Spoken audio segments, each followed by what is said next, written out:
They're going to be monumental punch getting so many people. SP got absolutely choked like a bunch of bowling pins.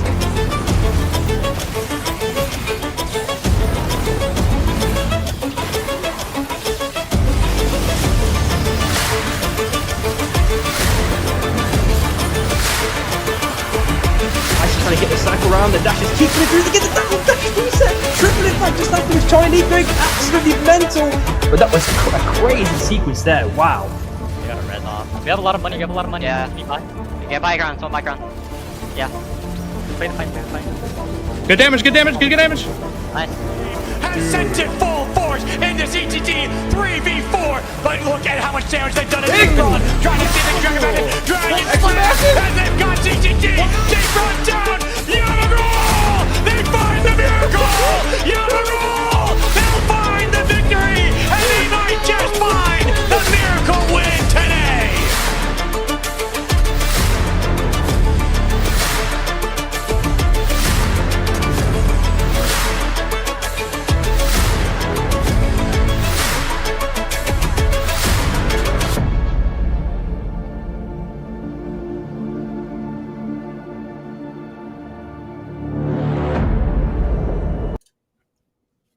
Welcome everyone to Saturday Night SUPERVIVE. I am Samurai, joined by Sidoni. How's it going, dude? Yeah, I'm chilling. I'm sleep deprived. I'm tired, but I'm here. I'm excited. That the numbers montage got me hyped as frick. Dude, that is just a taste of things to come, man. We just saw all of this excellent plays, masterfully edited there by numbers. So yeah, thanks again for him doing that. Yeah, I can't wait to get into these games, man. We didn't have qualifiers unfortunately yesterday, but we do have all the teams ready to go pretty much. And I can't wait to get into some more action, man. It's going to be a jam-packed session, I think. So, yeah, I'm really looking forward to it, man. So, what's your expectations looking at the kind of teams we've got for this lobby at the very least? We've been around the block a few times. We need to look out for Bao. We need to look out for 3LP. Rat. I think are generally our top three. I know Aurora have been locking in a bit as of late. So I'm excited to see some performances. We know Bishop got buffed recently, so EU, the Bishop region, theoretically, we'll be able to see Hachi go LeBron, maybe hit another first place dank clip. But dude, I like the meta right now. I think the meta right now is really interesting for comp. I think, at the end of the day, you could complain ZZ, Saros everywhere, RMBing you off the screen, 10 oaths in my lobby. How am I supposed to play anything that isn't Bishop? But once we get to band, metas are interesting. I know you loves the Celeste, and it's pretty cool to see that many Celeste in here. Yeah. I don't know. Otherwise, I can't think of any other like standout picks maybe in particular, unless you got something in mind. No, I think you're pretty much right on the money. Like the only team that I've seen that's recently had like a not necessarily a rise to fame, but definitely like an increase in their kind of position and like the amount of kills they typically get, which is EV, is like one team I think to potentially watch out for.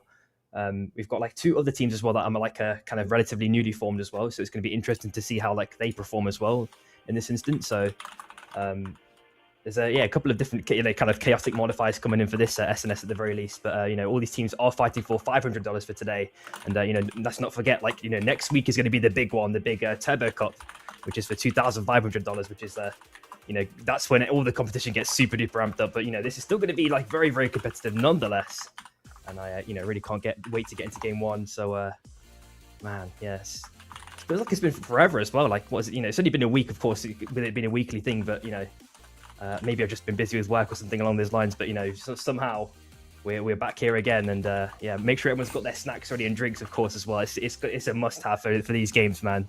Got to get that in. Oh, dude, Yeah. So good. Just looking at... Hardest part of casting is always when there isn't anything to cast and you're just waiting. You're just cooling. It's just the lobbies, man. I'm not really sure what's going on with the lobbies, but hopefully everyone's getting aligned real quick. But yeah, man, how's your week been overall? Last week you were not under the weather a little bit, but how are you doing this week? Yeah, last week I think I was just nursing the tail end of the flu, which I think everyone has. Like I swear every time I talk to someone, like, yeah, I'm just out for a few days.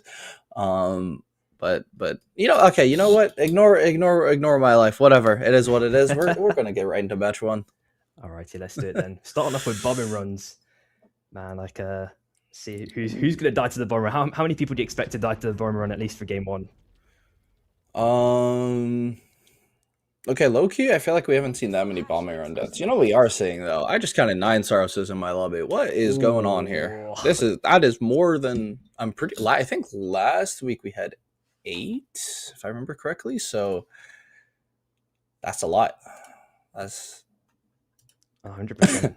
Yeah, 9 just is more looking than at the 8. sub as well. Like we're seeing Yasser as well for subbing in for AUR. Typically, him and Hachi have played in the past for Shy, of course. So it's nice to see them at least reuniting. We're looking at Gridlock with armors as well. It looks like AR have gone for the kind of Cold Fang drop to get the early money, as we've seen a million times before. Aside from that, we're seeing GG as well. These are, some formidable plays from the tier 2 scene. But unfortunately, we are getting a restart, so we're not going to be able to get, dive too much further into this game, unfortunately. But still can't wait to see, for bomb runs. I'm expecting at least 2 or 3 deaths at minimum. So I don't know. I've just got this feeling. We're also seeing Jetski as well for MST, so that's also cool to see. Oh, Jetski's subbing for you. That's funny. Yeah. Yeah, I guess if you haven't been watching many of or actually if you live under a rock and you've never watched one of these games, Jetski playing for LC, which is a team that last week weren't they second or something like that? But LC is like a very playable top 3 team. And NA, and he has been playing a lot in the EU scrims, I know, as of late. So it is funny to see that he'll be playing an attorney. Cool. Who's his teammates then in LC? LC would be Toilet, Afro, and Misfit. Okay. Toilet the Zeph, Afro the infamous Jewel Goat, and then Misfit the Shiv player. Oh, that's wicked. That's wicked stuff. It's been a week now, and some change for the patch. Has the NA meta changed a little bit since then? Since it initially came out, or it stayed the same pretty much? Well, the problem with the NA meta is that NA don't have any scrims. Oh, so no. the meta doesn't develop much.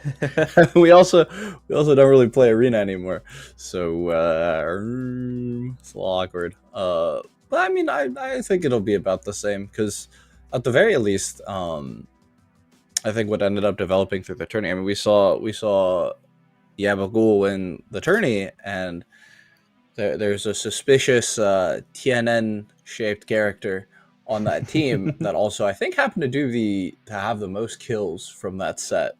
So to be fair, NA a little behind the meta in terms of not as much wholesale bishop per se, and also not as much oath. I think NA only really has currently between T1 and T2 probably around 4 or 5 oath players. Yeah.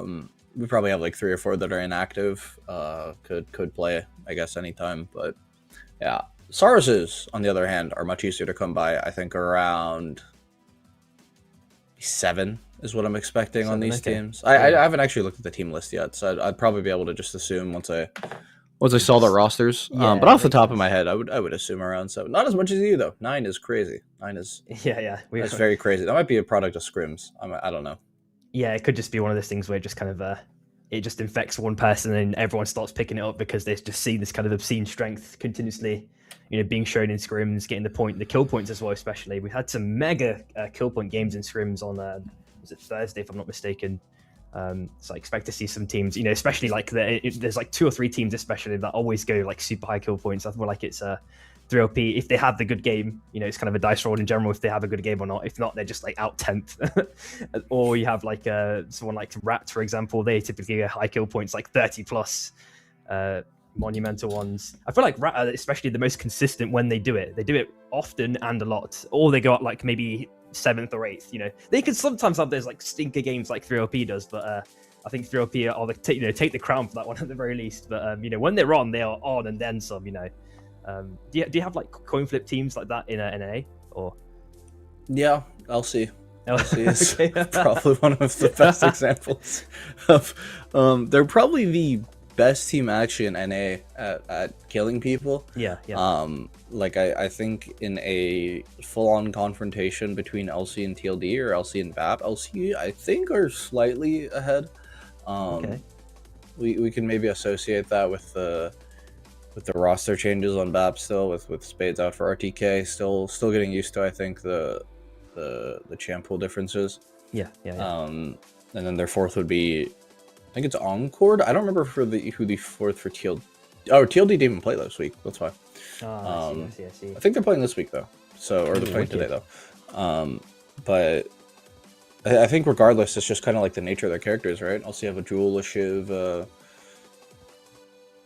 Brawl that doesn't play Brawl because, well, Brawl isn't exactly. Well, I mean, maybe he'll play Brawl today, but yeah, Brawl is not exactly in like the best state because I mean, if you've played the game at any point over the past like 2 years, Brawl historically like extremely strong and just over time has like slowly been knocked down on the power level. Really, the nail in the coffin was both the HP change and then losing all damage from items. So his kit used to be just like super high damage back when his LMB had like double the attack speed. Oh man. Back when I think I don't know if they nerfed it. Yeah, it was the like bonus damage, the execution bonus damage from RMB used to be like at 40% or something like that, like something obscenely high. Back when ulti could reset off Wisps. Don't say that one. That let's make him. I know you love ulti and those Wisps for whatever reason, man. I still don't get it. Fair enough, man. Yeah, but. I also know that EU players don't share the same sentiment as NA because NA things Brawls don't play. Like Hyde doesn't play it anymore, Jetski doesn't play it, Zen doesn't even play the game. Ponyboy doesn't play anymore. How many other Brawls? RTK stopped playing that character ages ago. Like there are just like not many Brawls left in NA. Even though back when Brawl was good, he was like almost like a band champ in tourneys. Yeah. Because of how like common it was to play him. Makes sense. Yeah, no one plays him, but apparently you don't share that sentiment. Personally, I don't think Brawl is that good. I don't feel like I've seen an EU team win because of Brawl. So yeah, that's kind of where I'm coming from. Yeah, okay, yeah, I can definitely get behind that. It's as you mentioned, it's just all the meta comp picks that we always see banned after game 3 that are like the key fundamental picks in my opinion, and then there's a couple of people that picking off meta or maybe trying to play around the bans, but maybe you can get that 4th character that typically is banned. You can maybe play the numbers if you're lucky. I think we may have seen it for like one SNS where like one of the characters didn't get banned, like the like the 4th pick, like the 4th amount picked. But it's we're hoping for some bigger changes hopefully soon to maybe shuffle the meta a bit further and maybe rehydrate some of the characters that you just never see. Like for example, we've seen a couple of Kristas coming in now, like when bans come in. Is it same for like NA as well? Like Krista's becoming a bit more apparent again, or? Yeah, people are playing more Krista. I can't say if in the tourney they'll feel comfortable playing her because I didn't watch last week. But fair enough. Yeah. I think a few teams. I mean, because really the and I hear Luca Vario say this a lot, but all love, but I swear that guy's coping, because he says that Krista is like completely useless early, which is true. Okay, Krista without ulti is like pretty bad. Yeah. But like, I swear, like level 9, that character just starts pumping. Like I know her spike is like level 11 or like level 13 with more points than ulti, but like I swear she is good like the second you hit day 2. And we might see that because I saw 1 or 2 Kristas, and whoa, holy early drop. We have like every team landed like the same time and like the same, was that latitude on the map? General location. Yeah. No one's, well, we've got one team going to the bottom left on Cold Fang to start things off for game 1. It's going to be Bomberins, of course.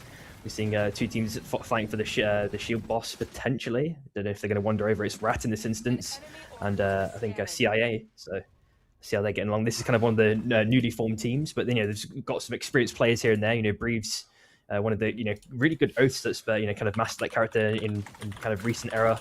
We've got Bao, of course, as well. We've got all super long-term players, it feels like, but we've also seen Smold as well, just near Bao in this instance. Maybe MST looking to get some damage potentially in onto Shichi. They've managed to get him to feather in the Abyss just for a touch, but he's also already going through the win rings. Smold's there to try and get the reunite with him if possible. Gets a couple of hammers in on top. There's one back already coming in from Baruf. I think Bao going to be fine in this instance, going over to the top right, trying to farm up a couple more mobs if possible. MST also going to the top, kind of semi-mirroring it in this instance. I'm not sure if Shichi's going to jump over, but I think, once Shichi just gets the levels, the aggression will start kicking in. It feels like, Bao have tamed his early temperament at the very least.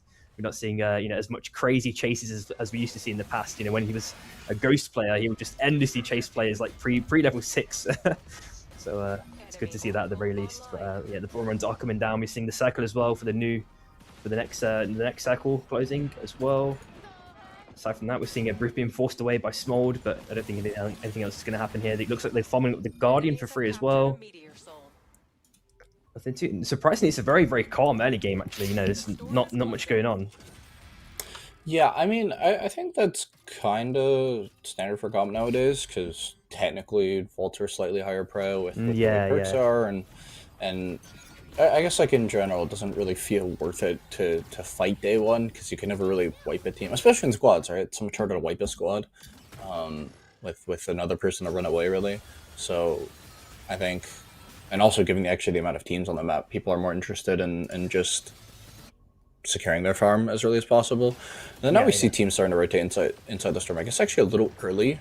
I'm surprised there aren't more teams sitting in Vanegrove, but regardless, there's a confrontation here between SB and Bao. I don't think it'll go too hard, just their characters don't like that too much, but yeah, it seems completely non-committal for the moment. SB are wandering down to the south side, but I'm not sure if they're actually going to go for a full-in. Seems to be having like some sort of like cautious dance at the moment, trying to get the last couple of boars.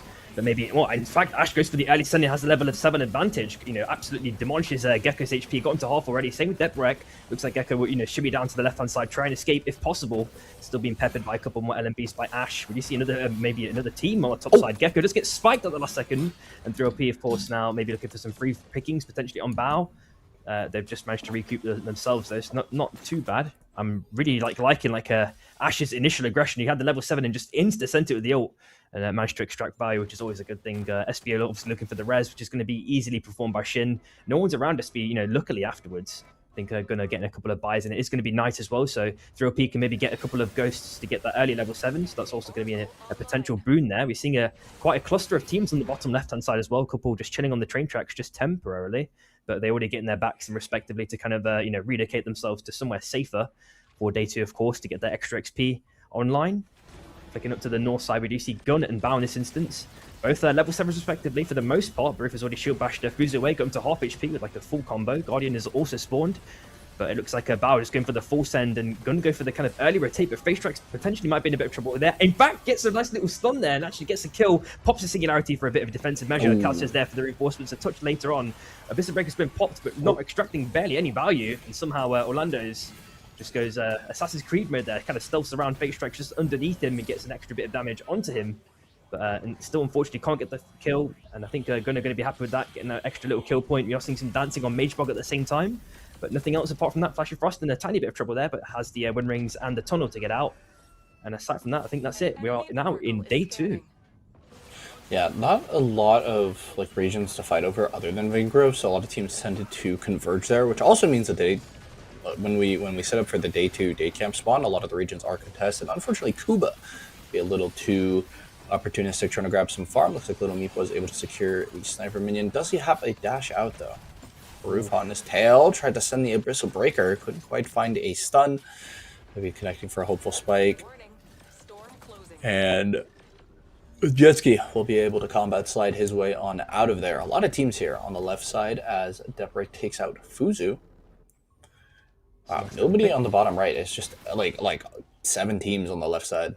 Yeah, it's so concentrated. We are also looking at both the souls spawning on kind of on the bottom left-hand side as well in around 20 seconds. So potentially a couple of teams potentially converging over there at some point. The rest of the teams are trying to grab XP when possible. On the train tracks, we see some potential dancing here between 3LP and then this is to Bao. It looks like Bruce has got the squid play, get a nice little knock onto Treadsy, doing a bit of damage, but instead he gets the surprise spike, and Bao instantly jump ship once they've lost their shield tank, and Aiden's now looking for a bit of aggression. His body language has completely shifted in an instant just afterwards. Shichi has to jump down to the south side, trying to get some poking on this mini island to kind of divert the attention away from the other members of Bao, but 3LP seem to be more concerned about trying to stop this res if possible. This spin has come out, which has bought Bao a little bit more time in this instance. They did get the res off as well. The Fury's been popped, but unable to extract any value, and 3LP now maybe go down to the south side instead. They're temporarily split from the bomb and run, but we flick over to MST. They're having their own little mini fight as well against Rat in this instance. Chunny Finale has been popped. Don't know if they're going to get much damage here. Right at the last second, they do get the stack onto Kuba, doing mega damage, followed by the nice little punch by Cookies, trying to kill Jetski just afterwards if possible. Blink is continuously sending in his LMBs to Jetski's face here, and now he's on 1 HP. He has to go break through this kind of the wood barrier just temporarily at the last second. But Meep's there for reinforcements. Now Jetski has healed up a touch, and it looks like Blink is now in major trouble. Bit of more than he can chew. And on the kill, we also see Bruce taking down Treadsy as well. Major fighting on the heart, it seems, but it doesn't mean that this fight is stopping here on Rat. Looks like Cookies is trying to get the chase onto Meep if possible. Now they're looking to get Jetski as well. Theo trying to send a couple of hammers in, but maybe can avoid death here. Jumps up to the island if possible. Can he go around through the wind rings up to the north side? Maybe enough distance has been created, but it looks like Cookies is there with the aggressive chase continuously. Gets the spike grenade, but it's still not going to be enough. And finally, Jetski is dead.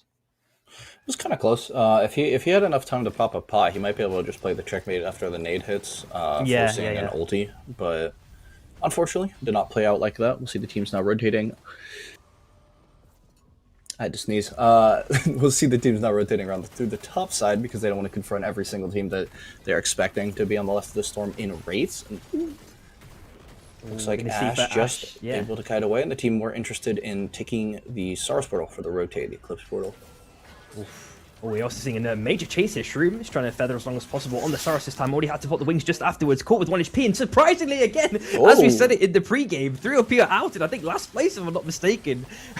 So they didn't have the crazy run there this time, unfortunately. Levi's already got the pull-in onto Greed. He's got the nice little dash to get a bit of a stun to buy him a bit more time. But it looks like he's been absolutely consumed by 3LP. And sorry, EV in this instance to get a second kill just afterwards onto GG. And they follow up this time. They're just seeing any different team and they go for the full send-in. This time AUR are actually fighting back and then some, throwing in all the punches in every which way direction. Already kills this last tune and Crouch.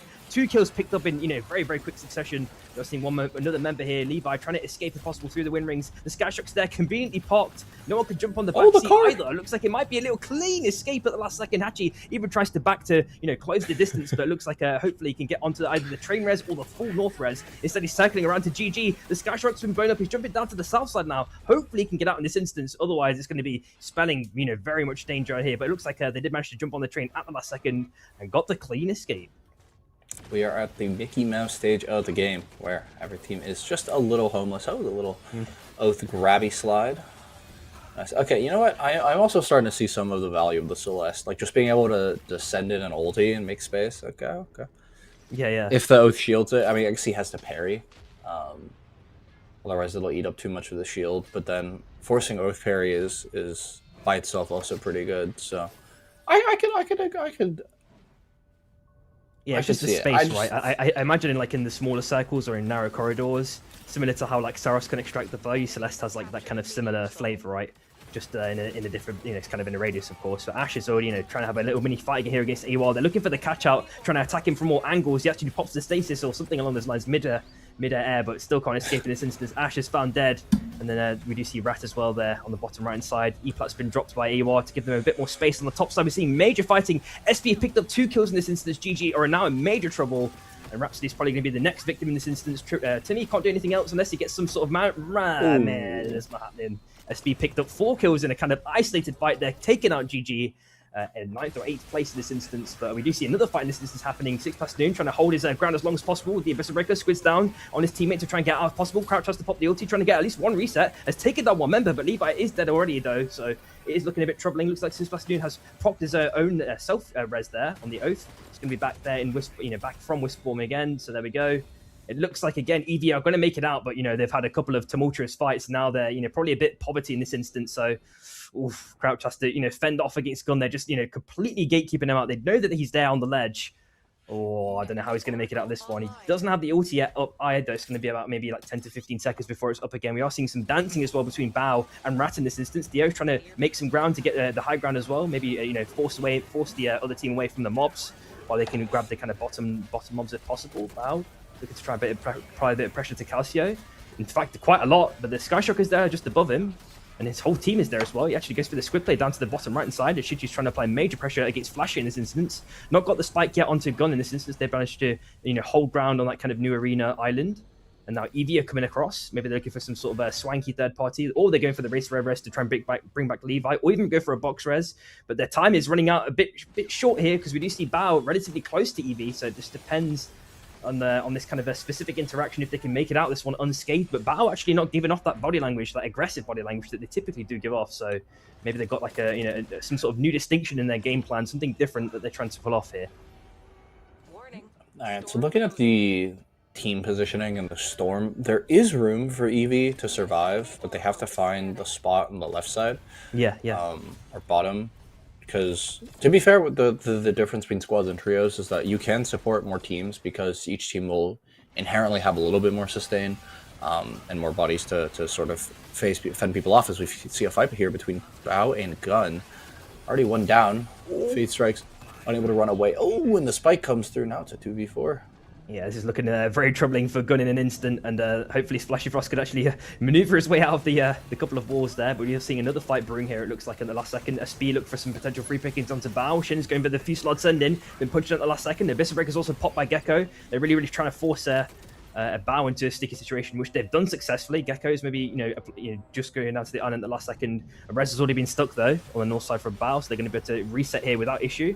Gun also get outed as well, so they couldn't even reset afterwards. So that's really unfortunate to see. You're looking at Red G as well, up for grabs by Rat. It's pretty much uncontested.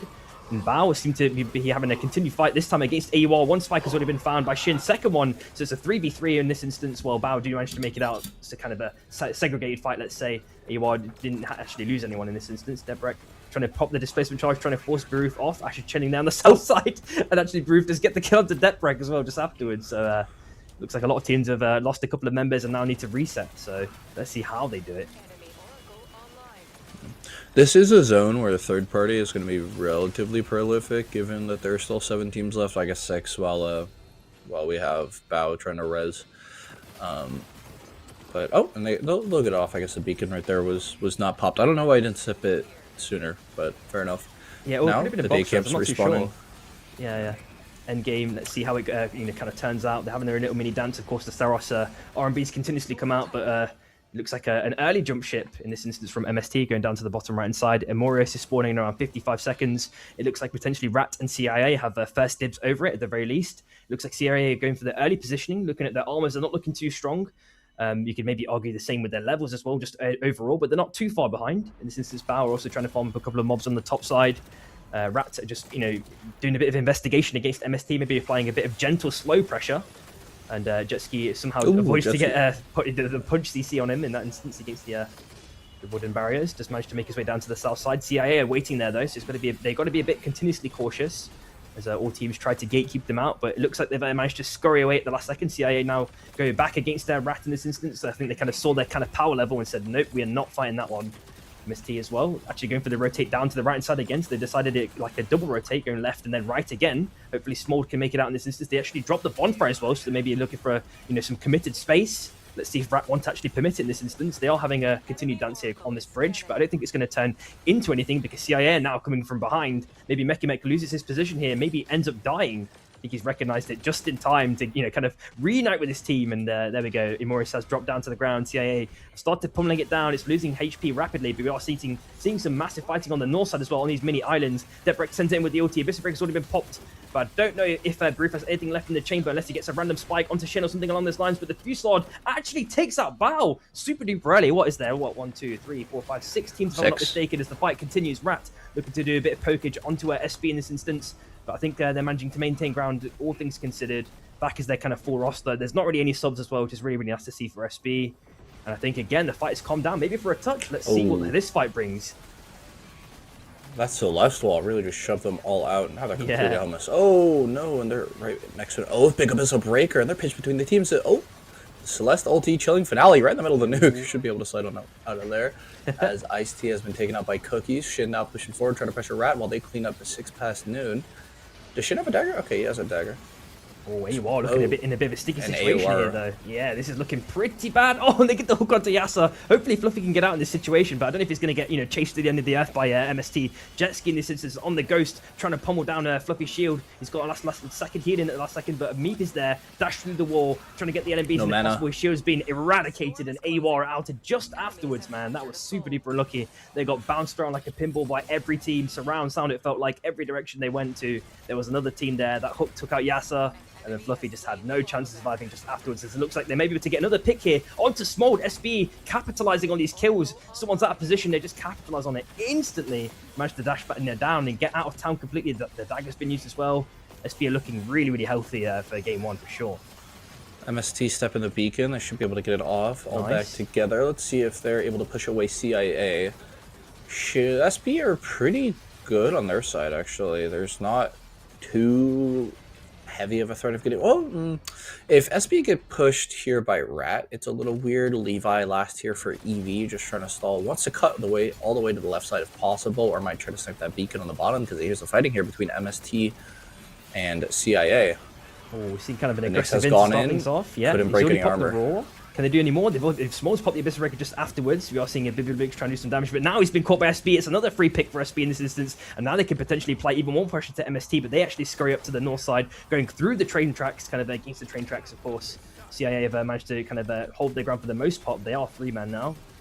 We did see Eevee as well, so I'm not really sure how Eevee are doing in this instance. They're still alive. I'm not sure if they got the res or a crown pickup or something along those lines, but something magical happened there. Somehow he managed to escape, even with the circle closing. Maybe SB were just a bit too preoccupied, but he's seen there on the top right side. He has a bush to chill in. It looks like Rat have got a nice little free kill onto CIA now, so they're just 2 members. Unless Breves gets spiked just afterwards, he's jumping down to the south side. Don't know if he's got enough money for a crown or some other kind of opportunity to get out of jail here, because it is looking like the walls are closing in. MST are also just, they may be able to find Lingo. They may have saw or heard the audio kill on the map. Maybe they're going to capitalize on that. Reeves is trying to dance between all of these various teams that are surrounding him. Somehow has managed to escape, and same with Levi in this instance, dashing down to the south side. Now met by just Jetski in this instance, trying to have his own little mini 1v1, but now, of course, Meep is there for reinforcements. He pops the spin at the last second, but he's getting absolutely pummeled. Trying to dance as long as possible, but unfortunately still found dead. They got a nice little couple of placement points from that one, but EV are outed. We're just left with, 4 teams now as the fight continues. Oh, the crown died. Ooh. Wait. But they got the res on the beacon. Oh, okay. Kick there. Mekimek unable to finish through the stasis shard. Rat actually down Theo, but he should be able to get stepped in time. So now CIA left to Breves, who gets eliminated. CIA now gone. Left to our top 3. Oh, this is looking a bit troublesome as Gecko's there on the south side, trying to get a couple of hammers in, but MST kind of, jump on Gecko at that moment, but, Gecko just mirrors the movements and dashes, back to reunite with his team. Rat potentially have a nice little position here to kind of, scurry down to the south side if they want to kind of get SB from behind. Depends on how they want to sandwich in this situation. They kind of have a priority, it feels like, or can kind of, create their own situation, their own kind of beneficial situation here based on their position. They've got the bonfire that they can potentially work with as well. SB are trying to get the armor repairs in.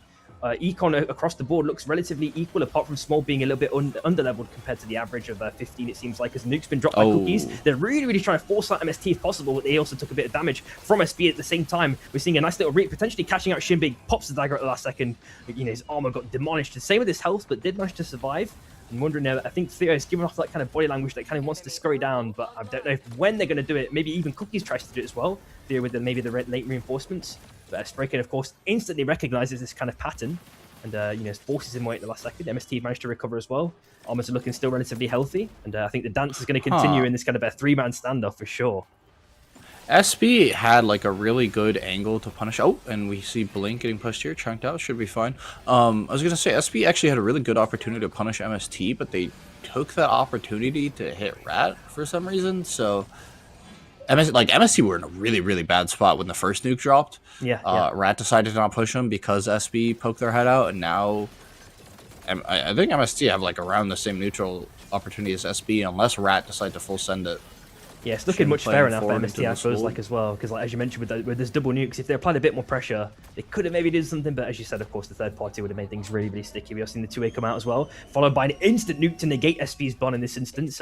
Rata there just, you know, cheering on with the infinite nukes they got in their pockets. It looks like MST, hopefully, well, actually, the armors are getting whittled down, and it feels like they don't have the econ to keep resetting them. So if they take too much more poke here, it could spell disaster potentially. But we do see at the last second, Smolder's getting some repairs, and so they are still relatively healthy. But maybe in this kind of attrition war, you know, it's going to be potentially the team that kind of loses the armor first, and then can't repair it afterwards. So let's see if their kind of body language indicates that they can't play the poke game. But it seems like for now they can. Yes. But when the circle closes in, they're going to have to play something more, potentially more aggressive or more committal, because otherwise, you know, they're not going to have the chance to even play the fight. And there goes the aggressive dash in. They're applying pressure to Rat in this instance, but Rat do have the high ground, jumping backwards. They've already dropped the nuke against them. In this case, SB did it feels like.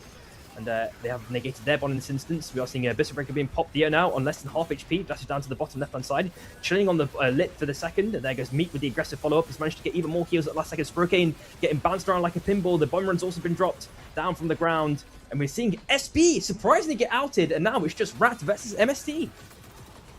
Did they just lose 3v4? How like did that happen? We actually didn't see it at all. Oh, and the pot here was able to get off in time. Blink 1 HP, but finished off by Little Meep just in time. As Mecky Mech putting forward here, we're looking to finish off Jetski. Left on 1 HP, and then wait, we're left to just 1. Yeah, wait, MST just lost both members on the top side, 2v2. Yeah, or really 2v3 actually. Yeah. Wait. Oh, MST they cleaned up like that. Wow. There. Yeah, Rat had a really Rat nice just endgame. Yeah. Rat just manhandled the last 2 teams. That was crazy. The kind of way that the pressure was applied. It was weird because Theo shimmied across like between both teams, and I think somehow in that chaos, like SV just somehow got demolished off screen. It felt like we may have heard or saw like tail ends of the fight, but somehow, yeah, SV were outed, and then just shortly afterwards, the other team died. Like crazy. Yeah, no, they just diffed them. Like they just won 3v4 on both fights. Like what? Like straight up on the first half of the fight, right? MST versus Rat, or not MST. SB versus Rat. I guess was it just the Bishop diff? I don't know. Like did Cookies just diff him? I'm actually so perplexed. At least one person got spiked or maybe died to the bomber. I'm not too sure. It's got to be something like that. I think I saw a spike, the tail end of a spike when the camera moved to the right afterwards. Okay, that might explain it. Yeah, it was Rat ending off with 18 kills at least. So it wasn't like their mega kill game, but of course having that early placement and you know, plus the 18 kills is still like pretty sizable, all things considered. As we do look over some of these replays, you know, it was a EV kind of overextending here. This is kind of the defining factor in their loss. It felt like they were doing pretty well, having their own various different 1v1s and holding their own ground, getting a couple of kills here and there even. But with this specific interaction, it's like they almost went colorblind. Well, of course they were colorblind, you know, with the kind of rule change we've had to custom games, where they couldn't see which team was which, and I think they kind of overextended in that instance, and then really got punished for it continuously. As we continue to see, you know, AUR in that instance, they managed to hold ground in the middle, but then they themselves got kind of sandwiched by all teams in every direction, as we're about to see very shortly here. Yeah, Fluffy could not escape in this instance. Yasser also got hooked back, couldn't do anything. MST also had free pickings as well in that instance. So I think MST also had maybe a relatively decent kill game at the very least, which is really cool to see. And then, yeah, now we're at that kind of final fight where Theo is there just trying to hold ground as long as possible, which he actually successfully did. And I think we may be able to see a couple of spikes here. But yeah, SB did just get consumed by MST. It felt like, you know, they were both half HP, and that gives us a bit of a clearer indication as to what happened in that instance, as we just saw another spike happening there. One person instantly converted to a wisp as well just afterwards. The spin coming in, but somehow Rat did turn it around with that one member left. Meat trying to last as long as possible, of course, with Nyx being that kind of ultra sustained character, but still couldn't do enough. Yeah, for what it's worth, MIF had 9 kills that game, so not MIF, MST. So yeah. not crazy. Yeah, they did break crazy. the 10 barrier, but yeah, not close off it, of course. But, you know, now we've got our first taste of game 1. You know, do you expect Rat to continue this streak, or do you think potentially, for, you know, a team like AWAR had a bit of an unlucky game there in terms of their positioning, and maybe they have a bit more to give at least for these next couple of games? I mean, to be honest, that fight felt a little opportunistic. Like, I don't think that was like obviously Rat played it well, but I'm pretty sure because of the spike, it wasn't like a raw, like just straight up like I'm the better team type of diff. It was more of a, oh, we made a mistake, we'll punish, and then the other team's gonna punish us for that, and that's what happened. But Rat seemed pretty good. Their positioning was good. They like played that end game exactly how you're supposed to, punishing the team that was the easiest to send it on the moment that MST made the push, and SB like weren't paying as much attention, ate a lot of poke in the meanwhile. Yeah, I like how Rat are looking. I think their macro is kind of on point. I think they played the early mid game well. To get themselves to that point, got very fed by killing a bunch of teams, and looks like we're gonna have a hot drop here in Dawn Caps for the gold armor. Okay, we're breaking the, you know, the century-old tradition of, you know, one team just dropping for armors, and it's uncontested. In this instance, it is AWAR, but they actually going up to the north side, just grabbing XP in this instance. Maybe they're not able to grab any more armors, so we see at least Sprocane picking up one. Maybe SB are fortunate enough to take another, but the Robber Raccoon also comes out as well, along with the Little Cook to kind of make sure the bond's been capped. But SB do pick up all the goodies, and now they're just going to be able to just continue farming, going down to the south side, wherever they want. Maybe they go frag for a completely isolated farm, but of course, all of the mobs basically have been yoinked by AWAR in this instance. We are seeing a bit of scouting from EV from the top side, followed by an instant back as we flick over to the other various teams as they have dropped. We're looking at Tome spawning in Vein Grove in around 5 seconds as well. But apart from that, there's not really much contact here unless AWAR decide to kind of want to go back. We do see Depbrek kind of lurking on the top right side. We may be seeing some potential Bishop v Bishop action here, as we've seen many times before between especially Hatchie and Depbrek, you know, through all the teams that Hatchie's been on. These two are the premier Bishops for sure. All right, I'm going to throw a prediction here. Day 1 night is going to be very bloody. With the way the storm, well, maybe not, depending on how far teams move right now. But because there's so many teams on the top side, I think I counted 4. They're all going to end up naturally towards Vein Grove, and they'll end up skirmishing for it. Obviously, SB are the most favored in terms of fighting right now with their full gold, but they have no EXP, so they're forced to push right here into AURs. Fluffy Fish is able to grab the car right above him. Orlando's trying to swipe onto Shin, who is able to cut away. Punched back here by Ash. Hot on the chase in the rings. They want that gold armor. They're looking at Shin. Yeah, this is looking like a Trying potential to free help kill as much here. as he can, but no sustain here on the Shiv. Trying to juke, gets through the rings, goes up. Oh, I think you might have created potentially enough the distance. He's even got an extra couple of heals in. Pops the dagger down to the kind of tree trunk at the last second. 1 HP still, though. And surprisingly, Bam now gone, you know, kind of cold on the scent. Oh my Feels god. like unless Orlando's wants to go for a little late one, but has managed to reunite with his team. They lost a little bit of time amidst that exchange, but they did manage to grab a good amount of XP, all things considered, so they're not too behind. As we do see the Abyssal Hatchling up for grabs. Of course, the Tome is up for grabs. Let's see who gets that, you know, the pickup in this instance as Iwa, you know, continue this fight. Hatchie unfortunately missed the punch against Orlando's as well, as the Abyssal Hatchling is now on the ground. Red Book has now been picked up in this case by AUR, but I think Yasa did die for in this instance. Potentially Hatchie just afterwards. It just depends on if they can get the full reset onto Hatchie. He does get the punch, but they still get the kill, in fact. And they can't even get the kill onto Oath, unfortunately, so it might be spelling, you know, disaster in this instance for AUR. But Fluffy did make it out of town, so there is a res potentially happening on the south side. Maybe he goes towards Heart, which is not too far away, of course, and gets the whole team back. All right, looked at the map again.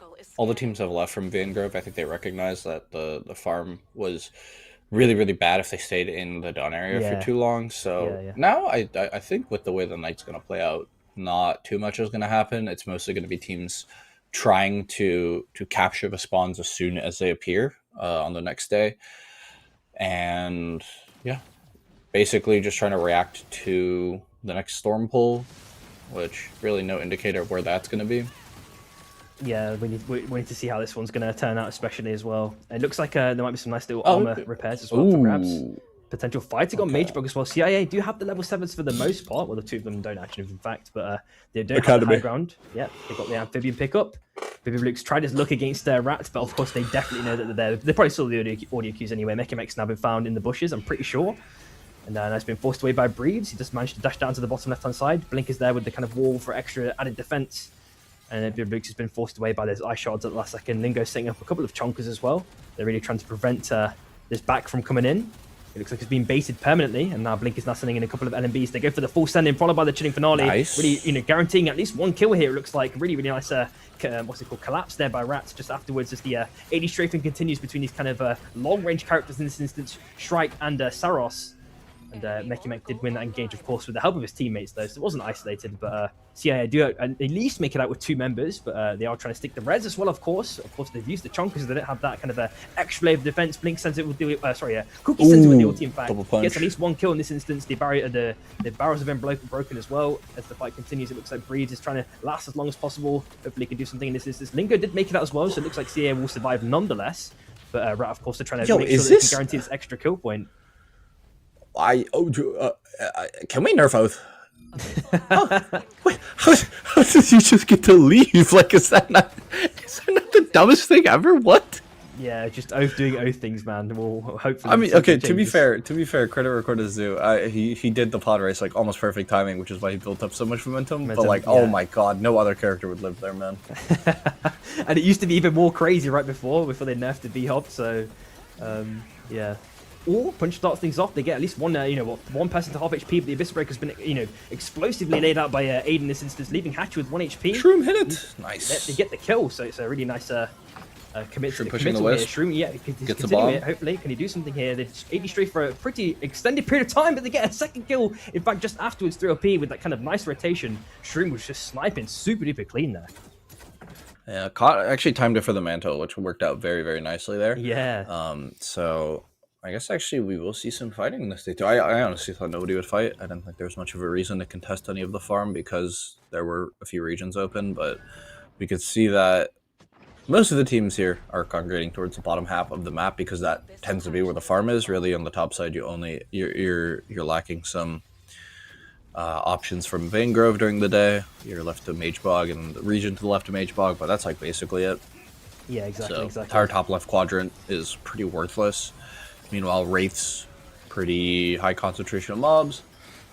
There is like that little that new area on the top right, like to the bottom of Hollows, that has 3 mobs on it. Doesn't spawn a Guardian, from what I know. Oh, and the Celeste ulti gets sent. Chilling Finale doesn't find much. Eats a Saros bomb, as well as the Abyssal Breaker, and punished immediately.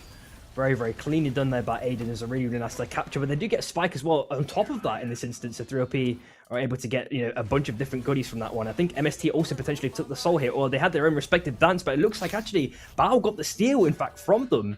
I know that they were kind of circling around there on Prisma. Kuba also kills Orlando's at the same time, so MST only picked up 1 kill in this instance so far, but it's better than nothing. I think Bao are also in a similar predicament themselves. Looks like Shichi in a bit of trouble here. Gets spiked at the last second. Unfortunately, it is just 2 members left for Bao. We need to see if they can actually recover in this instance. They're typically one of these teams that perform potentially, or typically really well in scrims, but sometimes don't have the best performances. I don't want that to happen again in this instance, especially with them being 2. The heart is not too far away, so hopefully they can do something to get the res off. Eevee with the level 9s. It is day 3. Hopefully they can get the level 10s very, very soon. SB potentially getting caught out here. Shin with no armor in this instance. The only one without the crazy armor. Small actually jumps over to the left-hand side. I think he doesn't want to kind of encroach upon SB's territory. Bao did get the res off. Got the level 10s and level 11s respectively. Still managed to maintain the red perk as well, of course. Eevee now jumping potentially onto Orlando's. They do get the Reap to start things off, followed by the Roar. They can't really capitalize too much on anything else. It looks like as Shin tries to get some damage onto Crouch, if possible, is doing a decent amount. Pops the Fuse Squad super aggressively. Has to pop the dagger at the last second, and Crouch potentially getting caught out here. Has to pop the ulti up to the north side. Can maybe get that clean escape. But the rest of his members also lost a lot of armor in this exchange. We've seen an ulti being popped by Ice, and Bao actually pick up 2 kills in this instance against EV. They're able to get some kills onto SB as well. We did see Spro King with 1 HP. Beruf to get another kill, so Bao have absolutely capitalized on this kind of a specific situation here on Heart, and then some. So hopefully they're going to have a a much faster or quicker ascent to getting that kind of level 15 or any sort of a kind of power shift that they want to get. They tried to get the kind of spike into the heart onto Gecko, but weren't successful, and then I guess the portal through just afterwards. SB are back as a full form and now looking to apply pressure onto Bao as they are temporarily split. Roof is trying to hold ground as long as possible, but Shichi, I think his bubble's already been popped as well in this instance as Deathbreak follows up with the chase, gets at least one kill onto Shichi and maybe a second one onto Roof, but we know that Roof is typically lasting an extended period of time on the Oath, as we just spoke about not too long ago. Goes down to the south side, quarter HP, maybe Ash is there to reunite with him at the last second. I think they can make it out, and it looks like they've done it. On the top side here in Vaingrove, we see a pick onto Hachi. Cookie is taking down Rhapsody in the meanwhile as well, so not looking too comfortable for them. CIA pushed away here by 3 LP. Shroom, unfortunately, it just went with that last RMB as Ockling's pushing forward. Pushing away Beef Lukes, and now CIA slowly cutting back, slowly forced away. Crouch, think about this beacon. Oh, and GG just good. I guess Wombo there by Rat on the very bottom, chased all the way down. Yeah, EV as well, also in a very sticky situation. They're being, apply pressure, and they've gone for a completely kind of a split situation here to trying to extend the survivability as a team across the whole. Six is trying to do a bit of AD strafing against Shin, but I don't think he's going to last too much longer here in this instance. Pops a nice little shield bash, finds the wind rings and the wind tunnel respectively for an extra bit of distance, gets a little bit of mid-air healing as well. Maybe he's got the surprise Abyssal Breaker to somehow get the kill on Shin. Depends on how much he wants to play with fire. Goes in with the super aggressive dagger, pops a second shield bash.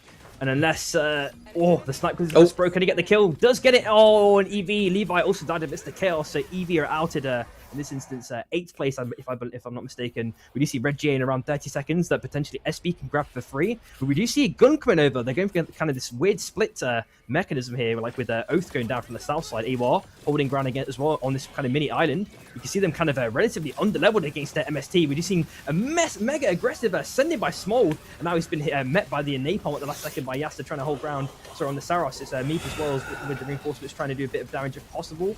Sebi's there. Sorry, so Sebi with the Napalm, never mind. No, there goes Meep with the continued follow-up. They got one member to 1 HP, but I don't think they can do too much more in this instance. Cooper gets a nice little heat off at the last second. Oh, Hachi trying to last as long as possible, trying to be the tank with 1 HP, and now Meep goes in with the assassin sending, picking up 2 kills in this instance. MST have taken a Wasp place and then some. It looks like Sebi is trying to run away if possible. He's managed to escape successfully. Same with Fluffy Fish. I don't know if the heart's going to be up for grabs, but because we do see at least a couple of teams there. Hopefully, he can do something.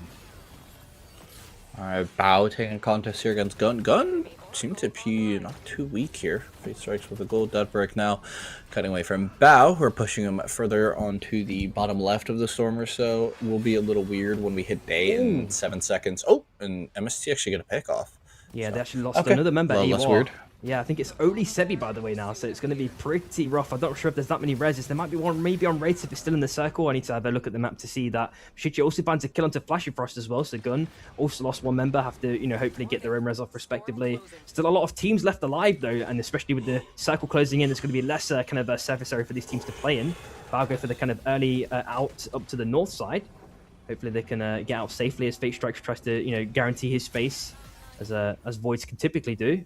They've definitely got the res back as a 4-man, which is really nice to see. Bauer just chilling on the north side, just full chilling. On the bottom right side, we're seeing Imorius spawning, which is next to Rat's Bonfire, so maybe they could do something here, as they have a little mini face-off against 3LP. Not anything too much happening just yet, just a bit of minor dancing as they dance around the terrain. And then CIA come out of nowhere, they're trying to do some major damage to 3LP, but really can't capitalize on anything. In fact, Kazora actually takes a lot of damage right at the last second. Back to half HP, but it's already been rapidly healed. We are seeing a pad being dropped. Cookie's potentially nearly getting caught out here by the battle gun from Bao. So a lot of people actually fighting over Imorius here. We need to see how this fight evolves. Still a lot of teams left, actually, now we're in the end game. And speaking of, we have a big send in here from the Celestial and Finale. The parry, not in time, but the Celeste wall was there to cover. Can they get the kill is the question. That was just a shield. Did make it out. AUR did get the res back as a full 4-man. Of course, their armors are in dire straits. They have, the zone is not even favoring them for the next one as well. Rat chilling on the Abyss just temporarily. Blink on super HP. He's trying to feather or maintain his control in the Abyss for as long as possible, so no one can really shoot him. He's rapidly getting healed up now at the last second. E-Plat's already been dropped. EWAR have to make some sort of decisive decision. Looks like they're going over to the left-hand side. Now that they've seen Rat chilling on this E-Plat, now they're being met by MST in this instance. Maybe Jetski can hit the crazy spike grenade. Unfortunately, he kind of scuffs at the last second. Theo is there now. Maybe having his own little mini mini fight against MST, he actually has to jump ship completely. As you see, 1 member, 2 members already getting exploded from MST, 3. So MST, sorry, never mind, they're actually picking up the kills. I mean, fix that one up there. Kuba also gets another kill as well onto Mekimek in this instance. Rat absolutely scuffed, it feels like. The Abyssal Breaker's been popped as well. We're seeing a bit of Portal G's coming in with the Saros RMBs. And a bit of an Oath 1v1 it looks like, because we see a desperate dash down to the south side in this instance. Hopefully this person can make it out. It's Fluffy in this instance, if I'm not mistaken. Has found a little pocket space to just chill in. I think he's maybe found a bush as well. His jet ski is maybe looking to find him. Can he get the find? Finds him. And I think it's probably cooked for Fluffy, unless he can do another double circle round. And then he's going to be met by CIA. And they find him instantly. They try and get the kill, and they do. They are outed. And Rat, not too great. So Rat, the other team that lost a lot with that really hard push in, also left to only an Oath. So we'll see. We'll find out eventually, I guess, if Theo's able to find it. In the meanwhile, CIA getting looked at here by MST. It looks like they want to fight inside of the corridor there with the Ghost. Yeah, it's just like one of those opportune moments for like any Ghost to get super duper value with the amount of kind of walls around them. As we do see a crown being picked up by Theo in this instance, going for the desperation play. SB are looking for free pickings here, and they're probably about to get it, and they do. Rat are outed even super duper early as well. We're left with 6 teams. MST go for the super aggressive send-in this instance onto CIA, and they've already found potentially like 3 kills here, if I'm not mistaken. They're about to get that 3rd one. On the Oath, Reeves is finally dead. I believe there's just 1 member left, and Bao will potentially looking for free pickings now, as a lot of cooldowns have obviously, been used by MST in this instance. They didn't get the full reset by getting a team wipe, of course. We're seeing some armor repairs potentially coming in, and a bit of a kind of a wide circle or a high circle in this instance, rotation from Fate Strikes with the TP plays, of course. It's kind of his domain, especially with all of these mountains for sure.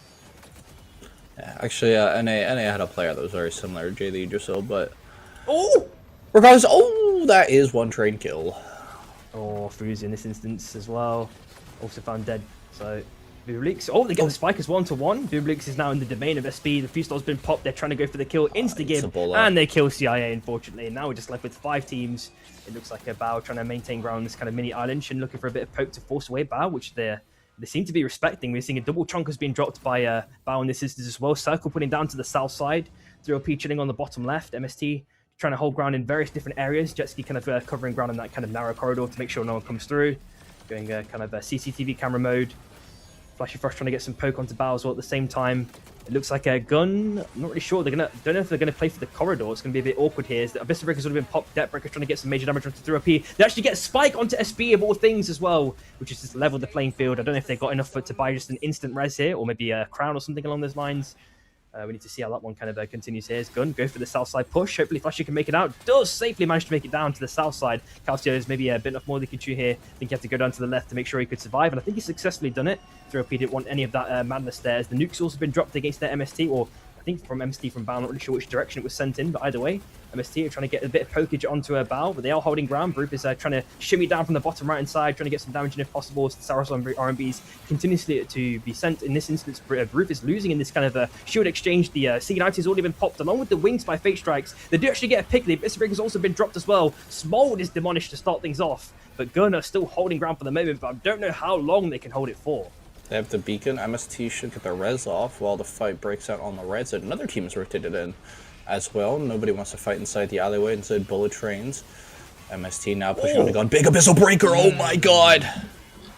Dude, that is a satisfying Abyssal Breaker, and we are seeing the Reap just afterwards. Shin has popped the Fusel. I'm not sure if we can extract too much value. I don't think anyone's going to die to the train either in this instance. MST are basically having this kind of isolated poke fight, it feels like, against Gun or SB in this instance. Debt Break tries to punch. It's successful. It doesn't get into the spike one, unfortunately. Kuba's bubble's already been broken as well in this instance, so it's going to make it even more difficult for MST to kind of stay in this position. They've had to drop the E-plat as well to guarantee a bit more safe space as Calcio tries to hold his own against Shin, trying to fend him off if possible, but I think that time is going to rapidly run out as being hit from every direction. SB have picked up, it feels like, so many kills. In fact, it's only 6, surprisingly. I don't know why they picked up so many, but either way, it feels like every fight that they've been involved in, they've been able to pick up at least a couple of kills and even further increase their economy. 3LP have also played the super duper slow game as well, of all things, so maybe there's been a kind of a change in their kind of macro strategy, which seems to be potentially at least apparent for game 2, because I feel like they would have maybe went for a couple more kills in this kind of late game. That's their typical playstyle at least, but maybe something shifted, I don't know. It's because 3LP just have a really good spot in the storm, so there's no reason for them to play forward. Yeah, MST get the beacon, Shin playing forward with the dagger, eats the nade, cuts back, takes the dagger. Good chunk there on the MST, burning the resources.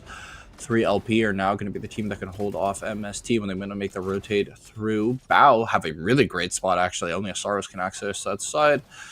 They need to watch out for the right until they hear any noises, because that's where SB want to move. SB probably don't want to face off against MST here. The Rain of Arrows chunking MST pretty hard.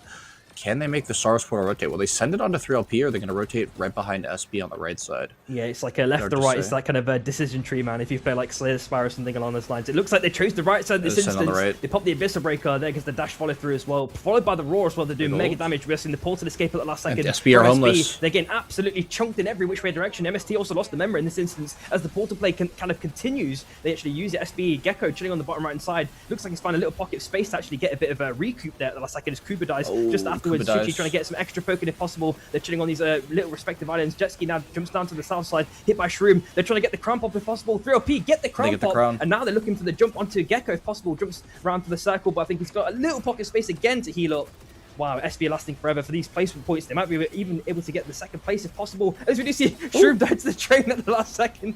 And then we see Trenton killing Ash. It is Orlando's last life for Bao. And I think SB might be getting caught out here. It looks like Gecko's trying to last as long as possible, but has been picked up by MST. And now it looks like a kind of a 1v1 in this instance. What? Bao? No, never mind. Orlando's didn't survive a bit longer here. And it's just been a spoon-fed, it looks like, at the last second to MST. Even another kill as they tried to continue this fight. They've been forced out. Oh, there's a dash out the last second from Lil Meat going up to the north side. Maybe gets a crazy spike or something along those lines. Accolix does not manage to die to the train. They can't even get the res in this instance. Meat is being juggled. He's done a little bit more damage in this instance. He's popped that Shroom's bubble, but I think that is not going to be enough. And 3LP take game number 2. That end game literally is just entirely dictated by the fact that 3LP were able to sit in the forge and then just had like the perfect storm pull going up, right? Like, and these like massive walls are just taking up all the space in the storm. So it's up to these teams to push in. Honestly, it doesn't really feel like there's anything that MST or SB could have done to get out of that situation better. SB maybe should have pushed Bao a little sooner, so that they couldn't immediately get collapsed on by MST, but just because MST were able to play slow, they made the right choice. They pushed on the right side, knowing that SB had to move eventually. Get rewarded with the second for their choices. So MST have now gone second in 2 games. I think that is their now the best performing team as a result. So we'll see if they can lock in a first with the last game in the first half coming up. Yeah, it always feels like that with MST as well, just in general. It's just one of those unfortunate things. I feel like, as you were mentioning as well, with 3LP kind of chilling in the armory area, like they were able to just continue to get like value because they could make sure that they're not in the vulnerable state, right? Because also you have the vulnerable state if you're standing in the center of it. So you know, if the portal play did happen for MST to go left to actually fight 3LP, they have the chance of being in that vulnerable state, or they could get knocked into it, which just makes them take like way more damage for free, right? So, and then 3LP obviously can still rotate themselves. I think, as you were mentioning, they could have tried to do the early rotate, but of course Bao were there waiting, so it would have been really hard to go for that kind of early rotate. The force was like probably the best thing they could do, at least to just play for placement. And you know, we did see Orlando's as well, the extended survivability as well. Couldn't do much. Yeah. The idea of pushing Bao early is that you just hope you win the one-on-one fight, that you have time to reset, so that when you know that MST, who are eventually going to follow as well, you have a little more info, because you as SB know where MST are because you fought them earlier. You know where Bao are, so by playing aggressive into Bao may not position like that aware of like the next team that will follow through in Storm. Yeah. So what could end up happening, or like a relatively realistic play, is that SB push in, take the fight against Bao, maybe just win, maybe they fight it better. They rotate to the left, Bao reset to the right if the fight plays out like that, and then all of a sudden MST come in and Bao weren't ready for them. That would have been the ideal world for SB, but the only problem is that they wouldn't be able to rely on 3LP to then send it, because 3LP are just going to wait until the very end of these fights, simply because they have a comfort of the Forge. And then MST have no incentive to push into 3LP, because earlier Kuba died, so he took the portal right into 3LP and he died with gun. So he had full info of what the comp of 3LP is, and MST don't want to make that push because it's less than an oath. Right, in a closed space, those are arguably two of the best characters to hold it, right? With the Celeste ulti, with an Oath ulti, like there's really nothing you could do, even with an Oath ult. Even if with your own Oath, he just gets the shield broken instantly. You guys get wiped by AoE. Obviously, Ghost is like decent, but at the end of the day, that's like way more of a flip. So worked out very well for MST. I think all things considered, like they're very, very happy with the second. Like that spot was actually the spot was okay. I think they were expected to at least get a third. I think SB was almost always going to die first because they were forced to make the rotate before MST. Yeah. So, you know, well played. Well, I think I don't really have anything to say. I don't really have any critique in terms of the end game. That I think was played reasonably well by every team. So shout out to everyone as we get into game 3. Yeah, wicked stuff. We were looking at cross country, and yeah, just another thing I'd like to mention before is like, I was wondering in terms of consumables, do you reckon like MST had nukes or anything in that instance? Because what if they in what world, like if they could have like double nuked 3LP and forced them to lose their position first and then did the portal through?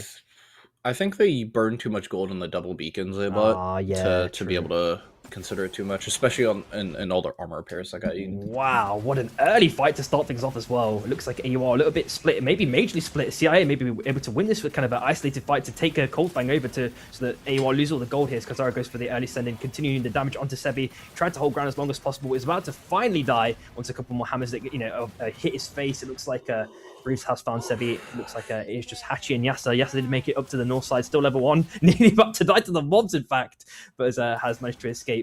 Unless he does this one. Oh, is it going to happen? Is the question. He just jump up to the north side.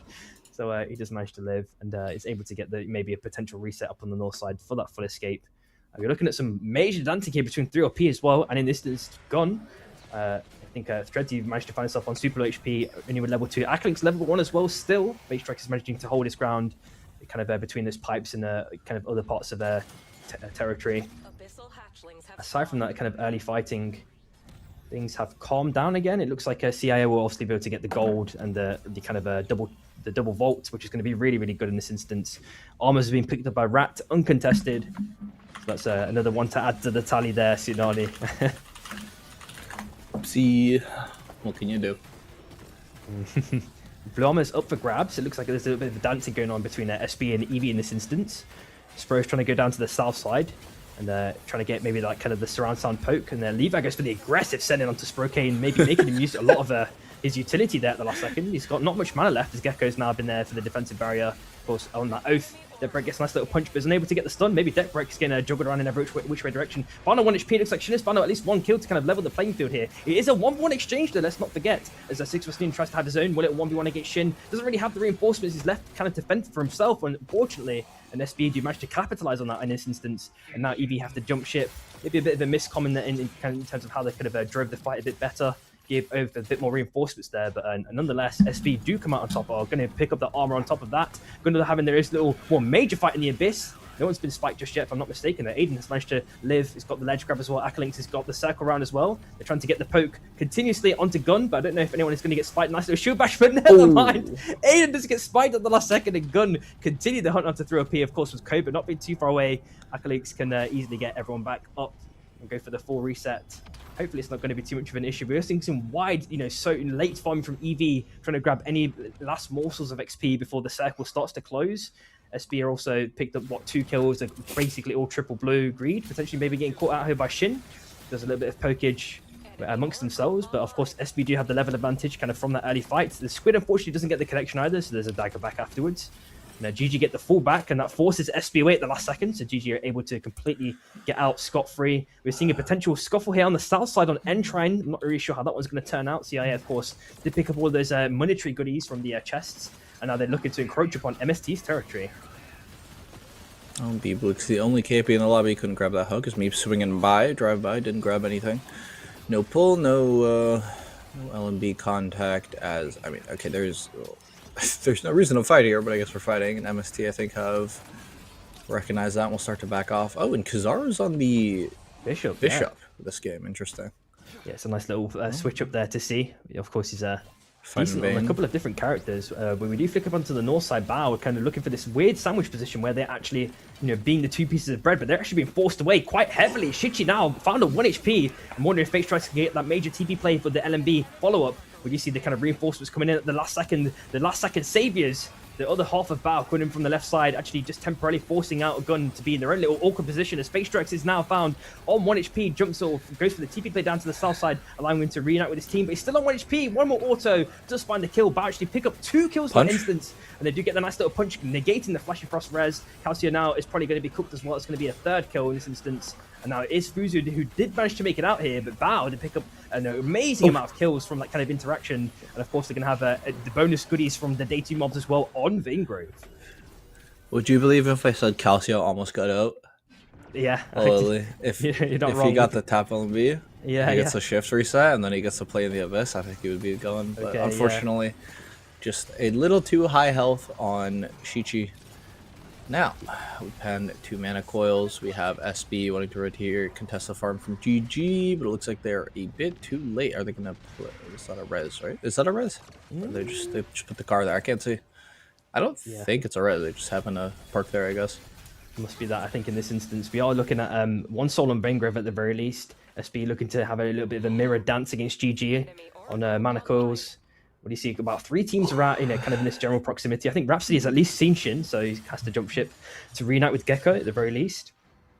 Apart from that, I'm not sure if it's going to turn into a sort of a full fight here. Gecko's been forced away by 1 mini hammer. Shin's going for the early back. The other soul is spawning on kind of just above Iron Acres, I believe. So top left.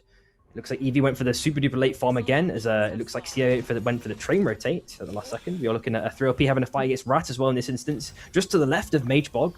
Going to see how that one turns out very, very shortly. You might see some kills popping up on the kill feed as Zardo has managed to make it out with GG. They should be fine in this instance. And aside from that, I think things might be relatively chill. Looks like 3LP decided to stop the dance against 3LP. They do have a big armor advantage. Mekimek potentially getting caught out here, but the Abyss Breaker has been popped by Theo to start things off. There's an instant portal play from Mekimek. His bubble's already been popped as well as the poke continues. Sorry, it's against Shroom in this instance. He's doing major damage. And now it looks like Bao have come in for some potential free pickings. They've heard the audio cues, of course. The Chinky line has been popped, or had to be popped by Blink at the last second. He does use it to get out at the last second. It looks like there's a nice little bit of feathering in there as well, done by Aiden to escape. 3LP do manage to make it out. They are a bit battered and bruised, but they're okay, all things considered. It looks like a Rat, still holding themselves together in this kind of a swarm formation. Cookie's now left with less than half HP. I'm wondering if Bao can get at least maybe 1 pick to start things off. They have been tenderized, but they're not fully outed just yet. In fact, the Saros RMBs are doing major damage at the last second. It looks like they may be able to get a kill unless Shichi gets caught out here. The portal maybe nearly scuffs him. Cookies goes for the punch, doesn't get the stun connection onto Shichi. Jumps over to the left-hand side, but it's been battle-gunned back into Rat's domain, and it's probably going to be the first kill in this instance as the Abyss has been dropped by Baroof. He himself gets hit by the orb, and then the RMB just afterwards is able to get out with the what's it called? The B-hop. They are trying to go for the res, but can't do too much more in this instance. And just managed to make it out as well. Shichi trying to get some last-second poke if possible. I think they're going to be okay in this instance, even having lost 1 member. And on the south side on Hot, we see another fight happening here as well. Oh, fight after fight after fight. Only a Knight 2-2 is pretty surprising. Rhapsody trying to iframe with the ulti, but immediately gets spiked. Didn't have the shift, I guess, to space the range. Flashy Frost getting spiked as well. A little unfortunate. Well, they're in the same team, so maybe not as well per se, but I think Fuzu might be getting the crown on Iron Acres. I don't know if you saw that one, so I'm hoping he can get that one uncontested. But I think 1 member, I think Ash was there in Iron Acres, so hopefully he can get that one off for free, of course, with it being day 3. All the mob resets are available. We're looking at Abyss Specialist and a Soul just below that on the bottom left. MST, we see Meat maybe going a bit CCTV cosplay, just trying to get a bit of information. It's double crown on Iron Acres, so it's maybe 3 pickings there. Flashy Frost still dead. Gonna have not made any decisive decision yet, unless Greed gets the find onto Calcio. He's just chilling in the bush, but I think obviously with the mob being aggro, he knows that he's there for sure. Yeah, he's definitely been found now. He has to jump ship completely. Can hopefully get out. Maybe cause a bit of distraction if the rest of the members of Gun need a free out here, which is, I think they're not even going for the chase, surprisingly. They do not want to play in the Abyss. I think they just want to farm up mobs before they're all gone, because of course XP is king in this game in the vast majority of scenarios. In around 5 seconds, the Abyss Specialist and the Soul will drop. So, of course, on the bottom left-hand side of the map, there's going to be potentially a lot of teams dancing around it as the res is being attempted from the train. They went for the super-duper slow long play. It's not even bullet trains, so they waited patiently and were rewarded for it. But, of course, they are still at a bit of a disadvantage because of it, as the Abyss Breaker has been popped against Gecko. He's then taking a little bit of damage amidst that exchange, but Hatch is there, maybe trying to find the right angle for the punch. Can he get it is the question. The Battleroyale unfortunately doesn't get much value either in this instance. AWR look to pressure out SB and then some, And hopefully SB don't run into another team. I think they're going to be okay in this instance, but not too sure on the right side. In fact, GG are there. Let's see if they can get the kills. SB should be fine here. Just walk back. Our AUR just gonna now get pushed onto by GG. Oh my god, big bull. Oh, immediately daggers out. What? That looked like it was a good chance for them to take the fight, but I guess didn't want to take too much return damage. Or maybe the dagger just timed out.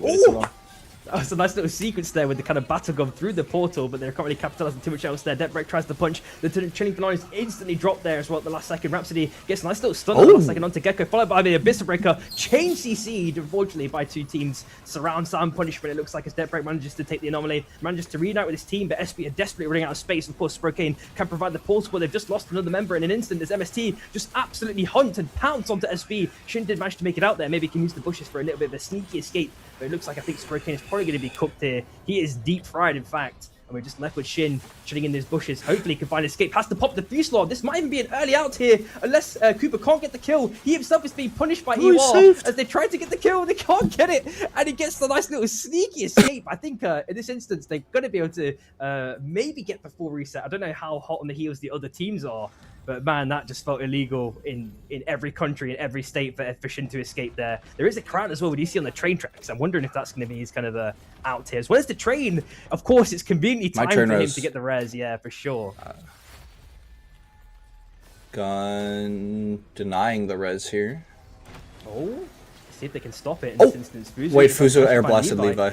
Oh, really, really nice. And they get another hook. CIA picking up 2 kills in that instance. Really, really nicely done. Sebi actually killed Shin, so they couldn't get the trade res, unfortunately. They just sniffed him out. It felt like they just knew, man. Like, I think there was fear in Shin's blood, and, they just jumped on it. They could smell it from a mile away, it felt like.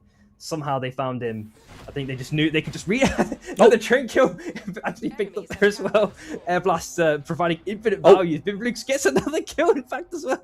Just afterwards, they're happening non-stop. Well, this isn't even a Koba endgame, but 3 people have already died inside of it. You're seeing a bit of dancing on the south side on Iron Acres. I'm not sure if there's going to be a full fight that happens there. I can't believe SB are out in last place as well in this instance. They did this classic 3LP or something along those lines. Red GA dropping in not too long as well. Valve picked up a Songbird as well, which might provide the extra potential boon against EV as they jump up to the north side. Looks like they're trying to get the score away if possible, but Bao completely jumped onto their face, popped the Abyss Breaker, killing 6+ to start things off. Ice has to pop the ulti. He's been pushed away at the last second, and hopefully can get out in this instance. He's feathered it pretty well, but still found dead. That's in a couple of kills picked up for free. Biblix gets another kill, this time onto Fate Strike. Sebi also kills Aiden, so 3LP have lost 1 member. 2 members in this instance, so 3LP are now potentially in dire straits. I think it might be just Tredsy last alive, in fact. Chilling on the top left-hand side, Rat do have the armors in abundance as well, so hopefully they can do something here to capitalize on this potential team that they might be looking at. It might be looking at Bao, or they're just playing the super-duper slow game like 3LP did just last game. I'm wondering how they want to play this one. This is an interesting. I mean, it's cross country, so I guess. Yeah. Oh my god, I can't stop coughing all of a sudden. I guess the next zone doesn't matter that much. But at the very least, it means Cookies from the bush gets a double punch to start things off. Fat shield, so there's not much MST are going to do in retaliation as Koopa's bubble has been popped. Immediately sent on by Cookies, punching back into the team. 2 more LBs to finish it off, and Cookies is able to connect both of them. Now MST left to just 3 as Rat. We're able to keep Blink alive. Bao hearing the noise, want to play for the 3rd. Let's see if they can do something kind of here. stacked. Yeah, they're doing a bit of a dance here, but Ash gets a nice little punch to start things off against the Mech is forced away. Ash at the last second, portals up to the north side. Brief has been also knocked away by the wall as well to provide a bit more space. Yasa just dive to the abyss amidst the chaos. It feels like a Dragon Breath rounds has been picked up by Shichi. Rat do manage to make it their way out there completely safely. It feels like at the last second. MST go for the back play. They picked up a crown, 1 minute left as well. CIA maybe looking to kind of get some free pickings on this. They go for the portal rotate to get those last little endgame mobs if possible for the last little smidgens of XP. Biblix gets the back as well, but he gets knocked away at the last second. Someone's been aggroed in this instance. Hopefully they can make it out of this one unscathed. It looks like Smold was aggroed. Did manage to jump up to the top left-hand side. Gun and GG are relatively close to each other as well. It looks like Imurus has dropped on the bottom left-hand side. It looks like AUR we're going to be able to grab this one for free. We know they picked up a couple of kills here and there. It looks like Treadsy's going for the res. Finally can get it, unless Ice can stop this one. He's not been able to force him off, but Treadsy is now in Cobus safely. I don't know if anyone wants to go for the aggressive sending. Of course, we knew a lot of teams had Air Blast. So Treadsy has to play it ultra carefully because he's going to get knocked around like a pinball otherwise. Oh, that hook. That hook was a little scary. Ooh, I think Gun also got a stick there. I don't know if it was a res or something, or crown pop. Something happened there. I think it was a spike at the very least. But seems to be a fight happening now between Rat, or some minor dancing between Bao and Rat in this instance.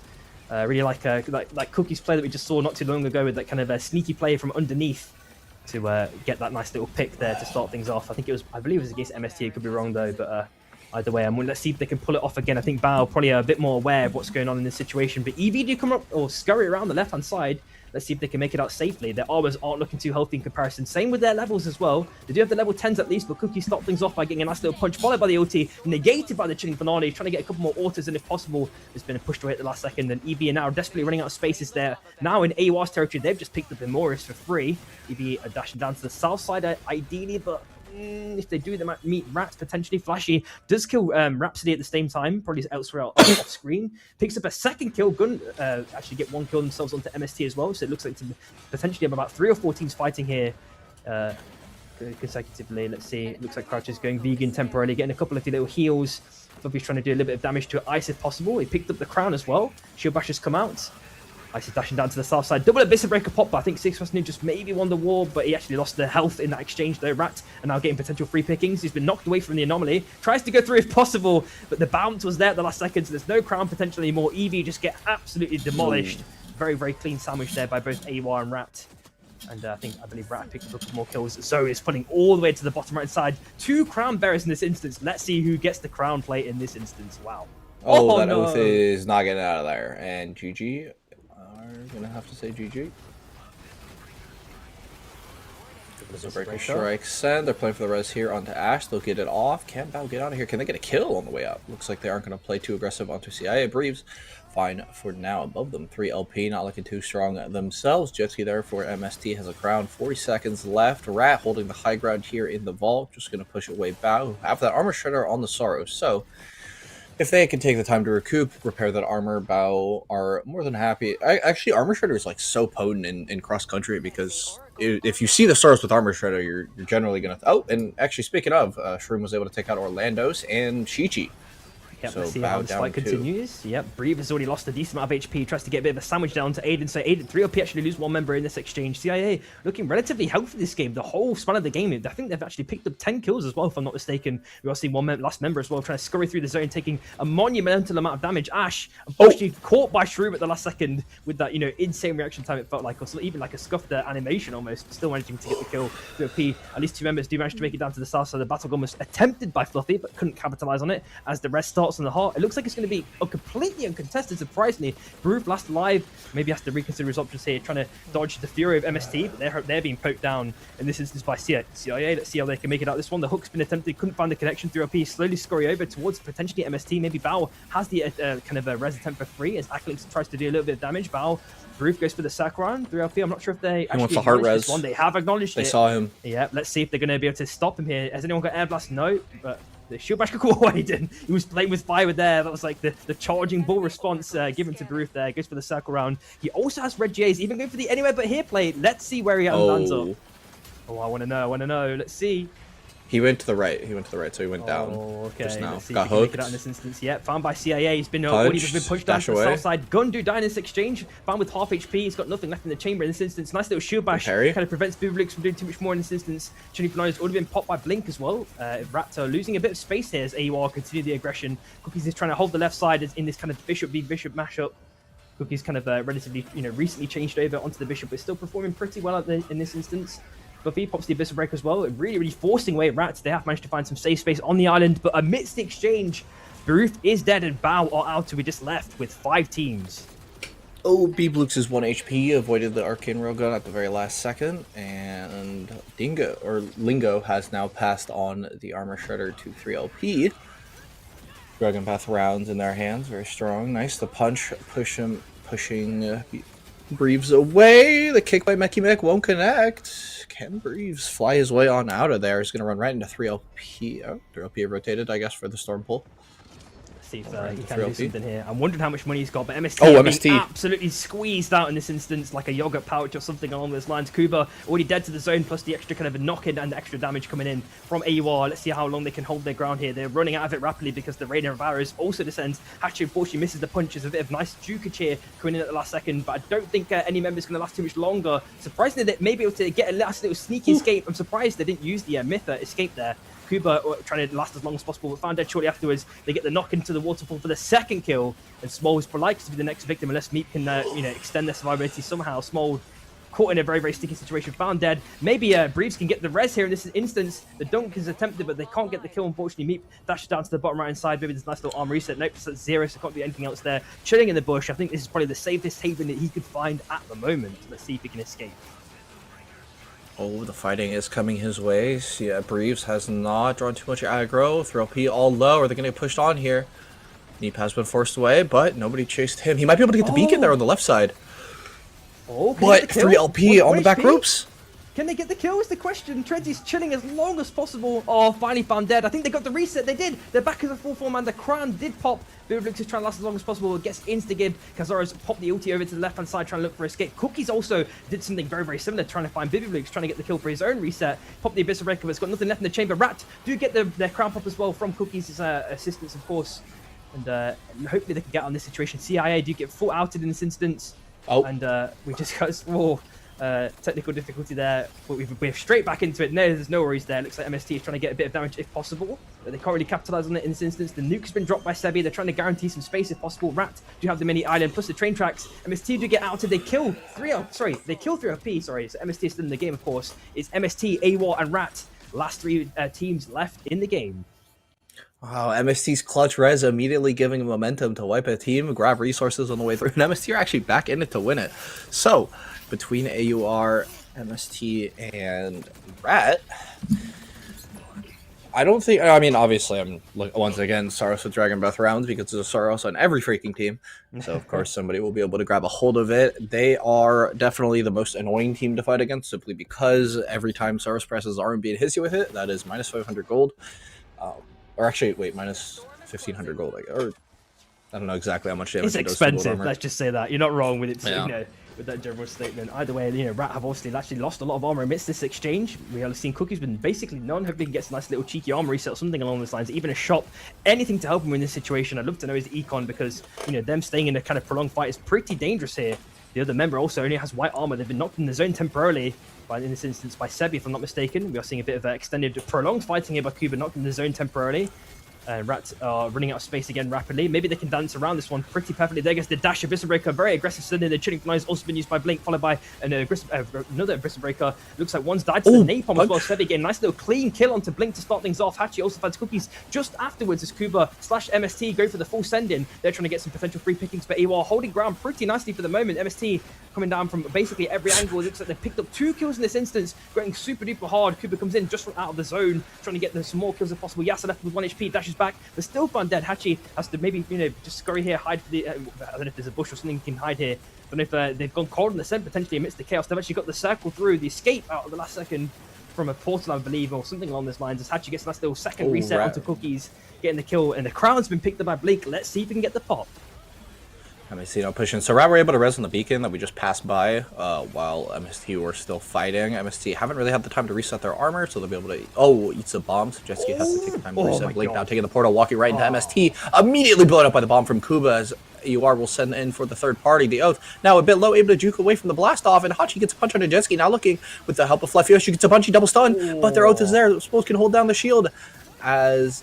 Little Meep was able to assassinate Yasser in the backline. Looks like they can't stop the res. The kick to stun Hachi onto the wall. Kuba flying in. Superman gets the kill. Theo now last. Will anyone notice? Will the MST play for the restart or will they leave him alone? They should be punishing AUR here. Jetski's just going to hold his LMB onto Theo, eating down the shield. He got the escape there. Yeah, dude, this Sliding is potentially might be something. I think he's trying to go for the he was trying to go for the shot, but I think he couldn't do it in time because AWAR waiting there. He's chilling in the bush. I don't know if Small has seen this in this instance. Okenrelgan does find the connection, so of course he's been revealed in this instance now. He's been forced away by MST. They actually trying to get the last kill onto Yasser if possible, but Theo's of course is just trying to play for placement points. I think one member, Sebi, is there probably on the north side. Hopefully MST can stop anything that's happening in time. The res was trying to be stuck here, even with the napalm drop on top. but Sebi's now been forced down to the bottom right-hand side as Kuba tries to get an extra bit of damage and trying to guarantee the kill. Theo is definitely going to be getting these placement points. I think he's going to be happy with that in this exchange. And now he goes down to the south side. I think he's given up in this instance, but yep, he played for it, got the second place. But it is MST. They've finally proven that they can get the win in this instance, ending off game 3 with what 19 kills. Really nicely done. Ooh, yeah, no, MST. That was clutch. That was close. That was like they navigated the end game well. It was like kind of weird because I forgot exactly which team, but one of the teams that it was the team that went fourth. They like full sent an oath ulti onto. I forgot the other team. I don't remember if it was. Was it Rat at the start with the chilling finale when they're it was Rat. Yeah, it was Rat that got sent on, right? Yeah. I don't know why they push Rat. It's like so the thing about cross country is like when you fight aggressively too early, depending on how the storm pulls, it doesn't give you time to reset. So you have to be very cautious about how you choose to take fights. Clearly that team didn't care. I guess they were also in a pretty bad spot, so they had to push that team away. So fair enough.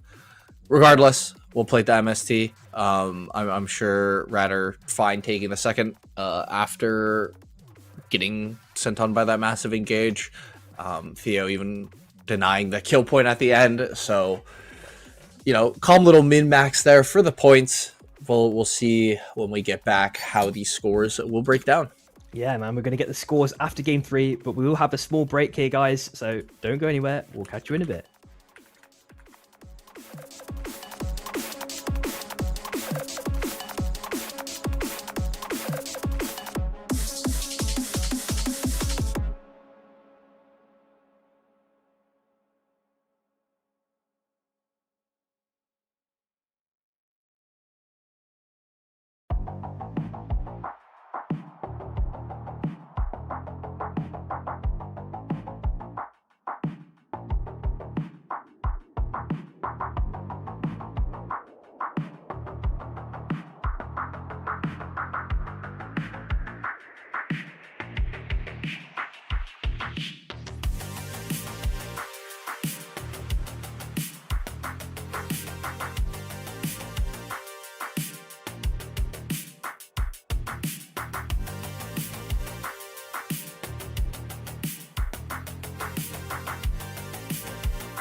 Welcome back, everyone, to Saturday Night SUPERVIVE.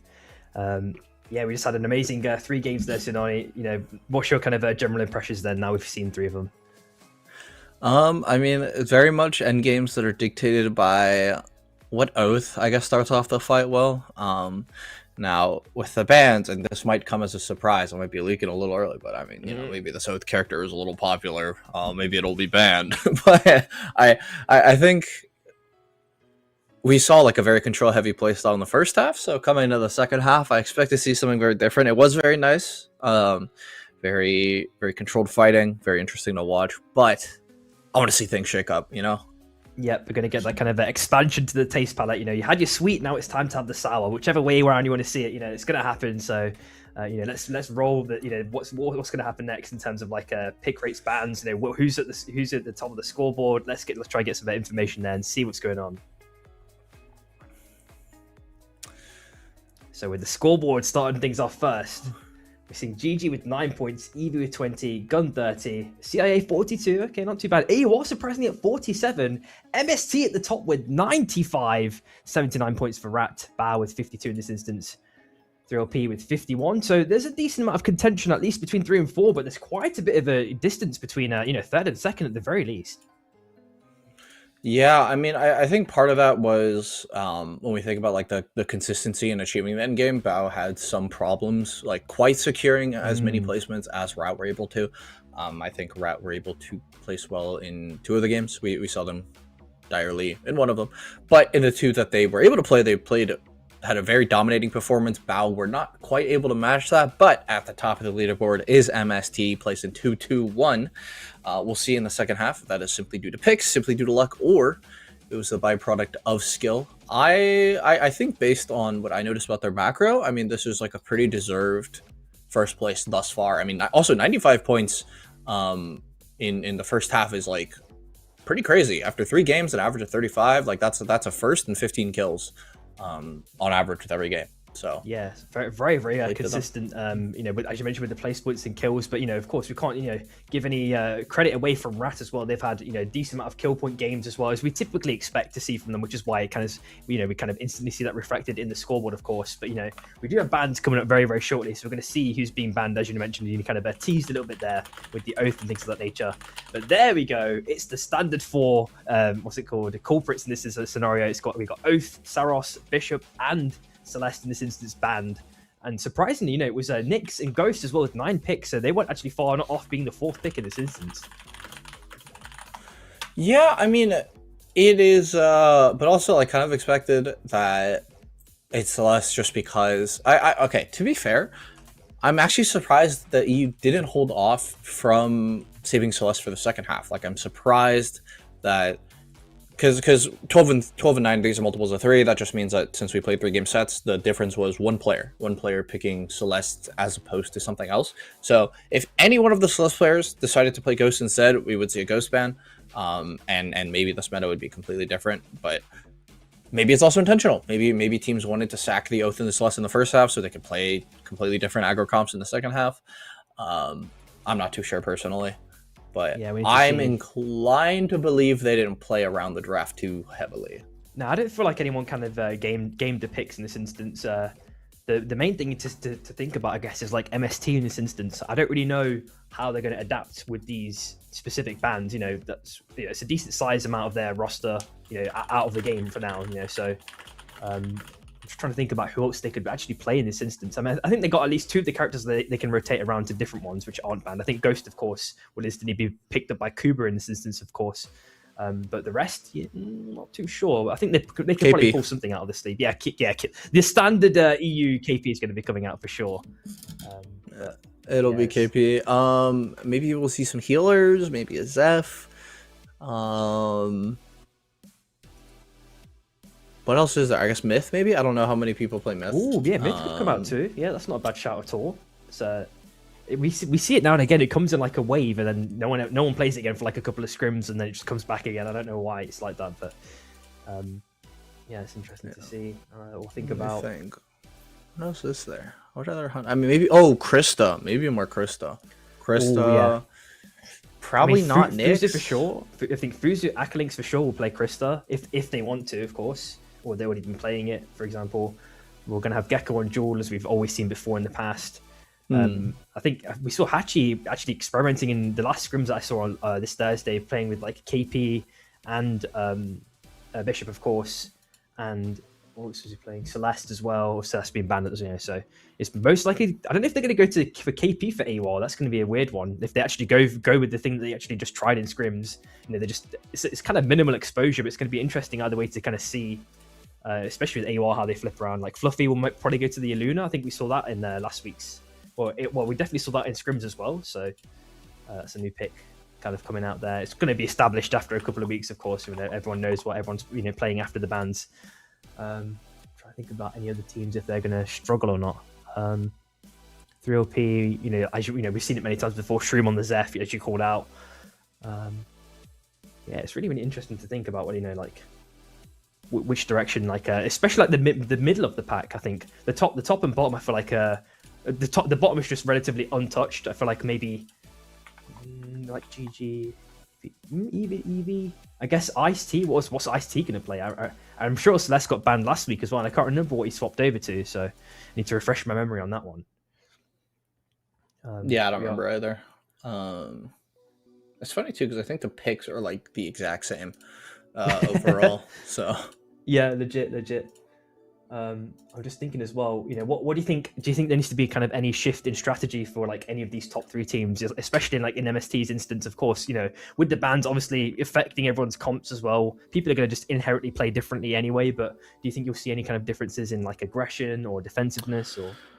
I mean, basically, the biggest difference is when you have Saros Oath, you're playing very much a control space. Versus like literally any other character, you get punished a lot more for trying to hold a position because you don't have the ability to just kind of ignore things that are being thrown at you. I think with the presence of so many more KPs, you're going to see probably fights swinging a lot faster because assumably a hook will hit eventually at some point, and quickly scanning through all the picks. Yeah, we see quite a few myths, ghosts, KPs. Oh, the Tetris come out. Ooh. Saw Breves on Tetra. I saw a Gecko on the Hudson as well. That's the one I forgot about. Remember, I think. Hudson's not bad. Well. Hudson's not bad, actually. Yeah, Hudson's actually like. If yeah, we had a bit of a joke about that oldies, last week. Yeah, man. That's actually pretty fire. Okay, so we have 3 teams dropping on Evo Tech. So pseudo hot drop here, almost looking like NA. It's going to be very, very spicy here. He's Ice-T on the Aluna. As well. Yeah, we've seen the Krista being picked up, and as you mentioned, the KP Crouch. Levi still staying on the Nyx. It's SB just relatively close to them. They actually go all the way down to the south side, completely avoiding the other 2 teams, as you were mentioning. Maybe trying to get a couple of armor pickups and then maybe jumping ship onto the full south side. There's a nice little 2 armor pickup. They're trying to look for the 3rd if possible, but he's already picked up a green, so it's not too bad. Fuzu has already picked up 1 armor as well. Base Strike tries a bit of TP magic, but unfortunately can't get the way, all the way over. They do have a minor level advantage. I don't think SB can, wander around here too much. I think EVO trying to get a couple of goodies for a game. May have bit enough more than he can chew in this instance. I don't think he even saw the audio cues of EV and is likely to be dead in the blink of an eye very shortly. The dunk unfortunately misses and still gets killed unfortunately. So that's one nice little kill for EV. But of course, the rest of the mobs kind of, from spreading out from Imatech aren't going to be that abundant because all the other teams are already there picking them up. So, I mean, SB are very happy with stealing 3 gold armor. They're basically free. They'll have to res eventually, but it's really easy in the early game. You just find any random beacon, and most likely a team won't be there, so SB will be able to clear to the right side.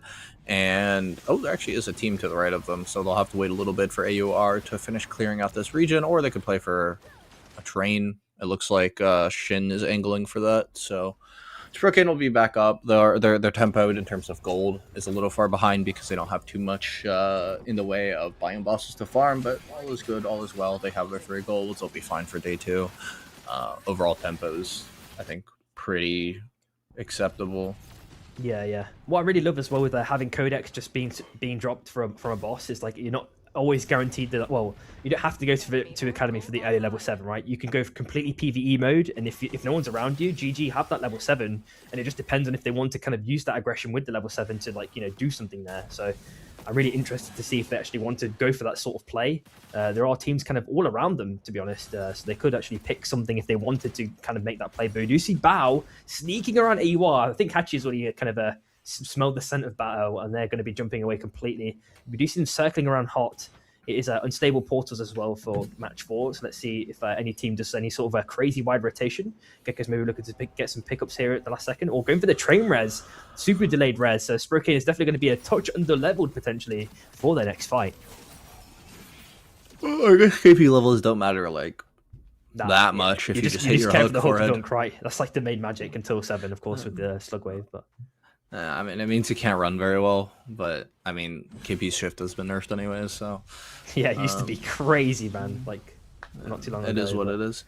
Yeah, I will say I haven't seen too many Chaos end games with like the lack of thermal suit available now because it got removed from shops. So I think it's going to be pretty Krista favorite. Actually, it's really hard to push a Krista when there's limited ground.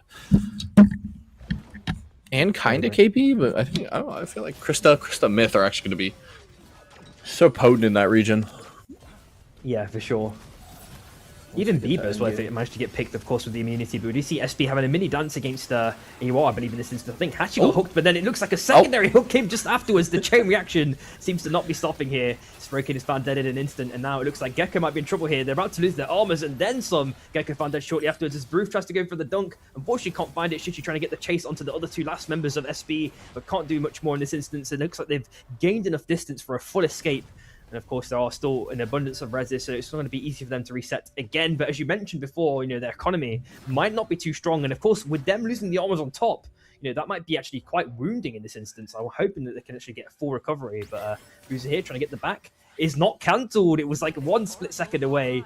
So it looks like there's a nice little escape there. I think SB are back as a 4v4 man as well, so that's not too much of an issue. Small is dead in this instance on the duel, but it looks like they're going to be able to try and get the rest for free. GG is trying to do the walk-up if possible.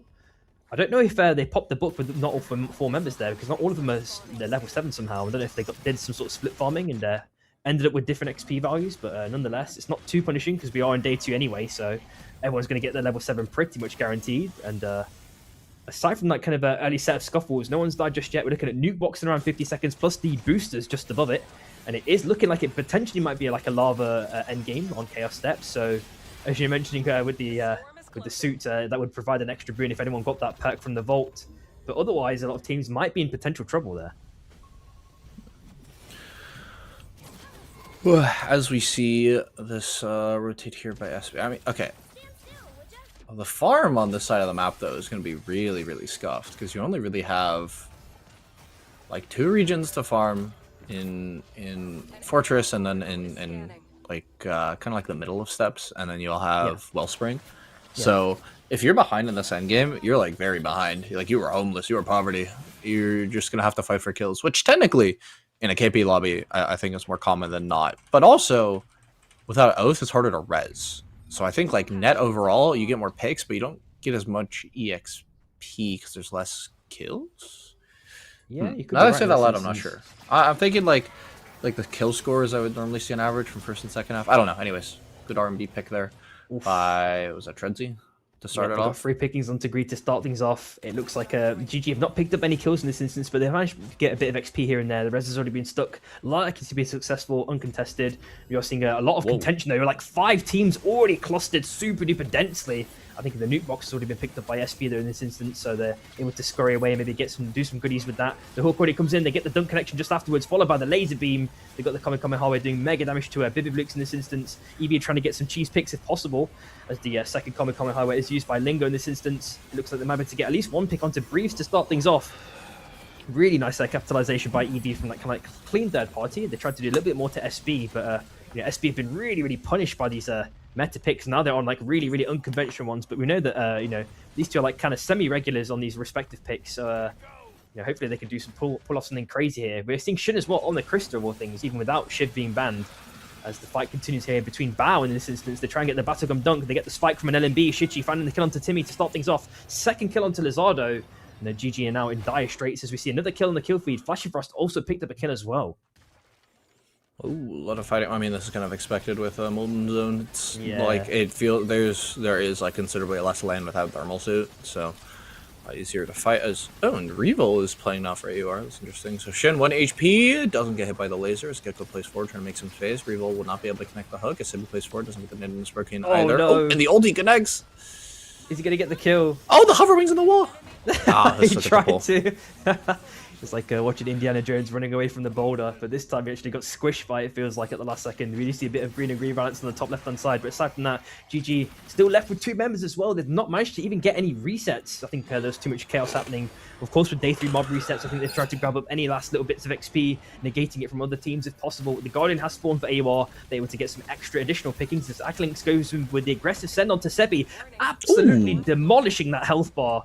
And it looks like A1 have to jump ship themselves. We're looking at a Soul spawning kind of relatively center of the map as another fight seems to be brewing here between SB. They do get the hook connection. They get the dunk down follow-up on top along with the nice little mortar to get to fully seal the deal. Deathbreak does get the kill. Credit there as their res has been dropped on the ground. They're trying to go for the stick. They do get it at the last second. The raw's been popped as well, damaging a lot of Sprokane's armor. 3LP are chilling on the island just temporarily, but I'll go for the full send in, maybe all the way up to the north side as the hook attempt continues from Sprokane. This time not successful. SB able to reunite with themselves as one last member for AUR, chilling in the abyss, going all the way down to the south side. I'm not sure if 3LP noticed this in time. They're actually mirroring SB themselves, so they're not interested in that last picking.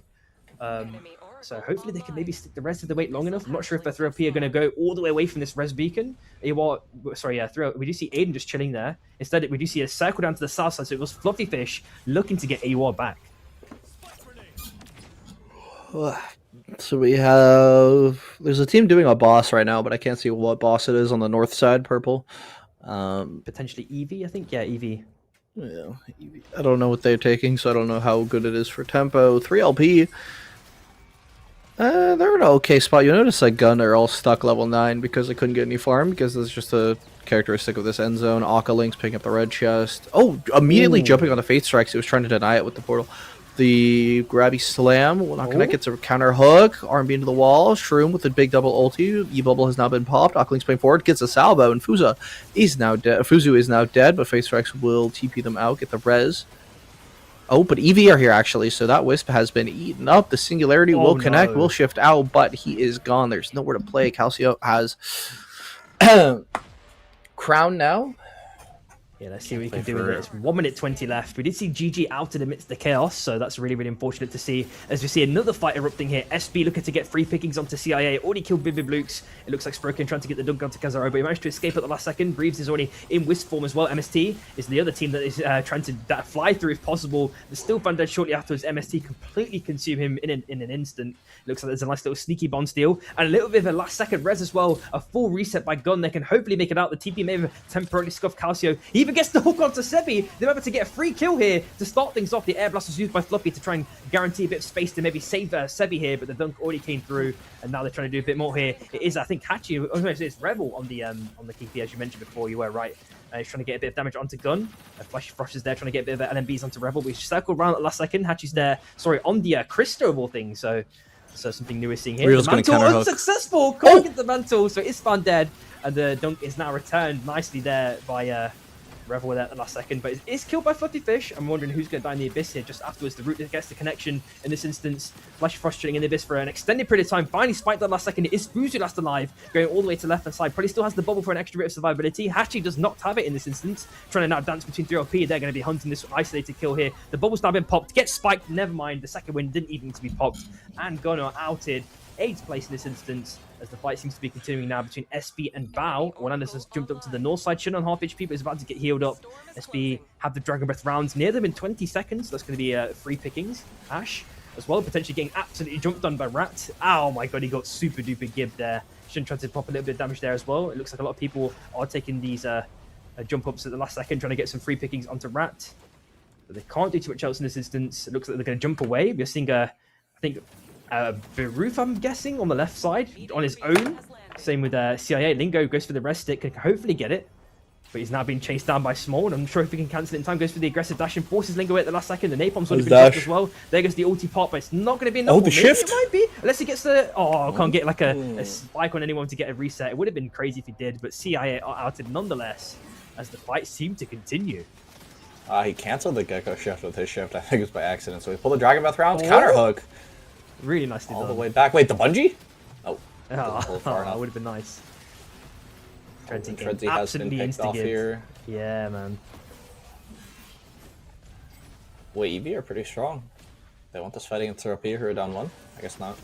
Nice little roar to start things off. There goes the spin just afterwards, but the person's been rooted in since this Levi. As Shin comes in, tries to get a little bit of damage from the bottom left-hand side. Crouch getting absolutely demolished just afterwards. Levi does find Sepi though, so it's kind of a one-for-one exchange, but I think SB are going to be able to capitalize on this, and then some, it looks like Sifasnin trying to dash up to the top right side, maybe by those other teammates. Sometime I say his other teammates, but all of them died in this instance. So EV are outed as well. One less team on the battlefield.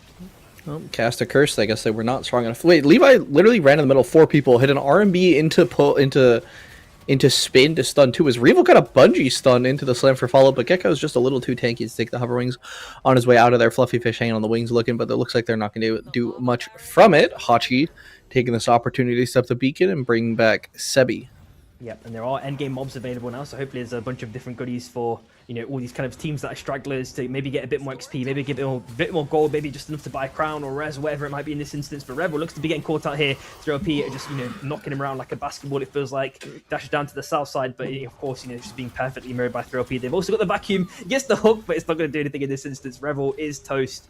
3LP pick up another kill there. We do see Orb of Revival in 45 seconds, as we see some major fighting in the Abyss in this instance. Meat just picked up a nice little kill onto AWR. They've lost the member again, and they're probably running out of res options now, so, and especially being kind of centrally oriented in the map, it's pretty dangerous to kind of go in any direction without there being another team there.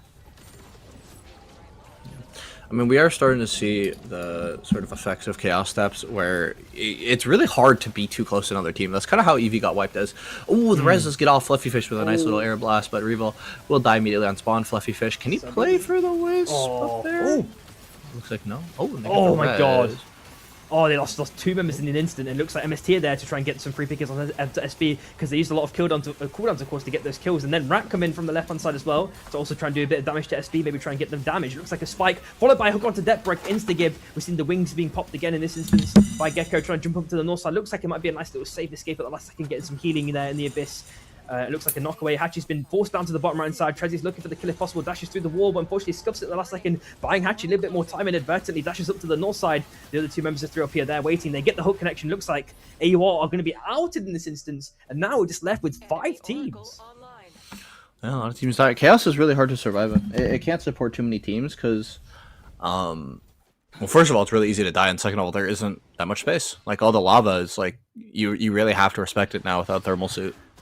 Yeah, it's one of those things where it's like, yeah, the surface area looks wide, but when you like discount the lava, it's actually, there's not much space to play on at all, right? And of course with the abyss on top.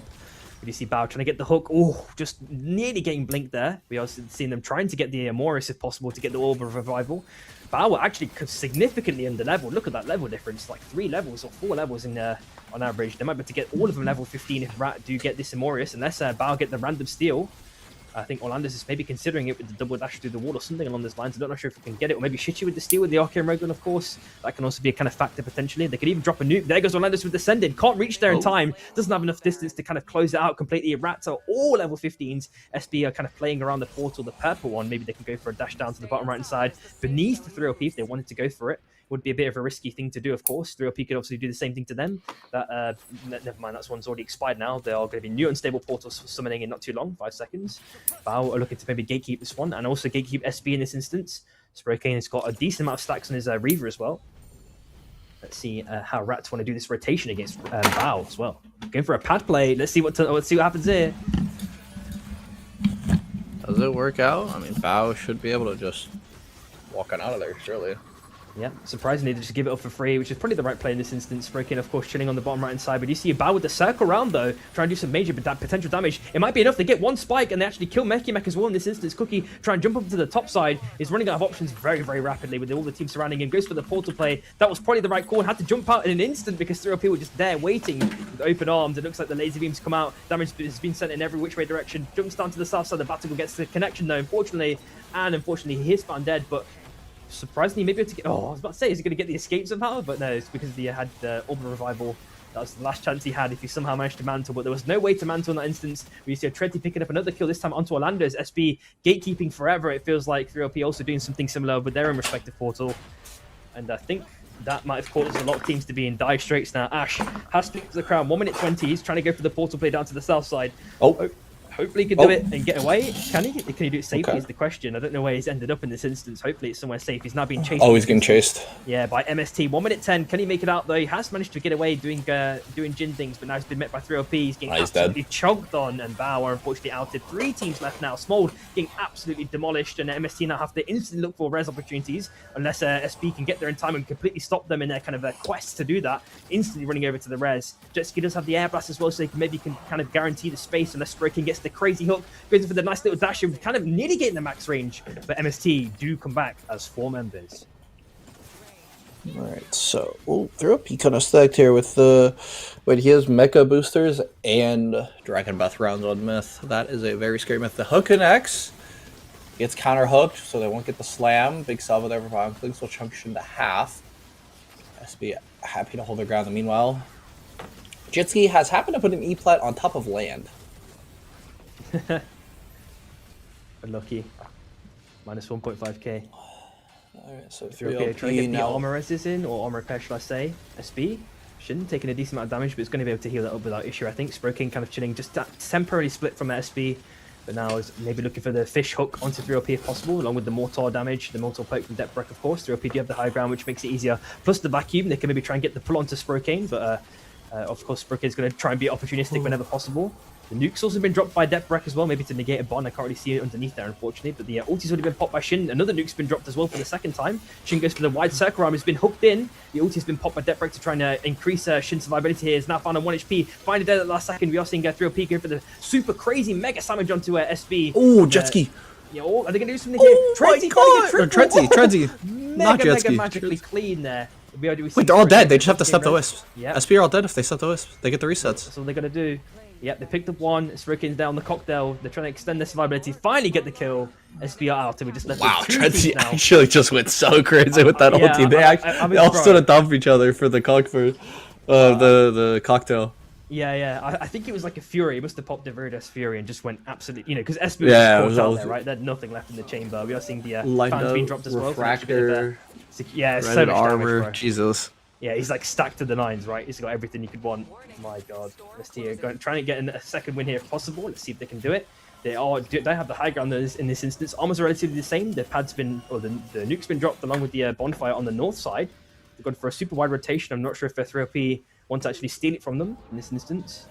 They drop the nuke again, so nukes are just going to be incredibly abundant here. Akalink's potentially with that channel.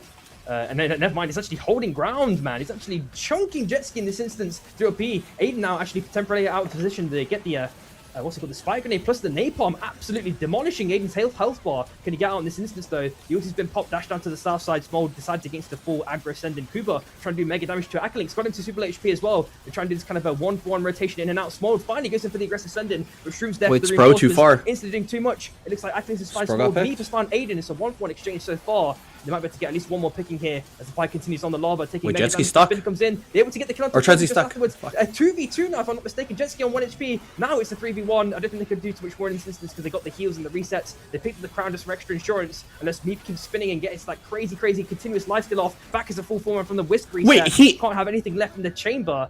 And they do take the win. 3OP are going to be ending off this game 4 with how many kills? 16, 17, 23 kills. Wait, did he E-flat spike to reset to get the crown? or did a Wisp just die? Surely it was a Wisp that died, right? Like I think it was a Wisp team... reset, but I'm just gonna look at the replay and just see if I can in time. Yeah. Also, unfortunately for Trenzy's clip, I kept calling him Jetski for some reason. They sound pretty similar though. It sounds like one of those kind of like obscure rhyming words, like orange and door hinge or whatever it is, Either way. No, it's just I'm just a little colorblind. I think I like know in my head what color MST is and what color Trenzy is, or what color. Nah, you're fine. But you're looking at some of these replays here, man. Some of these early fights that happened. Yeah, Leaf had crazy engage here. Yeah, but they just got thirded so cleanly by SB afterwards. I feel like this is one of these like continuous stories we see with EV when they kind of make this fight misplay. They always get third partied or they overexert their pressure when they've already used a lot of cooldowns. Like they can start the fight off with the first team that they're fighting pretty decently, but if the fight goes on for a prolonged period of time and another team comes in that time period, EV just don't know like to just we need to turn it off. We need to get out of town. Like we've just lost too much in that kind of exchange. We need to just recoup and go again, but they don't actually press that button, it feels like, so they're just left in this kind of limbo state, and then they're just fully caught out, it feels like, over and over again. So hopefully they can kind of go to the drawing board to kind of fix that issue potentially. But we are seeing marked improvements from all of these teams respectively in their own respective way, of course, with the bans coming in as well. Oh my god, that resin immediately got knocked. Oh, that was such a clean play. I'm hoping he's got the recording of that to hear it from a 3OP's perspective, because that's going to be nice to hear the comms from. But either way, yeah, we are watching this endgame fight. Maybe we can get the chance to see like how this res was popped now for the crown. Hopefully get a bit of a clearer picture there. See what happens. Okay, so it's Aiden with the crown. Did he sub Kuba's Wisp or Jetski's Wisp? Okay, he stepped a Wisp. Yeah, it was Wisp. Okay, but I can see with the E-plat why he was saying that. Though. He did, I was like so confused. I was like, "There's no way that just happened." Okay. It was just a Wisp. He stepped 2 Wisps. Fair enough. Great stuff. So like, good awareness. Of course, now with the bans coming in, is there a team that you think is performing way worse? Is there a team that you think is performing way better? Like just from your kind of overall general glance. I mean, I'm surprised that as we are performing well with a Mercury Hudson comp. Yeah. I don't know if that's like the players are good at their characters, whatever. The end game wasn't favorable. I like a little hard to tell based off that one game, but I'm like moderately surprised that worked out so well. I think obviously the myth teams that are good at myth are going to do well in these games, which is like good for someone like Trenzy.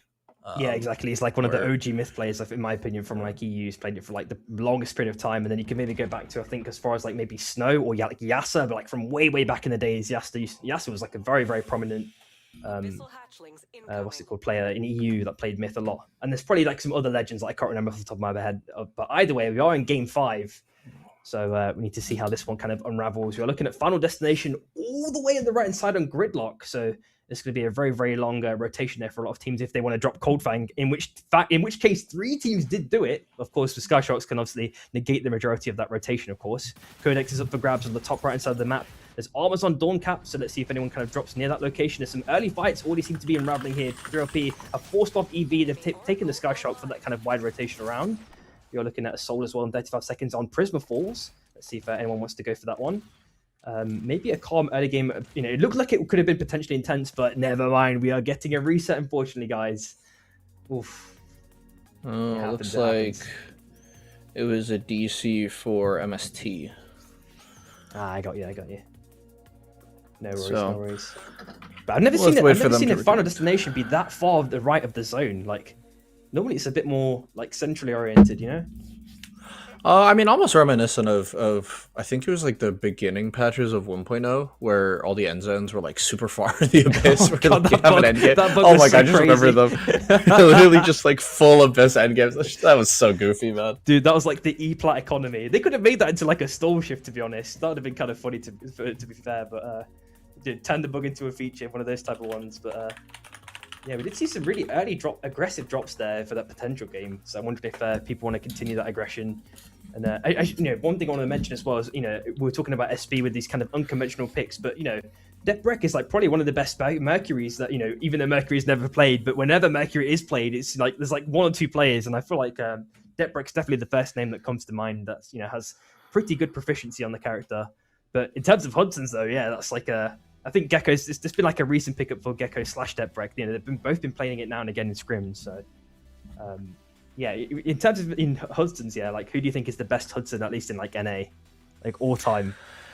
I mean, Hudson, not really many people played it in like comp, I guess, other than like I think it was Gay Dad and I mean that's pretty much it. And then Lemur played a few games of it. Spades has played a few games of it, but like I don't really consider those like serious games. So like it's really day. Oh, and obviously Mad Magical is the best Hudson in A. But yeah, it's hard to say if there's like anyone that's like really stand out. And also to like the same thought, I didn't even know Depbrek played Mercury. It's kind of funny to know that he's like considered one of the better ones. But the character's like so obscure. I think maybe in both regions, like it was most of the information that I've gathered from that is like from the couple of scrims like where bands have come in and then he's just picked it up, or from Mad Magical's tournament like way back when, like what was it, like 5 or 6 months ago when Mercury was released. He did that kind of tournament where you had to pick Mercury for each team, and whenever Mercury got a kill, you got like 3 extra points instead of the 1. That was really, really nice to have. But I think we are now back into Game 5 again, Final Destination. Let's see where it ends up this time, because we had that one all the way on the far right hand side before. I'm wondering if that's going to change. I'm not sure if there's going to be any comp change-ups. It doesn't look like there's anything too crazy here. But again, it feels like it ended up in the same location, even though the actual initial circle is a bit different this time. So that's going to be cool to see. I think Imotech has the armors up for grabs. Gridlock, Final Destination, of course. We're seeing the Soul as well. I'm not sure it's going to be dropping just yet. Oh, this is actually this is a really weird drop ship too. Like going to gold here is like unironically kind of bad. Like you should drop what was that? A visual. Oh no. Okay. I was gonna say I'm probably looking rates here because you want to play for the Soul and then like maybe just tempo farm, because 2 problems this game really. You're gonna need farm because the end game zone like to gridlock is like terrible. And Academy is pretty bad, as we see a hot drop here. Gecko, can he get a spike? Oh, he gets 1 spike. He gets a reset now, looking for Levi. Can he hold down the LMB hard enough? Doesn't have the dash again. Doesn't charge up the RMB quite fast enough, and he will fall there, but picks up a cheeky kill in the meanwhile. Back to what I was saying, yeah. So pathing too far on the outside here means that not only do you have to walk, and you actually see there's no team at Emotech yet, but there's a Mercury taking a car, and that is SP's Depbrek. Yeah. Oh, okay. Actually, I guess what you could do is you could just have one person go the opposite direction and like set up for a recall after, and then it's fine. But the problem with being too far on the outside of Storm is that a lot of teams tend to linger. And Ash has died. I missed the chaos. A lot of teams tend to linger, so it's you put yourself at great risk of putting yourself in some random Mickey Mouse coin flip. Yeah, because you don't have any information unless you could do like maybe a cheeky scan just before. But the Abyss hatchling has just been picked up by Gun at the last second. Nice little spike grenade as well, doing mega colossal damage to Sebi. Found dead shortly afterwards. The barrier's been broken at last second, allowing Hachi to potentially escape here. He's trying to get an extra bit of damage onto Fuzu, trying to feather in the Abyss. He's done it for a prolonged period of time, but still his health bar is not big enough to tank all of that damage, and is found dead shortly afterwards. Calcio gets a nice little hook, potential dunk, but he's landed on solid ground, so doesn't get the spike, unfortunately. Calcio does die for that in this instance. Right, a couple of kills, and as you said, the SB didn't go for that strat that you were mentioning. They actually went for the full 4-man send, making sure that all members have the armor pickups, and they might, just looking at the map, there's like a wide entry point through Cobras where they're going to be like completely free and no one's going to be there unless the team rotates, of course, but Cobra's still going to be safe anyway unless it's nighttime. Maybe a team goes there. I think maybe one team. It could be EV, and let's see if they rotate down. It would be weird if they did, because it's what have you got to gain there? It doesn't make sense. There's nothing to do there. There's no reason unless you like really want to hit the scanner, but you just go Vein Grove to do ghosts anyways. Exactly. We do see 3OP potentially being get-caped a touch by Bao. I'm not sure if they're going to go all the way down to the south side and continue the chase. Just one member is left outside. We're seeing a bit of a potential spike there, but they get the connection with the dagger, and plus Aiden's on solid ground, so it's fine. They do get a surprise spike though with one of the what's it called? One of the rings. Second spike, in fact, but Aiden actually gets the kill this time. So it's a 1-for-1 exchange so far, looking relatively even. They do go for the train stick res. That's not too bad, unless SB coming really late. I'm not really sure how that one's gonna turn out in this instance. GG. Also looking to get the Abyss hatching at the last second. Level 7's picked up kind of early though. Gun have level 6s in this instance. Trying to dash down to the south side. Calcio hopefully can make it out unscathed. Trying to do a bit of damage here. The barrel's also blown up, but he doesn't get taking any damage from it. You're seeing was that a Phoenix pickup as well? Again, we're really breaking convention here. Timmy picking up the Phoenix. Really nice to see. Well, and Shroom gets spiked. Wow, there's so many random kills in this game. Like so many people have just flopped over. So many people have just flopped over in the Abyss. As Kubo tries to go for the nade, evades with the slam from B. Luke's almost spikes Breeze. Laser pushing him back, doesn't get the dunk. Or the spike, I suppose. Big double nade. Aww. Doesn't have enough damage though, and will immediately eat the Executioner slam. Yeah.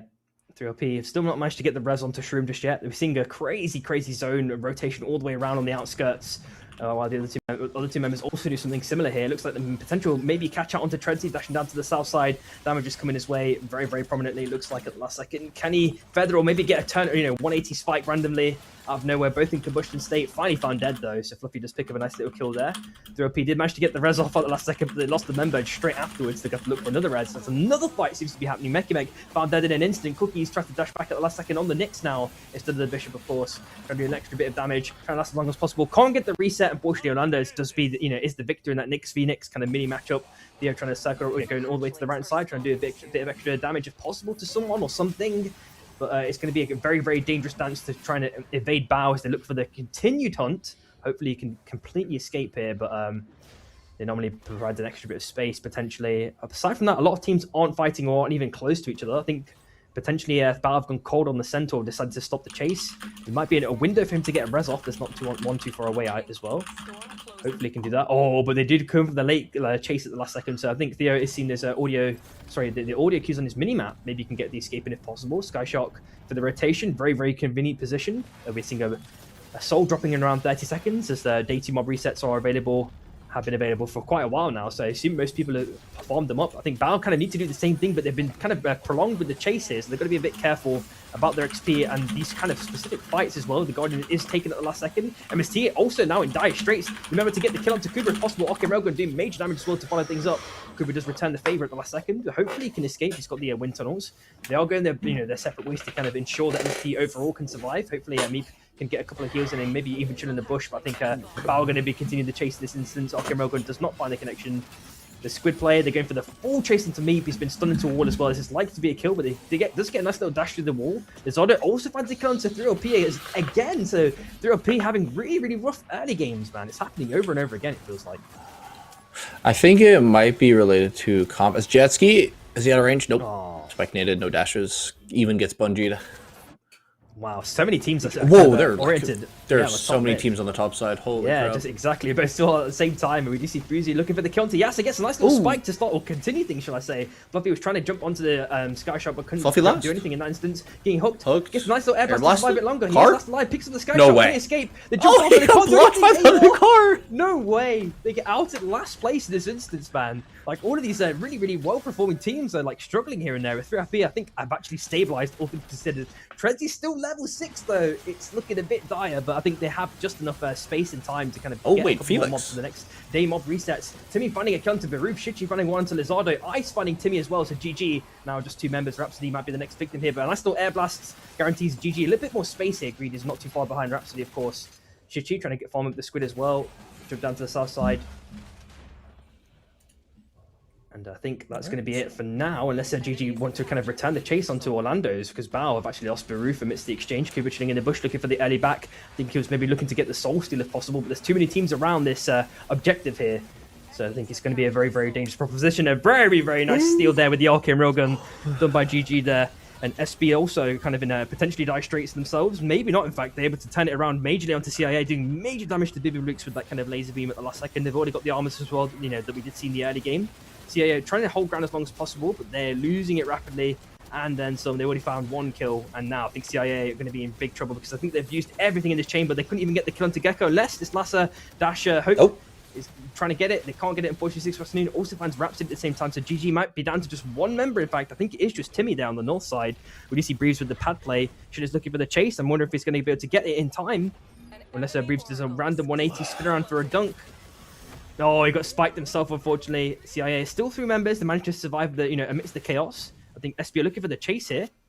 Not sure if they're going to pick up any more kills. Hopefully we see them on the kill feed. I think the cool thing about Gun as well, especially, they're pretty immune to bans. I feel like any team that has Fate Strikes, I feel like their entire composition, barring maybe like KP, are always safe, it feels like.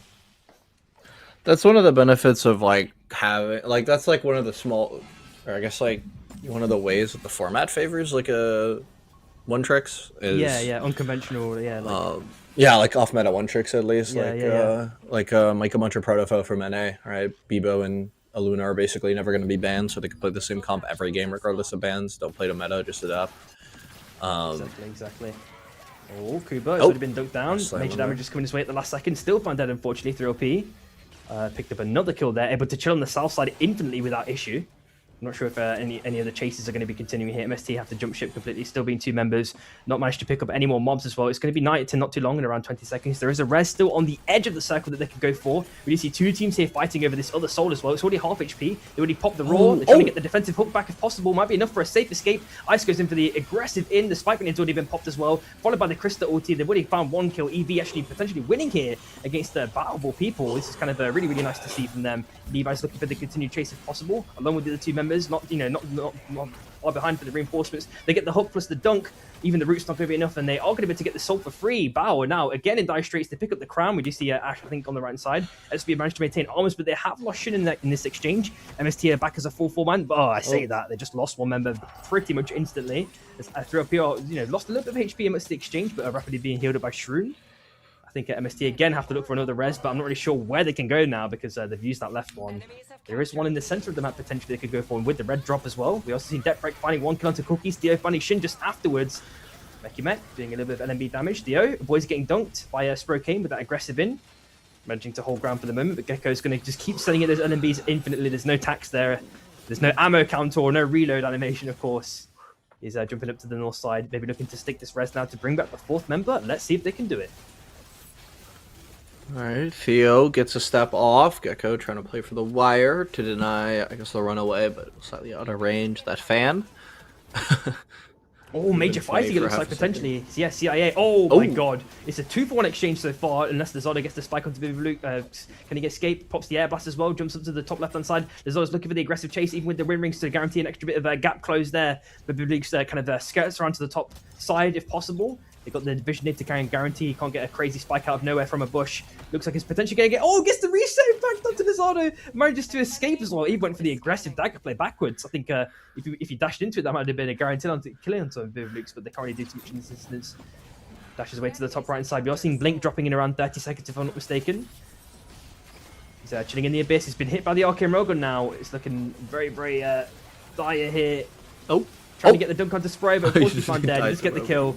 And unfortunately, that is gun outed in this instance. And it looks like the fight isn't stopping there. SB are trying to get some extra kills onto GG if possible. Can't do too much in this instance though. Greed on 1 HP. They get the nice little spin to extend his survivability. Pops the anomaly as well, but Spraykin is fast on the heels. It looks like they did get the kill onto Greed.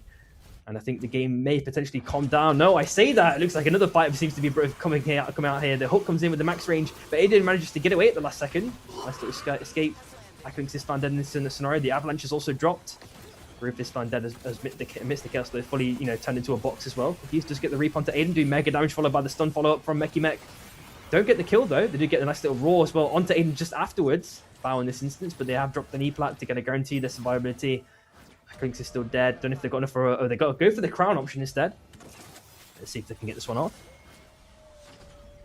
Jump down through the lasers, down to the south side. Mech looking for the hook or dunk. Oh!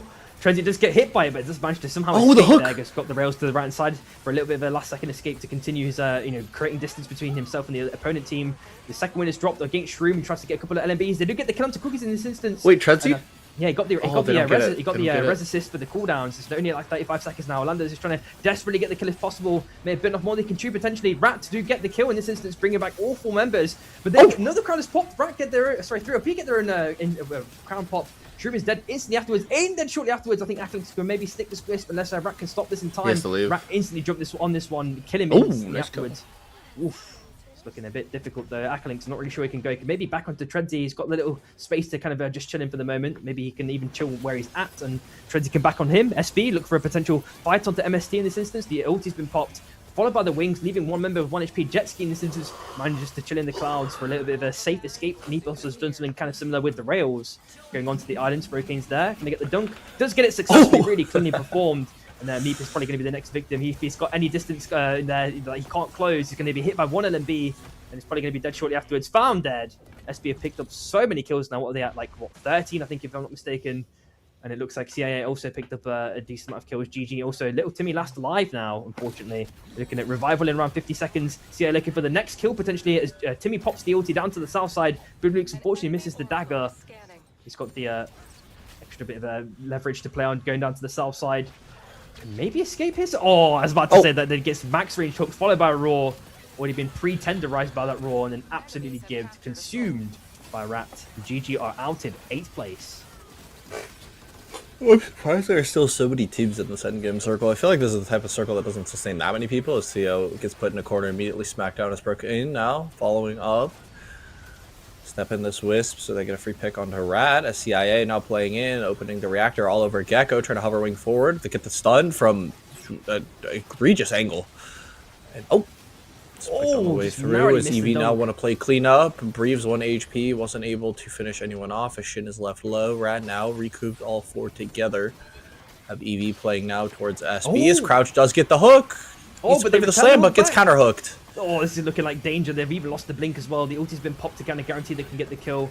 Levi's trying to last as long as possible. Or sorry, it's Cookies in this instance. Rat trying to come in for full fight against SB. They've used a lot of cooldowns, so it's going to be a potential prime opportunity to do it. They can capitalize on it. It looks like they've got SB really, really low on HP respectively. Spraykin does manage to dash down to the right hand side. They try and get the kill on Gecko. Pops the E-plat. His wisp is there on it, but I don't think he can do anything else in this instance unless SB can kind of do a 360 around. I think Rat just want to kind of continue to dominate SB in this instance. They even try and do a 3v1 temporarily against Cookies. He's trying to now get the kind of isolated 1v1 against Depthbreak, but he's jumped up to the north side. Crown has been picked up, but the blink has come out. They get the nice little defensive hook at the last second to ensure that the crown stays alive, which is really, really nicely done by SB. But there is one other member here, Smold. Maybe he can get a cheese pick onto Shin. Tries to go for the aggressive dash in. Pops the ulti on top. Can he get the kill? Can't do it in this instance. Looks like he's dashed down to the wind tunnels, and it's unfortunately deaded in that instance. I think he was a bit surprised that he had that kind of opportunity to go for a kill and maybe slightly blundered it. Depthbreak also gets a spike in this instance against Rat as the fight continues. Depthbreak now on 1 HP. He's feathering like a god, trying to jump on the island at the last second. Pops the mortar for an extra bit of damage against Theo, and then the rest of the members of SB trying to get extra kills if possible. They do get the res onto Depthbreak at the last second. Back as a full 4-man Theo,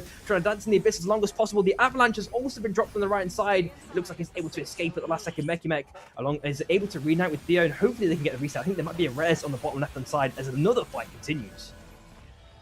EV pushing here onto Bao. Shin will fall to Meki Mek. It looks like, oh, actually they played a little too far forward. Now SB hooked in. Gets a triple air blast, but they all get gusted. Salvo laid down. The second win will get the snipe max range.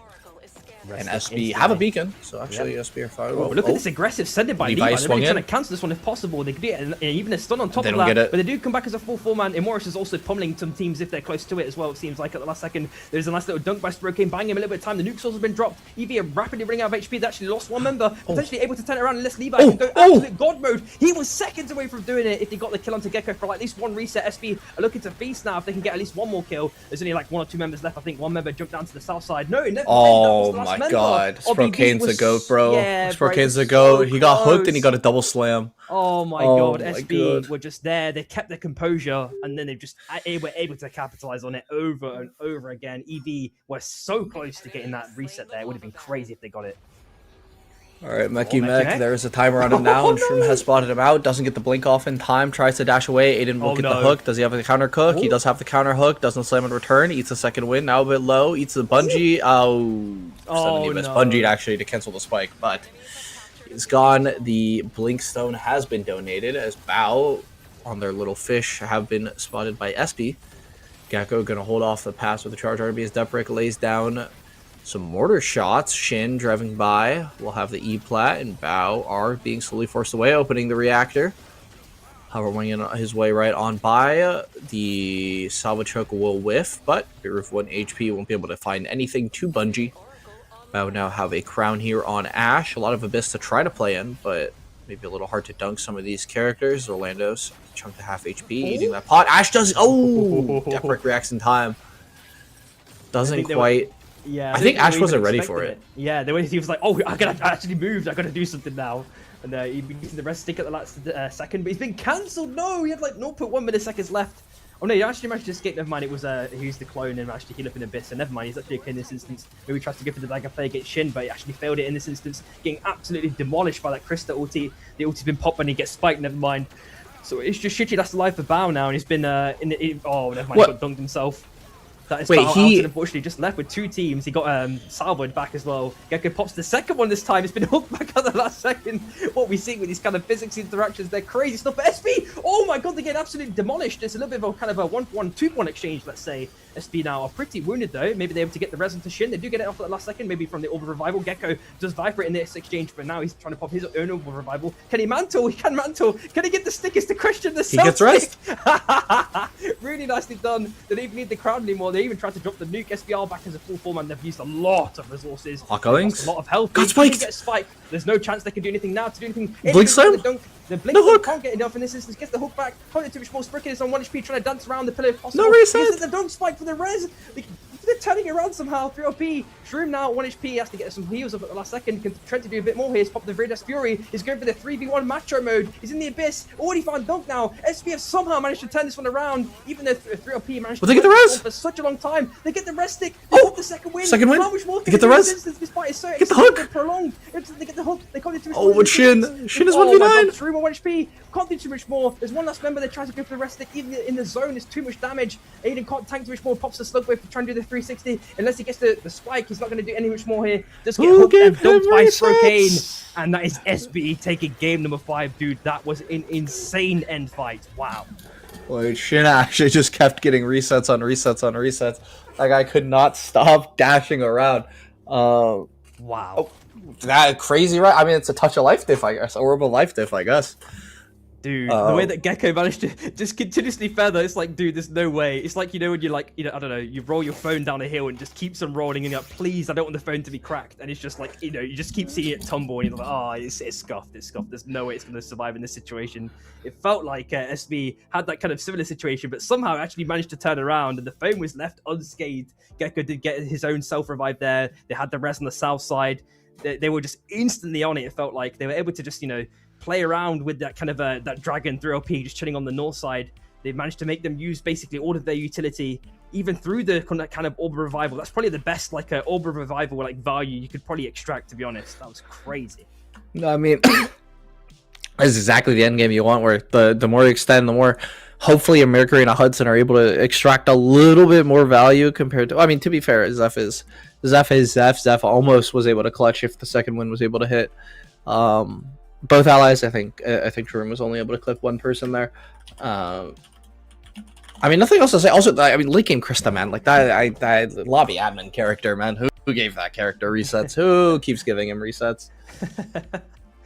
Dude, I kind of want to rewatch that fight again at some point, dude. There was so much to digest from the, like, once the early game happened of that fight, it just kept going on and on and on and on and on. Resets kept happening, reses kept happening, everything was being dropped all at once. It felt like, of course, that's the time to use any remaining utility if it can help you in some sort of beneficial way. But, you know, looking at some of these replays as well, you know, SB were having some very, very aggressive continued fights. You know, we did see, like, for example, Depbrek or, like, one other member dying in some instances. Even their early game wasn't necessarily the best. And to be honest, this specific fight was extremely pivotal for SB. Wow. Yeah, this, like, it just like Spokane actually just 1v9. That was so crazy. It was so close. If he didn't get that double slam or he didn't survive, they just insta lose. But EV just weren't able to convert any of the low HP targets into a reset. Yeah, and you know, from that fight, that's why they got Orb of Revival as well, right? You know, it wasn't even just because they got the killing EV and taking their stuff. It's also because of Orb of Revival, which was extremely instrumental to this specific win. This is like an absolute story I'd love to see, like the whole game from SB side, because you know, even with Depbrek kind of being like a healing battery, similar to like Shroom would be on Zeph, like I feel like Depbrek was kind of performing a similar kind of role fulfillment, at least in terms of being that kind of healer for Spokane. You know, Spokane could dance around with like 1 HP. It was so crazy. He was able to do that continuously, and Depbrek's always there to get that last second healing. It's so good. All right, you know what? Maybe I'm a believer. Maybe that comp isn't so bad. I was a little. Well, okay. You know what? I do think the Huddy pick is like actually not bad. Like I think it obviously depends how good you are hitting the ultimate. At the end of the day, but like the fact that I guess you also have like a KP to play off of for an engage, and you also have a Krista that can play for resets for a super extended fight. Like, okay. I mean, I could see the vision for the comp. I think the Mercury is just like not really a character, but yeah. All right, yeah. So we're just getting the scores updated real quick, guys, because we just need to get a snapshot of what's happened. You know, with these kind of game shifts, who's came out, who went out early, who got first place, of course. You know, how is that actually going to affect the scoreboard? That's something I'm really interested to see. So we are just getting that calced up, guys. It'll be a couple of minutes at most. But man, that was such a crazy game. Probably the best one of this whole series, in my opinion. You know, the first couple were just warming things up. I think it's like the perfect kind of gradient of energy that you kind of need in these games. You know, you just need to get warmed up first before you have a full heat game like that. I'm expecting Game 6 to be something similar. But you know, in this instance, do you think like MST kind of lost their first place or? Okay, dude. Your face is telling me a lot more. Go on. SB. So the game they went third, they had 13 kills. Okay. The game they just won, they dropped 34 kills. Wow. What the? Wow. Okay, and the scores are close. That reflect that.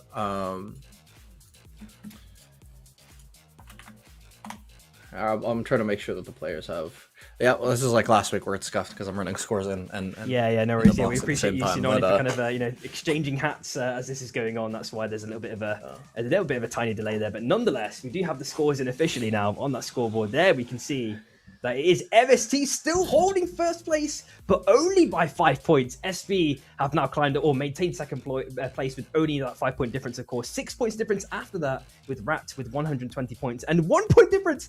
Bro, I swear the top 5 is like, it's not changed since we had that kind of first snapshot after game 3. It's really close now though. Like the point lead was much bigger earlier. It was almost 40 points for MST, but now it's anyone's game. Oh, that's. Ignore that. But yeah, I think it literally can go to anyone. Anyone can put themselves ahead. I mean, MST have lost a little bit of steam. Like, they're still able to play for their top 2s. But I think it'll be determined by who can drop the most kills. I think. And we know that like Rat, for example, they have the opportunity to do that. They've done that in the past. SB just did that, right? So they're like they have the potential to do it. They've done it in the past as well, of course. So and 3LP could also do it, of course. Even though they've had like these extreme coin flip games, they're still only 12 points behind first. So this is actually so close between the top 4. It's ridiculous. MST could also just get out of last place. You know, anything can happen. But, you know, for the last game, of course, we are going to spin the wheel to see what the Storm Shift is going to be. So let's see what the result of that is going to be. If only Magical was here, they could cheer for bullet trains. I mean, I don't know. I guess I like cross country the most, but also, I don't know. I like portals. Portals are fun. Oh, and it is bullet trains. Wow, every time Magical is in here, it's bullet trains. Oh, no.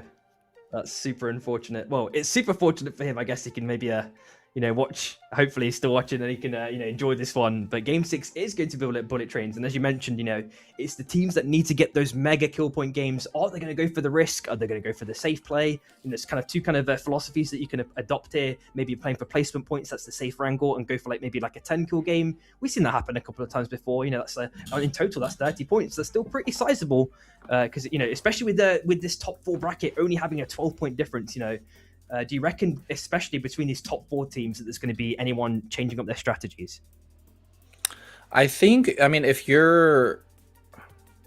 Well, I was going to say if you're SB, maybe you play a little more conservative. Or MST, if you're SB and MST especially, maybe you play a little more conservatively. But, I mean, given the nature of SB, do we think they're going to turtle and play for second? No, they're going to fight people to death. Yeah, they won first, dude. 100%. So, yeah, bullet trains is interesting because... You are able to like approximately predict where the end game will be, so it's like a little mix of Final Destination. Yeah. And then as like a byproduct, you could like sometimes get funny heart plays because the tracks tend to be pretty close to where the heart is. We haven't seen anything happen today. We have no end zones near the heart at all. So I'm hoping something happens with the heart. You know, maybe my time spent 1 week playing with Micah Munch has affected the way I see the game. but now every time I see bullet trains, I'm thinking, well, I mean, the heart's right there. So, and I know there are a few. I know there are a few U players that like. I know Orlando tries it a lot. Yeah, so. Exactly. I was just about to mention like Bao. Maybe they're the ones to do it. If they wanted to do it, they could do it. But they've been allergic to it. It feels like for this series. But maybe that changes for the last game. You know, they're sick and tired of playing the game by the book, by the rules, and we're going to start seeing some crazy 2-ways coming out to kind of manipulate the game's state, maybe get some crazy kills in that instance. But we are officially into Game 6. Bullet trains, as we mentioned before, armors on Scavenger Base, Soul of the Hunt up for grabs. We've got the Tome as well for the extra potential level 7 or extra XP, of course. Let's see how the drop line is going to be. It's going to be going over Mage Bog, rates, etc. So maybe we see potentially 2 teams or more on Scav. Let's see if you know, what kind of risk people want to take for armors. I assume SB is probably to jump on Scav, but only time will tell. Whoa, we have a lot of teams winning wow. Mage Bog. Whoa, it's looking crazy. 4 teams, if I'm not mistaken.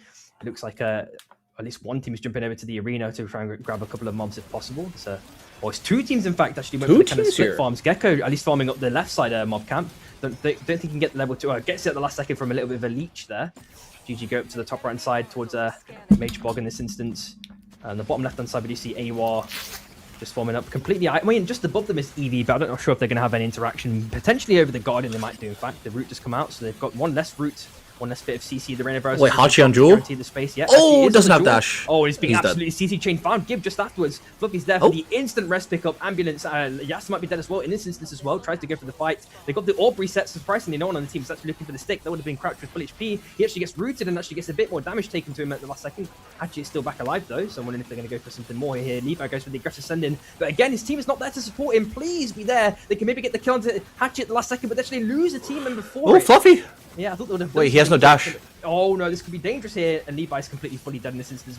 Fluffy with no mana left as well. Also Van dead. So, this is getting very, very sour for AUR in this instance. I think Eevee are probably going to die here. Or no, or maybe at least crouch at the very least. But they've still got the other 2 members who made it out completely separate ways. Sebi last alive. I wonder if Bao are going to completely avert their rise. Hopefully no one else does a train. Oh, the train! Do so around the last second. As Sebi has the free res on it as well now. So really, really nicely done. Kind of timed it, all things considered. Okay, we're fine for now, but wow, that could have been really bad. Oof. That could have been really, really bad. as a team that's at least trying to compete in this end game.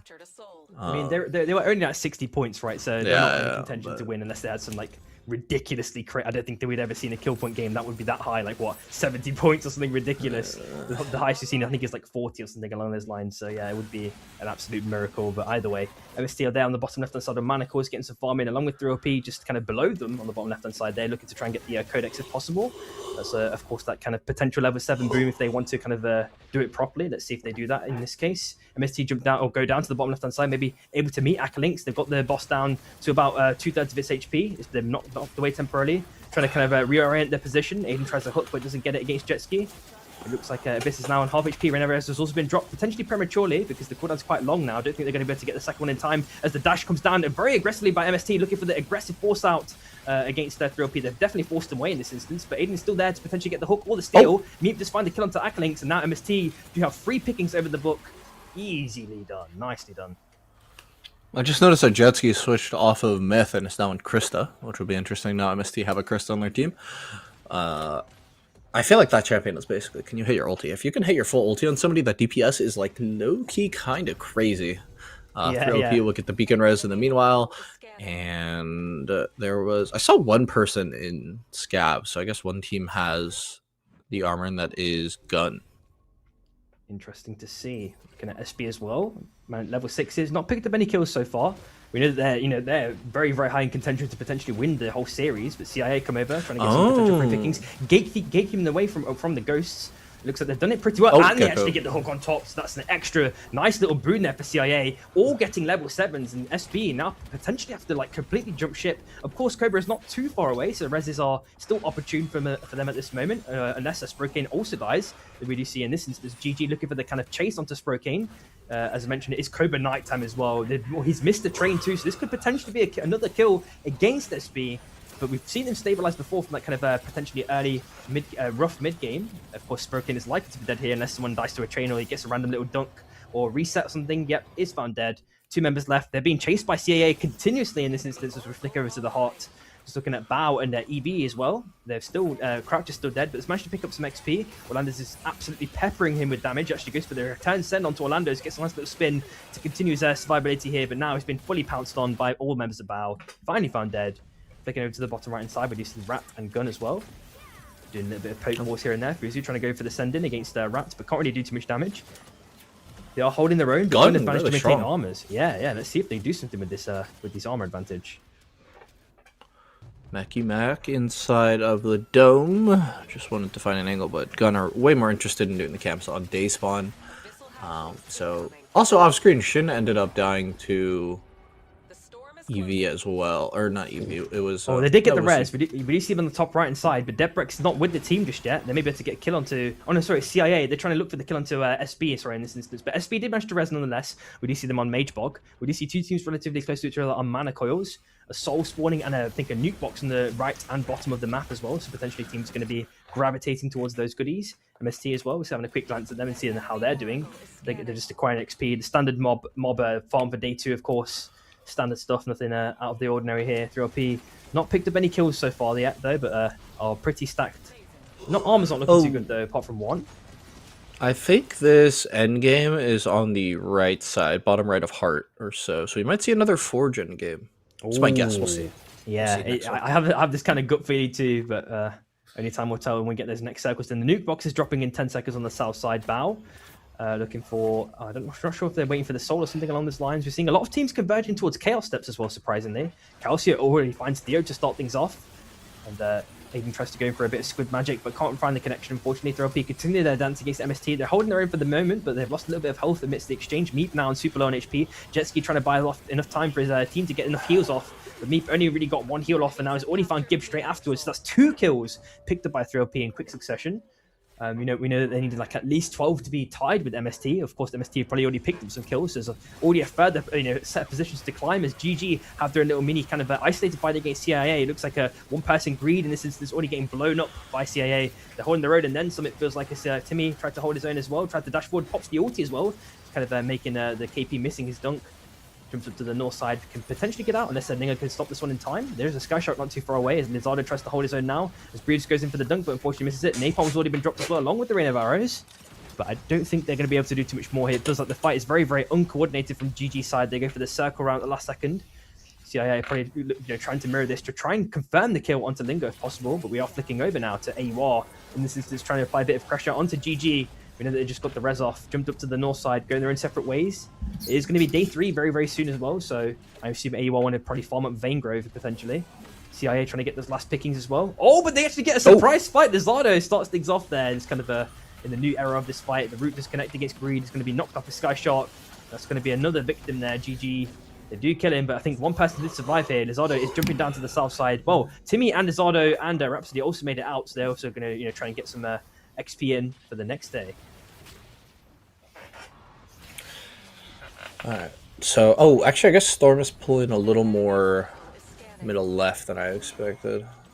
We're seeing a crazy fight on the south side as well. I think Gun and EV are going at it pretty aggressively. We are having a quick look at Bao as well, and Rat in this instance. Blink is holding his own against Bao, pops the ulti, but can't really ascertain any value, it looks like, at the last second. Ash also still has maintained the blue armor as well. Bao there just already kind of a little bit dispersed, but still relatively close together, all things considered. Baruf trying to, preempt the battle gun, and that's potentially forced away Rat at the last moment. As we now have a look at this fight between Gun. The Dunk has already got 1 kill. EV already found dead with Levi found dead, sorry, for EV. Ice does pick up 1 kill onto Flashy Frost. Ice is trying to hold ground as long as possible. He's already lost a lot of HP. The battle gun does get the connection at the last second. He doesn't have a dash to kind of reset to cancel it. Found dead shortly afterwards. And that is Crouch finding Calcio as well. So it's a kind of a 3-for-1 exchange in this instance, so it's pretty dangerous for Crouch to stay here. We do see the train relatively close to him. Hopefully he can get it in this instance. The CIA get a kill onto SB in this instance. Hopefully they didn't get out to Deathbreak on 1 HP. Briefs jump up to the north side trying to juke against their Geckos at LMBs, but I think his time is going to be running out very shortly. Found dead. They've even the playing field, but Kazara's there trying to stick the Wisp reset if possible. Deathbreak is healed up a bit there in this instance. Maybe Kazara can hit the crazy hook to get Breeze back up. They can't unfortunately stick it, so I think they're probably going to go up to Koba. So SB did manage to hold their own, which is really good to see. Wow, they're relatively close using a couple of anomalies. They're going to meet SB very soon though. Shin is trying to just make sure he can guarantee some space before Brief goes in for the send-in. Tries to go for the hook. Gets a nearly close prediction there, but just narrowly misses it. Orlando's. A nice little spin hook with the damage down to Gecko. I'm not sure if they can capitalize on it, as Shin does the kind of same thing, but gets dunked at the last second. Found dead by Baruf. So SB now have to jump ship completely, and Timmy takes down Deadbreak too, so they're just, just 1 member. Wow. Oh, can you get on the train in time? I don't think so. It looks like it might be a train res. Hopefully he can stick this one. Greed is found dead in this instance. GG having a pretty rough game. I don't know if they can do too much more here. They're jumping between like 3 or 4 teams. The Flight of the Firefox has been popped. Hopefully he can jump all the way down to the south side for that full escape. CIA and Bao are relatively close to each other. They don't have that much health in this instance. Bao are definitely the leaders. They try a bit of a predictive hook, but can't really get the connection. And Shichi's there with the aggressive follow-up. Back on that Ghost again. His OG classic, hitting the Archean Railgun, doing extra damage to Booblix. Yep, has to jump down to the south side. Fluffy's there, and AWAR. Let's see what they can do. Oh, but the hook comes in. The hook. Get the dunk. Oh, the dunk. Oh, nicely done. Oh, and Ash is gone. I thought he was on a KP for some reason. Get the rest. Bao will get the beacon. Yep. See what they can do. Orlando's doing a bit of dancing against CIA. They get the dunk down. Already killed the kill into Kazara. Breeze is probably going to be the next victim. Insta-killed. Just 2 members left, if I'm not mistaken. Booblix needs to escape here because Slingo is definitely just tanking the majority of this damage. Even with his ulti, it's not going to be enough. Booblix tries to jump down to the south side. He's got the squid for an extra bit of momentum. Hopefully still has the air blast to extend his survivability even further. But it is kind of this Jin v Jin matchup. Oh, he kind of stopped the timing. Oh no! That's so unfortunate that you kind of rotated around again. And that is CIA out at last place of, 8th place unfortunately, but the fight seems to be continuing here. GG and Bao having their own little mini fight, but GG again absolutely stomped on it. Feels like Lizardo is the first victim. GG are trying to hold on as long as possible. Greed has jumped down to the bottom right side, causing a bit of a decent sized distraction for at least the other 2 members of GG, trying to hold his own on this mini island. Let's see what he can do in this instance. Dash down to the south side. This Nyx v Nyx matchup. Trying to get the LMBs if possible. I'm not sure if Greed could get a surprise spike or something along those lines, potentially onto Orlando's, but Orlando's just popped the ulti. Absolutely peppering Greed there, finding the kill. GG do manage to survive with 2 members, but Shichi's still looking for the hunt. They do pick up the crown as well, 1 minute 25, dashing down to the south side. Gets a nice little RMB for a bit of a warning shot. I don't think that warning is going to do anything in this instance. They're still going to be going guns blazing in the abyss. Then you're getting into combustion state very soon. Then they do get the spike at the last second. The nade. Yep, and that is Rhapsody now last alive for GG. 2 teams eliminated thus far. Might be a 3rd soon. The train. Oh my God, it's Procane. See how SB are handling things so far. Picked up, 4 kills so far. Guaranteed at least 7th place. Hachi has avoided getting hooked by Sprokin at the last second. Depbrook is looking to mirror this one. If AUR play this one a bit too aggressively, they can pay for it with their lives. There goes Shin with the aggressive in onto Fluffy Fish. He dashes to the right side. He's got the tires to kind of jump over as well at the last second. But Hachi still caught out, unfortunately. Insta-give. And that is AUR losing 1 member in quick succession. Depbrook might die in this instance though. 1 HP. He's got the heal up with the ulti. He's actually maybe able to turn this one around. Crazily done. Blink also finds to counter Fluffyfish there amidst the exchange. And it looks like Rata able to survive a prolonged period of time, just like how Depbrook just did. And he's popped the cocktail at the last second for an extra bit of healing for himself. And Sprokin. Mekimek tries a max range hook. Can't find it onto Gecko. And Rata now looking to gatekeep SB. We are seeing rewind on Mekimek as well. So this could be spelling potential danger. Bunch of teams on the bottom left as well as everyone is starting to make. Oh, is there a knock? Why is the storm? Wait, no. Why is the storm pulling away from the track? No, I don't think it's not just yet. Could be wrong though. I'm not. No, unless we see it pulling away. Yeah, it's pulling away. I think it may just do that when it will pull back again. I think it will do that until it gets guaranteed to be on train. Like this is like maybe the last cycle we see, but the hook does come in really nicely predicted, cleanly done, but a nice little dash away escape at the last second. Fate Strike survives one. Oh my god, Fate is 1. The TP. Can he get onto the mountain? Does manage to escape, but there's a very aggressive sudden meet. Does finally get the kill, gets a nice little spin, trying to confirm the Wisp Hill. Does get it at the last second. The Chonkers are being dropped down as well to guarantee a bit of space. But SB are coming down to get another kill this time onto Flashy Frost. Gunner in a bit of trouble now. Rekimek finds the kill onto Yasser. Fluffy finding one to Blink. Meki finding one to AUR. Again, Hachi found dead in the same instance again. Shuchi finds Sebi in this Ghost v Ghost matchup, and 3OP finally take down AUR in this instance. Really, really unfortunate stuff. But now we're just left with what, 6 teams now, and the circle is continuing to close. Of course, the second win has been popped by 3OP in this instance. They're trying to get the kill onto Jetski, left with 1 HP, manages to jump up to the north side, but he's now been completely sandwiched by both Rat and SB. Maybe they themselves have their own little mini fights, but the Hook Wisp has come back, so that's a guaranteed kill for Rat, I think, in this instance, or at least the goodies from the box. Calcio tries to jump or chill in the abyss as long as possible. I think the airbus has already been used as well. Calcio is managing to feather for an extended period of time. Trentis looking to guarantee the kill. Looks like Depbrook does find it though instead in this instance. 3OP trying to do some major potential damage. Oh, they get the major catch on to 2 victims instantly. SB are now in dire straits, have to completely go their own separate ways. Of course, the heart is not too far away, but there was a team there not too long ago, and the circle's now pulling over back to the train tracks, as we were mentioning just not too long ago. Bao still in the game though, but they're about to lose 1 member potentially in this instance. Ash already found dead. He did manage to get the TP, but it wasn't enough. Rufus looking for the instant stick again. Same with Shin in this instance with his own little rest stick, but Rat have actually forced him off at the last second. This could be spelling potential danger here. Orlando's is dead shortly afterwards again. So Bao maybe looking for an extended stick again. Here is Broof looking for the stick. They do get it back as a full 4-man. And it is Gecko, if I'm not mistaken. No, he's not last alive, but he will be it will be Shin last alive very, very soon. And hopefully he can make it out this one. Otherwise, the chances of winning are going to be 0. There goes the ulti pop. Can he last in this instance? Pops his own ulti, picks up the crown. Has crown? Just to skirt away, and unless Trenty can get the shot. Oh my god, he hopefully he's gone E-Plat. He gets the last level, last still can heal. He's outed, unfortunately. That sucks, man. That's so unfortunate. SB outed, 5th place in this instance. There are now 5 teams left as the fight seems to be continuing. It looks like in this instance, was it Meki managed to survive? Oh no, it was Aiden managed to survive a prolonged period of time, but still found dead. 3OP, Rat looking to get kills as long as possible. He jumps to the right hand side. He's got the Abyss Specialist, so it's going to be a fine. This 3OP can hopefully buy a crown. There's a crown on the top right hand side. Lots of teams dancing around here. Bao managed to survive all of this reses from the heart, so that's really, really good to see. But Bao absolutely clean house on MST, the top team as well in this instance, which is crazy to see. And Fate Strikes is managing to use the hop wings to dash down to the south side. Already popped the air blast as well to guarantee survival in this instance. But I think the Bao are going to be continuing the chase here.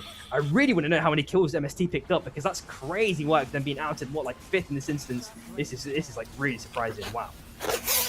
I don't think they got many kills. Oh, and now Gunner out, so it's between Bao, 3OP, and Rat. 3OP and Rat, 2 teams that we're looking forward that can maybe cinch a first if they gather enough kills. This is crazy. Bao have a good amount. 3OP have a good amount. Like, it's Rat have a few, not too much though. Yeah, Rat needs to go crazy mode from now on out. They got like 10, 13 kills. That's not bad. If they get the first place, maybe they could do something, but they might need like 20, I think, or something to guarantee the first place. We are seeing that the 2A's coming out now as well. Cookies has picked up crown amidst the chaos. Rats are getting potentially sandwiched here. Ash going in with the aggressive send-in. They drop the 2A portal for a kind of 2A for themselves. Nice convenient escape. There's Akinx picks up a kill into Battle to start things off. They're now a 3-man jumping around the right-hand side on the outskirts of that new circle. Hopefully they're going to be okay in this instance. It looks like they might be able to get a second picking here. The res been dropped. The one that Shin was trying to stick. They're able to get back as a 4-4 man without any pressure being applied to them in this instance. Shichi might be able to even get a kill in this instance. Actually finds a kill onto Blink, so Rat are now just 3 members. This is not looking too good, but they do pick up a crown themselves. They can't even stick the res because I think they've already used this one. They even drop a pad for some sort of a wide high rotation over 3LP. Let's see if they can stick it. Cookies gets pushed back a bit. Looks like 3LP don't care to aggress too much. They already recognize the space will be given. If he got hit by the R&B, I think he dies. Oof, that's scary. So that can't happen. But, can rack it out. They're getting focused here by Bao. Oh, drops the E-plat. Has the E-plat in time, but he gets finished off anyways. Now Rat have no crown. Theo just trying to get on out of there. You're seeing 3LP just holding ground on the island just temporarily for a split second there. 3LP trying to apply a bit of damage to Meki. He actually gets spiked, in fact. Oh, and he gets gibbed, so they lost the rewind on top of this. Theo is there, dashing down to the left-hand side. He's on the lip. Can he last a bit longer in this instance? Shichi actually negates the pressure, actually tries to do the arc rail gun, but is indecisive, it feels like, before maybe Bao fully commit to jumping onto Rat. I don't know how much econ Theo has left. He's trying to get a couple of last-second heals, which is done successfully, even armor repairs as well, which is making his chances of survival increase, of course. 3LP are down the south side. Zone is putting up to the top left, so 3LP, of course, are going to have to make the kind of biggest migration over. They have to drop the E-plat on the left-hand side to kind of do the safest mirror against Bao. So we're always seeing a nice little clean rotation as well from Theo, able to jump up to the north side. I don't know if Bao wants to go for this jump here. Theo desperately wants to find a crown here. Nuke's been dropped by Bao onto 3LP, jumping down to the south side. Can't really do too much else in this instance. 3LP are now jumping on the lip. Second nuke's been dropped. I don't know if there's a crown. I'd love to know if there is a crown on the bottom right. If he can do a wide rotation, Theo can maybe pull things back here, because this is going to be the crazy, kind of play that can turn things around here. But for now, it's 3LP and Bao continuing the dance. I'm not really sure how many kills 3LP have picked up in this instance, but they're not too far off in the placements. There goes the hook, but nice little air blast negates. Yeah, saves Stream in this instance. Brute left with 1 HP. Can they get a kill? The train! Oh my god, it's a 1-4 exchange now. And Ash is trying to get some potential major damage. He's been knocked away at the last second, or decides against the fight, jumping all the way over to the left-hand side. He's now popped. Theo's crown. Theo, he picked up the crown. Can he get the kill onto one member of anyone in this instance? He's really deciding when he can choose to pick the fight here. Theo also wants to try and get the kill if possible. They're forcing Theo away. He's managed to cycle around, and now Ash, I think he's a bit indecisive. Does he go for the crown pickup? Does he go for Theo in this instance? I'm not really too sure. The train is coming again. Hopefully Theo recognizes it. Dashes down to the south side. He's going to escape, but now the circle is really not favoring Theo. He's going to have to jump between two teams and hopefully make the escape, as they do go for the dunk to cancel the res. The slug has been popped. I think they got the res off, so they're back as a 4-4 man regardless. Bao looking to go for the chase now against 3LP. Can they get at least one kill? Tredsy potentially isolated here. No armors. Pops the Vredas Fury. Goes back up to the main island to reunite with his team if possible. They lost so much health. The second has been popped by Shroom. But Theo Beacon. In quick succession. I think, as you mentioned, they got the res. They got it off. Back as a 4-4 man. Let's see what they can do now in this final 1v1. It's so hard. It's so hard. They have no armor. Yeah, exactly. The armors. Look at that one. The Vredas Fury missed the hook. On the south side, he's got the rewind too. I don't know if it's going to be off cooldown in time. Cookies has picked up an armor amidst the exchange. They look faring a bit better now. Theo in a similar sort of situation. Baruf pops his own E-plat. He's just preempting on the south side, seeing if he can get a hook. Blink kind of sees that one happening in advance. Mekimek taking a major amount of damage from Ash, but is able to reunite with his team without issue. Does anyone have Air Blaster again in this instance? So I don't think anyone does. So no, there's not going to be any random train kills at the very least. Mekimek tries a bit of a crazy oriented hook, preemptive. He's getting absolutely sliced and diced though by Akalinks' his damage. And at the last second, it looks like a major push away in the zone. Rat's taking so much damage at the last second. Ash is desperately looking for the kill to Blink, but he's able to turn it around. He's got the RP. Can he really kill him? Mekimek dies in quick succession. Blink is still surviving. Can he get the kill against Orlando's? No, he can't in this instance. No one dies to the train again. Orlando is still managing to survive with 1 HP. Gets the hook, get the connection. It's probably going to be a guaranteed kill here, but he manages to slither away. He's a 3v2. They do get the kill, and it's now going to be a 3v1. And it is Bao taking game number 6. Whoa. What a close game. We'll play the Bao. I don't know who's going to win. It's actually really close. I think everyone's within like 5 of each other. Wait. So Bao got 26. What, bro? 26. 35 kills, bro. That was 35 kills plus the placement from Bao. They might be like second or something from this. I mean, they were 40 points behind, or they were 30 points behind. Oh, maybe. It's like maybe a third then, maybe a third, because I think SB I think they got enough points because they went out like 5th or 6th right in the last game, so they didn't get that many placement points, and I think they only had like 6 kills as well. But what a monstrous game, dude! They didn't beat like the kind of world record of like 40 plus kills, but 35 is still extremely good, all things considered. It's something you can like pat yourselves on the back on. If you had a couple of rough early games, you brought it back, even with your kind of less conventional comp with taking Jin. I think we only saw 2 Jins in the whole of this lobby at the very least. You know, once the bans came through, of course. You know, we're looking at some of these replays. There's one of the other gens, Bibiblix in this instance. You know, they're having this 1v1 matchup, and then we just saw the scuffed redirect happen, and it just absolutely, you know, left them dead there in that instance. GG as well, not having the best of games. You know, they had to scurry around. They managed to survive for a prolonged period of time, so they probably got some placement points in that instance. But wow, game 5 and game 6 were just prime SUPERVIVE, dude. I'm really happy. You know, we got the chance to kind of wow. I got the points. The difference between first and fifth is 8 points. Wow. And the difference between first and the second is 2 points. This was a very, very, very close game. This was a very, very close game. Dude, you know, we both know that those ones are the best ones to like observe and cast. And I finally myself seen the points as well, but I'm not going to spoil anything till, you know, we get the official scoreboards for you guys. So we're just going to get that one up real quick. We're just getting the numbers in, you know, into the infographic. Won't take too long. And you know, as soon as they're ready, we'll show them to you. But you know, SB as well, we did see them having the crown. They couldn't get that pick up. It was really, really unfortunate. You know, I was almost kind of rooting for them, and it wasn't even in a biased way. I was just like, bro, if they have this crazy comeback, especially it's just because of game 5, dude. The way that they won game 5 was just illegal on so many different levels, and they somehow still managed to pull it off. Oh, dude, this was such a good, nice last couple of games, man. Yeah, these last 2 games are so great. Like, actually, like, tooth and nail fighting. Yeah, like, I think this is why the game is so good when you don't have Oath and Sorrow. It's like, wow, SUPERVIVE is so much more fun to watch when people aren't shooting each other from off the screen.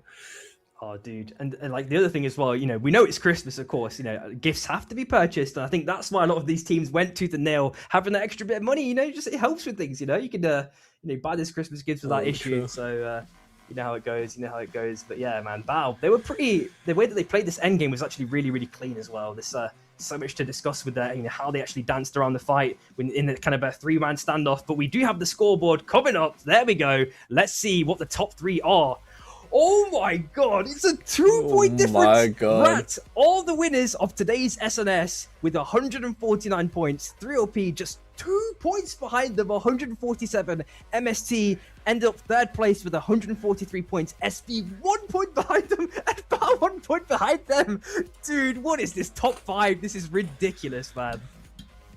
Actually, a game of nails. I'm sure all these teams are looking at these scores and thinking, damn, man, if we just got 1 more kill and 2 more kills. I'm sure these teams don't care too much about the TC coins at this point. Playing in so many tourneys, I think getting in the top 4 or 5 gets you enough coins. And there are only really so many skins in the game that you want, so many hunters you play. But regardless, congratulations to Rat for actually eventually cinching a second. It was literally just because Theo was able to live long enough. Yeah, that game 5, right, as well. Because it scams him. And game 6, right? He did that. Yeah, it scams him 3 points in the placements. Yeah. The difference between 2nd and 3rd is 15 and 12. Because literally 3 points. He was in that situation twice, right? He was in that situation on Krista, what we just saw, and then one previous one, was it on Oath? When he was, remember when he jumped off? Like, yeah. Wow, that was game. Dude. That was game 3 or 4 or something. Yeah. Wow, that was such a crazy series. Again, congratulations to Rat in this instance, man. Oh man, I'm so happy I got to witness this game. But you know, don't go anywhere, guys. You know, well, you can go anywhere. You know, get your snacks, get your other goodies. You know, there will be more SNS in about a couple of hours, so make sure you tune in for that one. But yeah, man. Thank you, Sonali. Thanks to the production team, all the observers, everyone. You know, everyone watching as well. You guys are amazing. And, you know, if you need more SNS, you're going to get your extra fill today. And there will be another extra tournament as well tomorrow as well for the tier 2 scenes, respectively. So, you know, if you're free tomorrow, make sure you check in for that. But that is their summary. And Sunani signing out. Peace. They get a second kill just afterwards onto GG, and they follow up this time. They're just seeing any different team, and they go for the full send in. This time AUR are actually fighting back, and then some, throwing in, you know, all the punches in every which way direction. Already kills this last dude and Crouch. 2 kills picked up in, you know, very, very quick succession. We're seeing another member here, Levi, trying to escape if possible through the wind rings. The Skyshocks there can be, and Rhapsody's probably going to be the next victim in this instance. Timmy can't do anything else unless he gets some sort of mount. Oh, and they're right next to it. Oh, big up as a breaker, and they're pitched between the teams. Oh, Celeste ulti chilling finale right in the middle of the nuke. Should be able to slide on out of there. As Ice-T has been taken out by Cookies. Shin now pushing forward, trying to pressure Rat while they clean up the 6 past noon. Does Shin have a dagger? Okay, he has a dagger. Oh, you are looking in a bit of a sticky situation here, though. Yeah, this is looking pretty bad. Oh, and they get the hook onto Yasser. Hopefully, Fluffy can get out in this situation, but I don't know if he's going to get, chased to the end of the earth by MST. In this instance, we are seeing Bissellbreaker being popped here now on less than half HP. That's down to the bottom left-hand side. Chilling on the lip for the second. There goes Meat with the aggressive follow-up. He's managed to get even more kills at the last second. Sprokane getting bounced around like a pinball. The bomb run's also been dropped down from the ground, and we're seeing how did that happen? We actually didn't see it at all. Oh, and the pot here. Oh, was able to get off in time. Blink 1 HP, but finished off by Little Meep just in time. As Mecky Mac playing forward here. MST just lost both members on the top side, 2v2. Yeah. Or 2v3, actually. Yeah. Wait. Oh, MST. Get cleaned up like that. Wow. There. Yeah, Rat had a really nice endgame. Yeah. Right, Rat just manhandled the last two teams. LMBs, they go for the full stand-in, followed by the chilling finale. Nice. Really, guaranteeing at least one kill here. It looks like really nice. Collapse there by Rats just afterwards as the AD strafing continues between these kind of long-range characters in this instance. Shrike, which wants to play with fire, goes in with the super aggressive dagger, pops a second shield bash, and unless the snipe was broken, they got one member to 1 HP, but I don't think they can do too much more in this instance. Cooper gets a nice little heat off at the last second. Oh, Hachi trying to last as long as possible, trying to be the tank with 1 HP, and now Meep goes in with the assassin sending, picking up with all of these mountains for sure. Actually, NA had a player that was very similar to JD Drissel, but regardless, that is 1 train kill. Fru's in this instance as well, also found dead. So Bublix. Oh, they get the spike as 1-to-1. Bublix is now in the domain of SP. The Fustel's been popped. They're trying to go for the kill. Insta-game as well to guarantee a bit more safe space as Calcio tries to hold his own against Shin, trying to fend him off if possible. But I think that time is going to rapidly run out as being hit from every direction. So in this instance, they pop the Abyssal Breaker. There goes the dash follow through as well. Followed by the Roar as well. They're doing mega damage. We're seeing the portal escape at the last second. And SP are homeless. They're getting absolutely chunked in every which way direction. MST also lost the member in this instance as the portal play comes up. I think he's got a little pop of space again to heal up. Wow, SB lasting forever for these placement points. They might be even able to get the second place if possible. As we do see Shroom died to the train at the last second.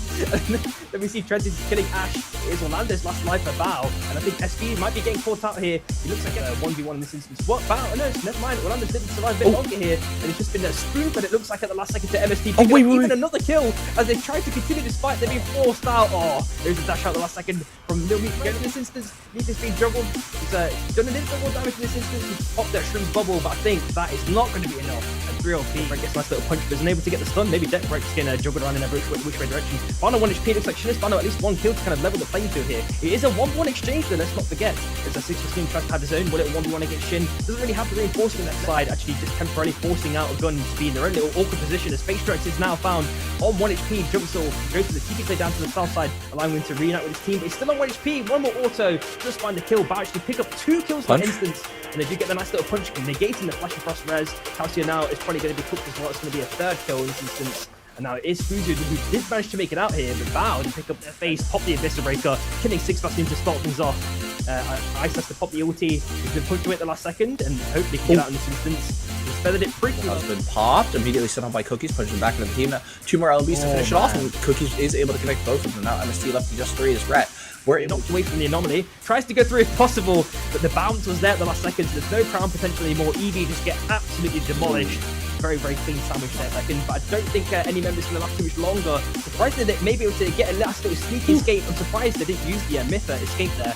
Kuba trying to last as long as possible. We found dead shortly afterwards. They get the knock into the waterfall for the 2nd kill, and Smalls polite to the next victim unless Meat can extend their survivability somehow. Smalls caught in a very sticky situation, found dead. Maybe Breeze can get the res here. So then the chilling fly has also been used by Blink, followed by another Abyssal Breaker. Looks like one's died to the napalm as well. So they get a nice little clean kill onto Blink to start things off. Hachi also finds Cookies just afterwards as Kuba / MST go for the full send-in. They're trying to get some potential free kickings for Ewar, holding ground pretty nicely for the moment. MST coming down from basically every angle. Looks like they've picked up 2 kills in this instance, going super duper hard. Kuba comes in just from out of the zone, trying to get the small kills as possible. Yasa left with 1 HP, dashes back. It's on the portal, I believe, or something along those lines. Hachi gets that little second reset onto Cookies, getting the kill, and the crown's been picked up. He immediately blown up by the bomb from Kuba as EUR will send in for the 3rd party. The Oath now a bit low, able to juke away from the blast off, and Hachi gets a punch on a jet ski. Now looking with the help of Fluffy, she gets a punchy double stun, but their Oath is there. Smoke can hold down the shield as Little Meep was able to assassinate Yasser in the backline. Looks like they can't stop the res. The kick to stun Hachi onto the wall. Kuba flying in. Superman gets the kill. Theo now last. Well, anyway. Wow, the escape there. Yeah, dude, this Sliding is pass. he's trying to go for the he's trying to go for the shot, but I think he couldn't do it in time because AWOL waiting there. He's chilling in the bush. I don't know if it's being forced away by MST. They actually trying to get the last kill onto Yasser if possible, but Theo's of course he's just trying to play what's happening in time. The Res was trying to be stuck here, even with the napalm drop on top. But Sebi's now been forced down to the bottom right hand side as Cooper tries to get an extra bit of damage and trying to guarantee the kill. Theo is definitely going to be getting and now he goes down to the south side. I think he's given up in this instance, but yeah, the Abyss here just afterwards. The root gets the connection in this instance. Flash frustrating in the Abyss for an extended period of time. Finally spiked that last second. It is Fuzu last alive, going all the way to left hand side. Probably still has the bubble for an extra bit of survivability. Hachi does not have it in this instance. Trying to now dance between 3LP. They're going to be hunting this isolated kill here. They can hopefully get it. But he's now being chased down by Small, and I'm not sure if he can cancel it in time. Goes for the aggressive dash and forces Lingo away at the last second. The napalm's would have been dropped as well. There goes the ulti pop, but it's not going to be enough. Oh, the shift! It might be, unless he gets the... Oh, can't get like nice little roar to start things off. There goes the spin just afterwards, but the person's been rooted in this instance. Levi, as Shin comes in, tries to get a little bit of damage from the bottom left-hand side. Crouch getting absolutely demolished just afterwards. That's kind of how Eevee got wiped as. Oh, the Reses get off Fluffy Fish with a nice little air blast, but Revo will die immediately on spawn. Fluffy Fish, can he play through the wisp up there? Like, no. Oh my god. Oh, they lost 2 members in an instant. It looks like MST are there to try and get some free pickers on SB because they used a lot of cooldowns, of course, to get those kills. And then Rat come in from the left-hand side as well to also try and do a bit of damage to SB, maybe try and get them damage. Looks like a spike, followed by a hook onto the net. Unfortunately, scuffs it at the last second, buying Hatchie a little bit more time inadvertently, dashes up to the north side. The other 2 members of 3LP are there waiting. They get the things, but now he's been met by 3LP. He's getting absolutely choked. Ulti's been popped by Deathbreak to try and increase Shin's survivability here. He's now found on 1 HP. Finally dead at the last second. We are seeing 3LP go for the super crazy mega damage onto SB. Oh, jet ski. Yo, are they gonna do something here? Treadsy, not jet ski. Magically clean there. Wait, they're all dead. They just have to step. Finally goes in for the aggressive sending. Shrooms there. Wait, Spro too far. Instantly doing too much. It looks like Ackley's is 5 B for spawn Aiden. It's a 1-1 exchange so far. They might be able to get at least 1 more picking here as the fight continues on the lava. Taking Jet ski stuck. Spin comes in. They're able to get the kill. Or Treadsy stuck. A 2v2 now, if I'm not mistaken. Jet ski on 1 HP. Now it's a 3v1. I don't think they could do too much more in this instance because they got the heals and the resets. They picked up the crown just for extra insurance. Unless Meep keeps spinning and gets like crazy continuous life steal off. Back is a full form from the Wisp reset. Wait, he can't have anything left in the chamber. And they do take the win. 3LP are going to be ending up, but couldn't do anything in that instance. Getting hooked. Gets a nice little air blast a bit longer. He has alive, picks up the sky shot, can't escape. The jump off, he can't get the next Dame off resets. Timmy finding a kill to Varoof, Shichi finding 1 to Lizardo, Ice finding Timmy as well, so GG. Now just 2 members. Rhapsody might be the next victim here, but a nice little air blast like out of nowhere from a bush. Looks like it's potentially going to get. Oh, gets the reset back onto Lizardo. Manages to escape. Trying to get the dunk onto Spray, but unfortunately not dead. Just get the kill. And unfortunately, that is gun outed in this instance. And it looks like the fight is stopping there. SB are trying to get some extra. Got the rails to the right hand side for a little bit of a last second escape to continue his, creating distance between himself and the opponent team. The second win is dropped. The Gate Shroom tries to get a couple of LMBs. They do get the kill onto Cookies in this instance. Wait, if possible, they've bitten off more than they can chew potentially. Rats do get the kill in this instance, bringing back all 4 members. But then another crown is popped. Rat get their, 3LP get their crown pop. Shroom is dead instantly afterwards. Followed by a roar.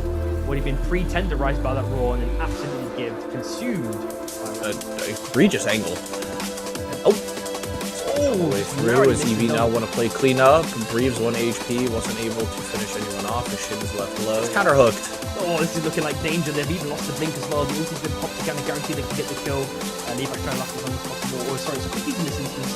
Rat trying to come in for full fight against SB. They've used a lot of cooldowns, so it's going to be a potential prime opportunity to do it. They can capitalize on it. It looks like they've got SB really low on HP respectively. Breaking his smash dash down now on 1 HP. He's feathering like a god, trying to jump on the island, but last second pops the Molotov for an extra bit of damage against Theo. And then the rest of the members of SB trying to get extra kills as possible. They do get the rest of the Deathbreak at the last second. Back to the full 4-man Theo trying to dance in the abyss as long as possible. The Avalanche is even a stun on top of that, but they do come back as a full 4-man. Immortus is also pummeling some teams if they're close to it as well. It seems like at the last second there's a nice little dunk by Sprokin, buying him a little bit of time. The neutrals have been dropped. Eevee rapidly running out of HP. They actually lost 1 member, potentially able to turn it around unless Levi can go absolute god mode. He was seconds away from doing it if he got the kill onto Gecko for at least 1 reset. SB are looking to feast now if they can get at least 1 more kill. There's only like 1 or 2 members left. They get the hook. They can't do but Shin is 1v9. 3 more HP. Can't do too much more. There's 1 last member. They try to go for the rest of it. Even in the zone, there's too much damage.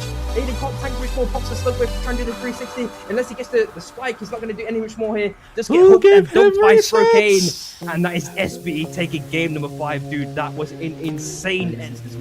Fluffy with no mana left as well. Also banned there to SB in this instance. Hopefully they didn't get outed. Deathbreak on 1 HP. Breeves. Jump up to the north side trying to juke against their Geckos, their LMBs. But I think his time is going to be running out very shortly. Found dead. They're even the playing field, but Kazara's there trying to stick the Wisp reset if possible. Deathbreak is healed up a bit there in this instance. Yep, has to jump down to the south side. Fluffy's there, and AWAR. Let's see what they can do. Oh, but the hook comes in. The hook. Get the dunk. Oh, the dunk. Oh, nicely done. Slingo is definitely just tanking the majority of this damage. Even his ulti's not going to be enough. Booblux tries to jump down to the south side. He's got the squid for an extra bit of momentum. Hopefully still has the air blast to extend his survivability even further. But it is kind of this Jin v Jin matchup. Oh, he kind of snuffed the timing. Oh no. And that is CIA out in last place of, 8th place unfortunately, but the fight seems to be continuing here. GG and Bao having their own little mini fight, but GG again absolutely stomped on it. Feels like the Zolo is the first victim. GG are trying to hold on as long as possible, and Greed has jumped down to the bottom right side, causing a bit of a decent sized distraction for at least the other two members of GG. Break might die in this instance though. 1 HP. He's got the heal up with the ulti. He's actually maybe able to turn this one around. Crazily done. Blink also finds a counter Flufferfish though amidst the exchange, and it looks like Rata able to survive for a long period of time, just like how Deathbreak just did, and he's popped the cocktail at the last second. Has already been used as well. Calcios managed his feather for an extended period of time. Trezzy's looking to guarantee the kill. Looks like Deathbreak just find it though instead in this instance through OP. Trying to do some major potential damage. Oh, they get the major catch out to 2 victims instantly. SB are now in dire straits, have to completely go their own separate ways. Of course, the heart is not too far away, but he picks up the crown. Has crown? Just discarded away, and unless Trezzy can get the shot. Oh my god, he hopefully has gone E-plat. He gets the last level. Lasso can heal. Is out, and unfortunately that sucks. The survival, all of this res is from the heart. That's really, really good to see. But Bao absolutely clean house on MST, the top team as well in this instance, which is crazy to see. Damage to Meki. He actually gets spiked, in fact. Oh, and he gets given to the lost the rewind on top of this Theo. There, dashing down to the left hand side. He's on the lip. Can he last a bit longer in this instance? Should he? Actually, regardless, Bao looking to go for the chase now against 3OP. Can they get at least 1 kill? Trezzy potentially isolated here. No armors. Pops the Breed Fury. Goes back up to the main island to reunite with his team if possible. They lost so much health. The second has been popped by Shroom. Theo Beacon. In quick succession. So much damage at the last second. Ash is desperately looking for the kill to Blink, but he's able to turn it around. He's got the RV. They need to kill him. Meki dies in quick succession. Blink is still surviving. Wait, Orlandos? Can he get the kill against Orlandos? No, he can't in this instance. No one dies to the train again. Get the connection. It's probably going to be a guaranteed kill. But he manages to slither away. He's a 3v2. They do get the kill. It's now going to be a 3v1. And it is Bao taking game number 6. Whoa. What?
Hello, my friends. Welcome back to Saturday Night SUPERVIVE. We are diving into the back half. It's North America edition. We had Europe this morning. It was an absolute banger, incredibly close final scoreboard. And I am rejoined by one of the GOAT casters that was on EU, basically the EU caster. Samiri, what's up, bro? Yo, how's it going, dude? I'm tired, but I'm weathering through this storm. I had a couple of drinks to rehydrate, and I think I'm good to go again.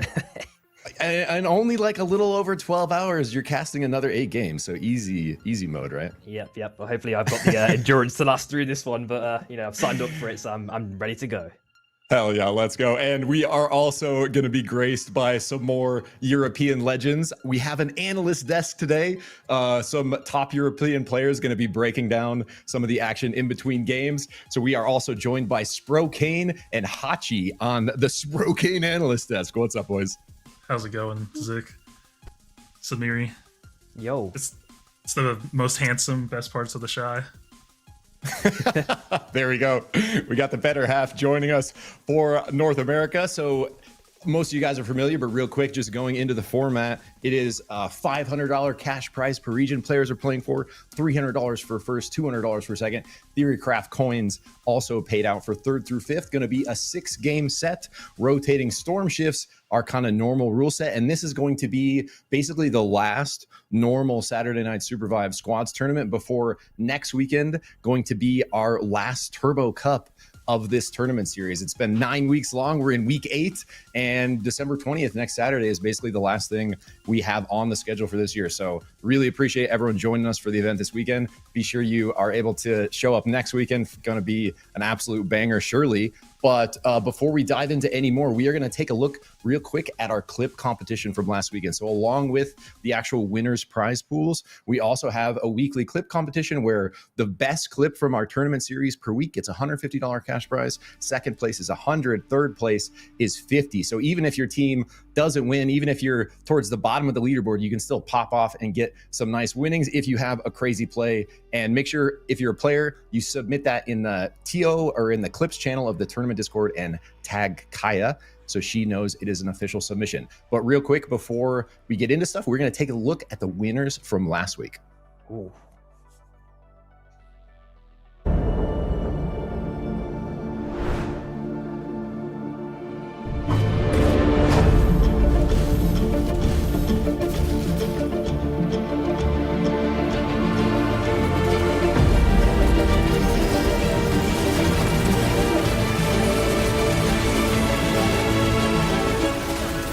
They're actually free. They're going to be monumental multi-plus punch getting so many people. SB got absolutely choked like a bunch of bowling pins.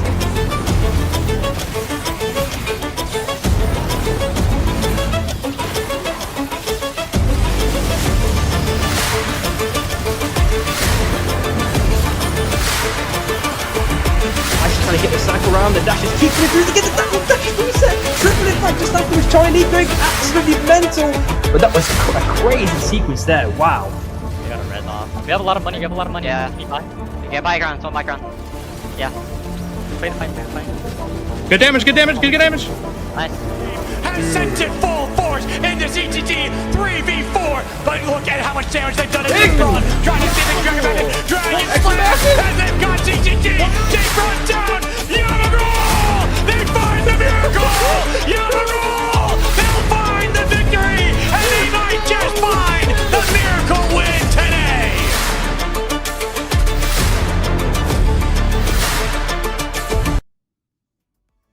Dude, that was so sick, bro. I actually hadn't seen that edit yet. So that's Numbers. Numbers, the absolute GOAT, has been working the free cam angle for us, helping us figure out how to like implement that in, has also been helping out carrying the main observer spot for us, especially the last couple weekends, but agreed to help us with the edits this week. That was insane, boys. I still got like such goosebumps. Dude, that was absolutely crazy. And of course, we did see Hachi in that big clip. Yeah, that top know, one clip. Let's yeah, go. So, yeah, actually, what were your thoughts, going through that, like in that play, in that scenario that you were in, how did you, what were your kind of cons with your team? How did you make your way through it? I I mean, that game, we were like pretty much sorted for like the whole end game. I'm pretty sure we had Bubba's that game, so we kind of knew where everybody was. Ooh, okay. Obviously, like SB was kind of in a sticky situation, and my team communicated that the shift didn't have dagger, and I knew he had to heal. So I thought if I go in now, when he's healing, he's vulnerable, so I'll do an extra amount of damage. Yeah, I mean, great follow by Fluffy as well, obviously. So yeah, they got wiped pretty fast. So yeah, it was like the perfect opening, dude. It was such a big capitalization straight afterwards. You know, they had the zone just, you know, circling them, that was closing in on them, and then you just got the most perfect ulti punch combo, man. It was really, really good to see. You know, you've done it a million times before, so it's nothing new. To, you know, we expect it from you. In fact, you know, it's one of those classics. But you know, the other two clips are still like, you know, crazy nonetheless. You know, that crazy turnaround from that the third place clip was still like insanity to watch. What do you think about that one, Zig? I mean, dude, like the edit, I was a little too obsessed with the edit masterpiece. The way it's right. I wasn't even really watching what's happening in the plays. It was just really sick though. Yeah, that Palmu, I was casting that Palmu slam. Yeah, that was a nuts turnaround. And that was the Yabagul turnaround. So that's a perfect time to transition into the teams today, right before we load into the match here. So Yabagul making their return after that historic tournament last weekend where they did scoop that first place spot right at the end there off of that play. We got a couple monster teams out here. Last Chance, The Last Door, BAP, some, you know, really strong North America squads, as well as some tier 2 squads showing up big. So as we dive into match 1 here, we're going to let Spro, Kane, and Hachi chill on the couch and watch. Me and Sim are going to take the cast. We'll rejoin you guys after game 1 here. Wicked stuff, wicked stuff. So game 1, we are starting off with bomb and runs. We've got armors on gridlock to start things off. We're looking at the codex as well, just left of Wraith's Row. 2 teams already dropping kind of relatively early, one on Scav and one on Grind respectively. I'm not sure if any team wants to kind of make the long pilgrimage towards Cold Fang, but you know, there's always the option, of course. TDO seems to be there on the bottom right side. And you just want to give us a quick like run through some of like these teams. Are there any like special plays that you want to like kind of look out for here, Zik? Or yeah, there's a couple actually. So The Last Door on vacation last weekend. Ooh, so we're not in the mix, but they have filled their 4th player spot with the legend returning to the team. It's Abador in the mix today. And we haven't seen Abba in a few months, but Abador was on the original TLD when the game used to be squads before trios. And so really, really cool to see Abador reuniting with Phenom and Lemur. And then they've basically locked in Lods as their really strong 3rd in trios, and Lods has continued with them into squads. Jake Braun under a little bit of pressure here. Is going to get caught out by that TLD squad we were just looking at. Going to be a very scary squad to contest here, Samiri. Yeah, just looking at the picks as well already. Like, there's already such a huge, wider variety of picks, at least compared to EU. You know, we're quite funneled in our picks, but much healthier variety. You know, like Zeph's even before bans come in, of course, as well. Phoenix is even being picked as well. Such a wider kind of a. I know, Felix, a big Fox fan yourself, right? Yeah. For your picture. Yeah, man. Hell yeah. And actually, dude, something that's been really cool watching, more of the tier 2 players that are kind of punching into tier 1, they are still really holding on to those comfort picks, which is pretty cool to see. Because we had a tier 2 tournament last night hosted by Longclaw, and it was like a draft tournament, but there was so much variety in the picks, bro. It was really cool to see. Like a lot of players, basically just playing comfort. Yeah. And it results in like some really hype action because, like you said, we're really used to seeing a lot of the same kind of trades, right? Like the Sorrows shooting into the Oath Shield. Yeah. Oh my God. Oh, dude, how many times can you recontextualize that before it's just like, bro, I've already heard it 1,000 times. Please, can we have something else? Like, it's like having like, I don't know, some sort of pizza every day. It's still good, but it's like, I kind of fancy a bit of variety now and again, man. There's pasta, there's a million of other dishes, but we still stuck with this one for the moment at least. But hopefully the meta changes in the next couple of weeks or something along those lines. But flicking over to some of these other teams, S&T, we've casted them before in the past, so. We know they've got a lot to give potentially in this game. Have they actually changed their comp in any sort of way? Let's see. Road Pizza on the Bishop, Squid on the Carbine is the 2 I saw. Those are their, very strong picks, kind of like their mains. And so probably not. And maybe we'll see some adjustments as we get into things here. But looks like so far kind of sticking with that. And S&T, the winners of our very first Tier 2 tournament of the SNS series earlier on, like a month and a half ago. So definitely a team to be keeping an eye on here. This team right here, Samiri, LZR losers have also been really kind of shining in the tier 2 scene, punching their way into tier 1. Izzy, Clyde, Cash, and they're joined by Illusion on the Jhin. Ooh. Illusion is like the Jhin, bro. He's so fun to watch. So going to be some carnage out here. The carnage commencing already, though, down here by Kaiju Vault. Lod's pretty low. Level 7s on both sides, so ult's online. Portal through for Lod's. Dumbkiss follows it, able to get that knock pretty easily there. Now Phenom under pressure. TDO actually looking quite strong in this early push against TLD. Well, hopefully Phenom can make it out in this situation. There's already in the combustion state. In fact, he actually gets a spike at the last second, but he himself does die as well. We also saw some fighting on Magebog, and a team, I think it was Y in this instance, also got outed last place. That might have been the Magebog fight, actually. So, oof, it's already starting off very, very aggressive. And actually, that Y squad was is Jake Braun, Quasar, Zero, Gotti. Also some tier 2 players that have been scaling, and they were actually the team we saw under early pressure from TLD. So it looks like we're not able to recover after they got those first couple knocks through on the TLD side. So our first squad out in game 1 here, down to 9 as QA and S&T kind of posture over these day 2 camps in coils. Yeah, it looks to be potential relatively clean stalemate for the moment, but they are continuing their dance. I mean, amongst these like kind of a labyrinth of walls. I'm sure S&T want to go up to the north side there to completely just jump ship, try and guarantee that all of them are level 7, because it's going to be a bit dangerous if they kind of maintain this position here. Saros is getting in mega poke onto S&T. Squid is kind of trying to hold ground. At the last second, S&T do jump ship, and QA are able to get even more mobs in this exchange. We're looking at kind of 2 souls on the top right and the bottom right as well, respectively, in around 35 seconds. So, what's your kind of opinion on people kind of fighting for souls? Is it quite a common occurrence, you reckon, or? Yeah, I think from what I've kind of heard and seen, soul the hunt, very high prio. The money soul, also very high prio. The armor soul for sure doesn't seem quite as much, but I think I really like the way those give some early things to play for besides golds, where there's there's a couple more options for quote hot drops where you can kind of play a little bit more for going for those early souls than having to hard commit to the golds. But still, we very likely will see, just like we've seen for a long time, our BAP squad always kind of going to contest the golds. Fight breaking out to the south of Heart here. Jewel up in the air. Afro is going to peel. Afro, one of our absolute best jewels, not just in North America, probably in the world. Lands a lightning strike there. Has it fully stacked. Looking for the surge. Big second win coming through from Toilet. Claw looking like they are under pressure here. LC doing a great job kind of answering back against this initial engage. Afro finds another surge. Nick super low, able to hit the wall dash. Pod race the way out a little bit, is going to get ran down. Jet ski on the Oath. Okay, very interesting. That's a new look as far as I know for Jet ski, but definitely could add some potential to the squad here. Oh, we do see QA as well actually getting a nice little kill there on S&T, so they've lost one member. The Hot, of course, is not far away, so they maybe have a chance of getting a full reset here, but there are a lot of teams, surprisingly, around Heart as well, so it's a little bit contentious here to actually go for it. It's definitely not for free. TDO maybe getting some armor repairs and some an extra couple of buys in the last second. Illusion has picked up a kill onto Squid at the same time, absolutely collapsed on. We do see QA maybe just waiting for any stragglers that want to kind of come towards their way. So surprisingly as well, the north of the map is completely empty. All the teams have concentrated down towards the south side. Yeah, it looks like North America looking to fight early here.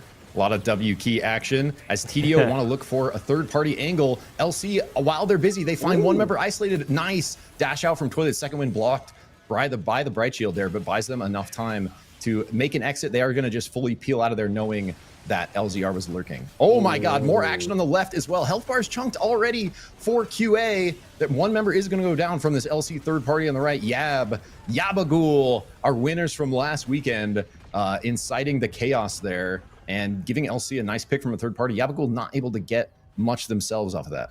Yeah, we see a lot of teams kind of on the outskirts of the circle as LZR do pick up 2 kills in that instance. Offcord also finds 1 pick onto Ropizza just afterwards, and looks like Sleepy's just dead in a blink of an eye, but that's another kill picked up, so that's a load of value that they've acquired in a very, very quick manner of time. CLW as well, also in a bit of trouble. They just stuck the res, and the chase seems to be continuing in this instance from LZR. Let's see if they actually pick up someone in this instance. Of course, the mobs are available for day 3, so CLW have the kind of right mindset to try and grab the level 10s, because that's going to be their potentially pivotal move here. Having that extra kind of ulti level can definitely provide extra damage or utility, just depending on which character you're playing, of course. LC just applying pressure in any direction they see an opponent, they're just sending it. So there might be a potential catch out here on CLW. They are temporarily split for the moment, so let's hope they can get out scot-free. This is the way Afro plays in LC, you know, doing a very, pause that thought, fight south of Cobas, bunch going on, big Abyssal Breaker out, gonna split up QA for a second, trying to keep their Carbine alive, gonna dash out for a second longer there, nice Bright Shield in to buy some space from QA. Yab looking to turn this fight around. QA maybe going in to Kobayashi's, but Pamu just freaking deletes him before they have a chance. The Dragon Staff into the spins. Dylan takes guard aggro, is going to go down, but able to roll back to the squad. Actually, really nice fight from Yabagul here. They claim 2, but QA is going to be right back to 4. Do you ever get that feeling sometimes when you're like watching a bishop and you're like, I can actually feel the punch somehow? I don't know, like when the enemy gets, you know, the animation is just so satisfying, and the noise combined with it, man, it's just it's the full for picture, sure, bro. And when you see like one body fly into another body and then they're just both stunned and take like a mega damage, it's like, oh my god. It's carnage across the map. The fighting is not stopping. Saw a recall come through there from Longclaw. BAP here is our BAP squad. First eyes on him in this game. Wow, TLD down to 1. Yeah, Phenom. Last member left in Bush. Huge, you know, kind of turn of events here. If he gets knocked, but it does have some space. BAP continuing the pressure onto a member of Claw. So Sleepy Rowlet is going to go down there. But BAP, one of these squads that is happy to just kind of play it slow, play through objectives, take the fights that come their way. Now, there are plenty of fights around them as Yabagul and QA continuing to sauce after that Kobayashi's we saw earlier. BAP going to collapse from the right side, get 1 pick from the third party, looking for a second here onto Pamu. Gonna iframe over the Abyss up on the pole with an E-plat popped from height, trying to follow. Sure he doesn't get dunked. I think he's going to be able to escape in this situation. Yeah, he had to, you know, as you mentioned, he popped the iframes. The Batagum didn't get the connection, so Pamu's going to survive a touch longer here. And he's able to maybe dash down the whole way unless Shuffle gets the shot. He's juked it for the second. Dies at the last moment, but it was a really, really nice sequence nonetheless. But, you know, BAP have managed to maintain their armors and then some, so they're looking mighty strong, followed by a nice little Abyssal Breaker there, catching out one member of LZR there. We see Clyde chilling on the bottom left-hand side. He has to jump back away from the bomb runs. Of course, it is day 4 mob reset, so everyone's trying to bomb it whenever possible. We are seeing a bit of green on green violence near the train tracks as well, so I don't know if that's turned into a full fight, but I think in this instance, CLW did manage to escape as a full 4-man, and maybe LC wanted to apply a bit of pressure here against LZR. Yeah, LC never letting off the tempo here. And I was going to say earlier, Afro very good at just playing forward on the Jewel. She is like one of the few Jewels I see. She'll just very first thing, just dash in without stacks or anything to secure the R&B auto combo to give her stacks. And then she basically like sidesteps for a second or two till her dashes back up, then uses that to like get the surge reset. And so often teams are not ready for it. And with the rest of her team following up on like the lightning strike ground and stuff, can exert an incredible amount of offensive pressure. Really unfortunate for Jemmy there, getting caught in between QA and TLD. 8v1 is going to go down. Yeah, in the picture-in-picture, we also see a bit of a light dancing there just towards the heart, as well as QA and TLD, respectively. They've also got the res off themselves, so they, you know, played the patient game and it paid off. You're looking at Red GA on the heart as well. There's a massive catch out there, Heights finding another member again from LZR. You know, it feels like they're one up, one down, permanently, and they might be able to get a potential pick here. Had to jump away at the last second. Off call was super low HP. We're looking at a catcher from height as well. Actually gets a nice little knock into the wall. The Ching Vanai is also popped, but it's definitely going to be probably another guaranteed kill here for BAP. I'm wondering how many kills they've picked up already. It's already past the 10 mark, and there's still so many squads left. This is looking like a big kill game for them. Yeah, BAP on a roll here, absolutely. And both Height and Lemur extremely good at bullying on the Oath. We saw it right there in Izzy, just putting them in the corner, not really able to do much after that. Oh, nice dash forward from Jetski. Some more Oath bully action. Bright Shield into the wall. Daylight trying to escape, does get the dash through, but eventually going to get caught by the second win there. So Claw continuing to try to hang in there, have been on this kind of recovery run for a while. See if they can stick in it. So speaking of recovery runs, TLD back at full force after we saw Phenom and Bush. They are going to find Squid from S&T, starting to stack their kills a little bit as well. But I think BAP so far, probably the kill leaders in the lobby. Oh yeah, for sure. We are seeing a potential big exchange here. Maybe a 3-man fight. It looks like a BAP Yap. Yab, and in this kind of scenario, LC Afro already found dead though by Height, and the second kill off-board found dead as well, and then Chicken just afterwards. So they've picked up 3 kills. Yab are in a very, very dangerous situation. Crown's been picked up 1 minute 10 roughly left. Blazer's already been absolutely gibbed, but they get the res instead from the Wisp, so it's already kind of neutralized this. They already lost Tornado just afterwards though. BAP are continuously applying pressure. I don't think the Jewel can stand here much longer. Already low on HP. We see 2 teams getting outed in an instant as well, as LC maybe look to apply some pressure onto TDO after they just got their res. Dude, that was actually an insanely well fought battle there from TDO. The LC, or the third party from LC, kind of saves them, but might spell their doom here as LC collapse onto TDO. Now they take out Tornado Boy. Miri trying to kite it out with a shift. Afro is going to give up the chase with that lightning strike missing. So Dumb Kiss and our Myth going to exit themselves through the wind tunnels here. LC continuing the violence, and it's not stopping to the north. Every single time we pan to either BAP or Yabagul, they are fighting, and now they are fighting each other. I like how fearless they are in this instance as well, because look at the kind of armor difference, red pack difference, it's astronomical, but they're just still having their own little mini dances. You know, levels, they're not too bad on levels, to be honest, but the bomber run has actually, you know, negated the amount of space that Yab can play with in this instance. Red GA, surprisingly as well, still up for grabs, so I'm not really sure when I was gone for that in this instance, but TDO are just below. They've picked up the crown, trying to pick up back one member. There's a Dumpus there on the Wukong. Let's see if they can actually get their potential pick. They got Diamond really low in this instance. They get the crown pop, I think, in this instance as well. Really nicely done. They do manage to escape as well, doing major damage to Yab, and there might be another fight happening here. And it looks like in this instance, BAP are coming down for the kills. Oh my god.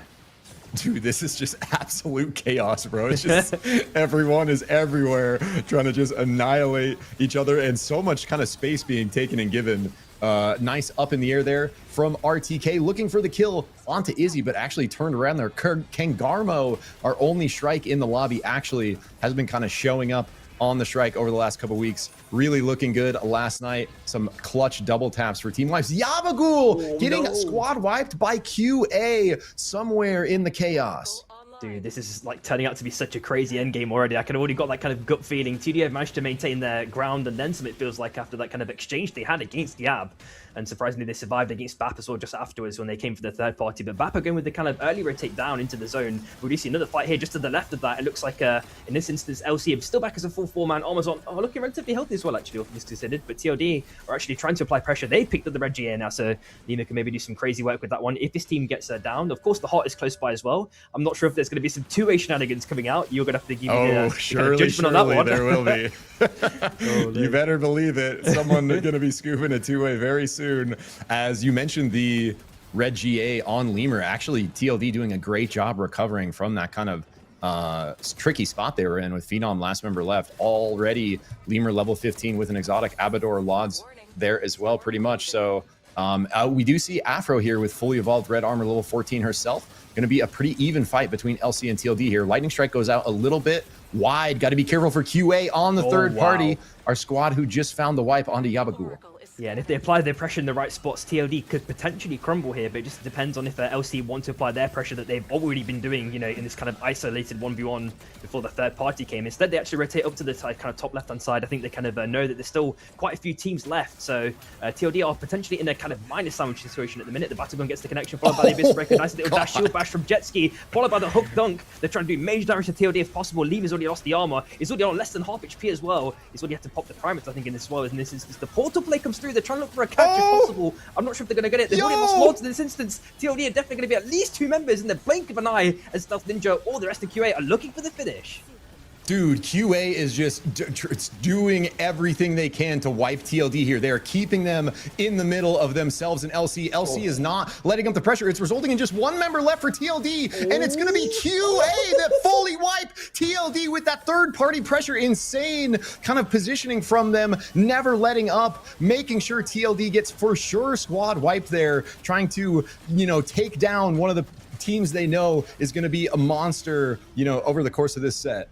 It's just crazy to see the abundance of duels, man, and how much aggression they can apply. Even with oaths, it feels like they're just saying, no, we don't care about the shield. We're somehow bypassing it and just, you know, just doing major damage. It feels like seeing this such a crazy high pick rate, you know, compared to EU, of course, that's like the main source of comparison. It's just really crazy to see, but cool nonetheless. There's been a huge kind of rise of Jewel over the last few weeks in North America, and like Afro, one of these players, like she's like never let go of the Jewel. I saw her try out Krista for a little bit at the beginning of last tournament, and after a game or two, she's back on the Jewel, and just so even with the Bright Shield in play, like very effective at, you know, executing the combo. Just learning how to kind of play around the oath cooldowns a little more, you know, since she's been doing it for so long. But yeah, we have seen, you know, a rise of the pick in general. RTK playing it. The Legend, one of our jewels that actually has moved over to the Krista with the Krista buffs, and the Legend actually top damage, top kills until the last game pretty much in the tournament last night. So another player to keep our eye on is Jetski over the top, Abyssal Breaker down onto roughly 44 ducks, able to dash out of there, get a little bit of space. Yep, and obviously they're going to have the circle still on them. TDO as well. They only managed to have like 1 blue armor in this instance. Levels aren't looking too bad. BAP looking to have a little bit of a mini exchange on the north side, I believe, dancing around a couple of different teams as the fight seems to be continuing. In the picture-in-picture, we see the Abyssal Breaker already popped as well. There goes the ulti pop, but it's already been negated by a little stunt at the last second. There goes the dashes from the Jules, as we'd typically expect. The dash down to the south side. They're trying to get the picks if possible. As we do see in the main picture-in-picture, the fight seems to be continuing. But we're looking back at this Chili Finale being popped at the last second. They're hopefully able to get at least 1-2 picks at the last second. Going crazy mode, but I don't know if they can do too much else in this situation. They're trying to continue the dance, trying to get the res off if possible, but can they get out if this is the question? Oh no, the Squid also scuffed. I don't know if he can get out. Just managed to get out with a slither of HP. Wow, so Clyde alive, last member left for losers here. Actually a really close fight between them and BAP on the left side. BAP does eventually get the better of them. Now the full force of Last Chance want to take out this oath. They are going to secure it, so losers going to be out at 5th. And now we're just seeing QA just continuously applying pressure. Of course, that Saros that we've always seen, you know, as we spoke about before a million times in the EU, for example, continuously getting that crazy value poke. But BAP, you know, looking at their armors, their levels, red perks, everything is looking, you know, all right for them. TDO have actually managed to pick up a couple of armors as well amidst their own exchanges. Stealth Ninja tries to go for the hook, nearly gets it, but just narrowly misses at the last second. LC also trying to get that Saros poke whenever possible. And of course, with there being a couple of KPs as well, that's that extra kind of chaotic modifier. The portal players can also act like that as well, as they're trying to get some sneaky poke onto LC. Jetski maybe getting self-kidnapped by his own team at the last second from the fan, but he just managed to make it out at the last second. The nuke's been dropped to try and buy LC a bit of time in this instance. Dumkus is also playing with the tree, just temporarily trying to get a dunk onto someone. Doesn't get the spike though onto 44 Ducks as the fight continues. Dumbkiss, maybe a little bit of an overcommit there. Knows it as he goes south of the bombing run. A sliver of health. TDO is split now with that happening, but they're going to get a couple kills through. They lose one. QA loses one as well. Someone's super low. Dude, Pine just puts out so much pressure on this Saros. You were mentioning it, but actually like doesn't miss in these situations. It's just constant anti-heal, constant damage. Now, Berserker for TDO. Just him and Miri left. Pinch between 2 full squads. They instantly collapse now. BAP versus LC in the 4v4. TDO, just Miri left trying to recover. QA down to 1 or 2 members as well. Stealth Ninja lurking in bush here. LC trying to fight it out. Kiting back. Stealth Ninja looking for a slam. Barely going to catch the mantle there for Afro. Does not quite get the dunk. Going to try to peel out for a second longer. LC on their retreat looking for a reset. Stealth Ninja trying to do something crazy over Abyss like he does on the Kingpin. Eventually is going to fall there. The BAP pressure does not let up. LC health bars continue to get chunked. QA recovers to the north. They have a crown, but 3 members left. Miri, last member for TDO. Crown is house. Miri procs the crown with the killing blow. TDO back at full force. All of a sudden, LC in tatters. Toilet is down, but has the auto res. RTK sees it, cancels it. BAP still on the front.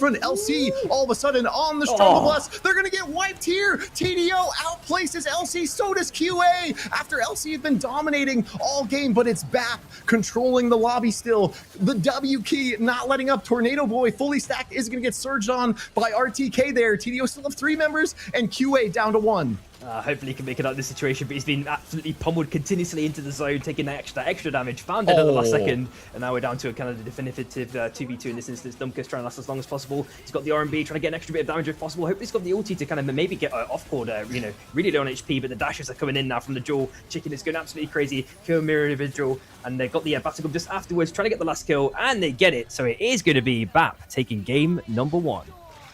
Dude, that was just non-stop carnage, bro, for like basically most of the game, but especially those last like 5-10 minutes. Just absolutely disgusting amount of plays happening there. Holy. All right, so now we got a quick break. As we take a look at our replays, we are going to be rejoined by Spro, Kane, and Hachi on the analyst desk. How we doing, boys? What'd you think? It was a banger game. We were kind of talking between the 2 of us, and I asked Hachi who he thinks is going to win it all. He said BAP, and I also said but predict through game 1 down. That's my early prediction. Yeah, early prediction. I think RTK, he's kind of the GOAT. Love that guy. What do you guys think about the like amount of jewels like Samiri was mentioning versus like the European scene that we're seeing out here? I think it's interesting. Like I think not enough people in NA play this Oath character. That is insanely overpowered. Like you cannot get away with the amount of jewels in EU before bans because like you'll just get shut down by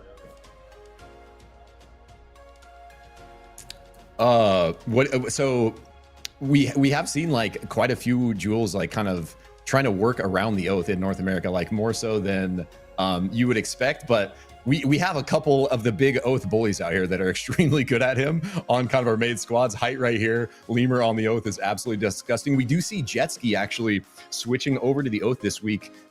Basically exactly what you were saying, Spro, taking the really strong character, wanting to bring it into the mix for last chance. Well, is there anything that stood out? All right, go ahead. He's doing the EU training arc right now, isn't he? There you go. And playing, learning from he was there this morning, wasn't he? Yeah. Hell yeah. Yeah, Jetski the GOAT. He's getting an EU passport. Whoa, a full commit. Yeah. He's like you the other way. All right. No, you did the same thing. Yeah. That's awesome. All right, Hachi, what do you think about how this kind of final circle went? Like, is there anything we can gather from the chaos here? It was just absolute carnage right there, bro. What do you think about the way QA kind of kept TLD in the pinch till they were wiped right there?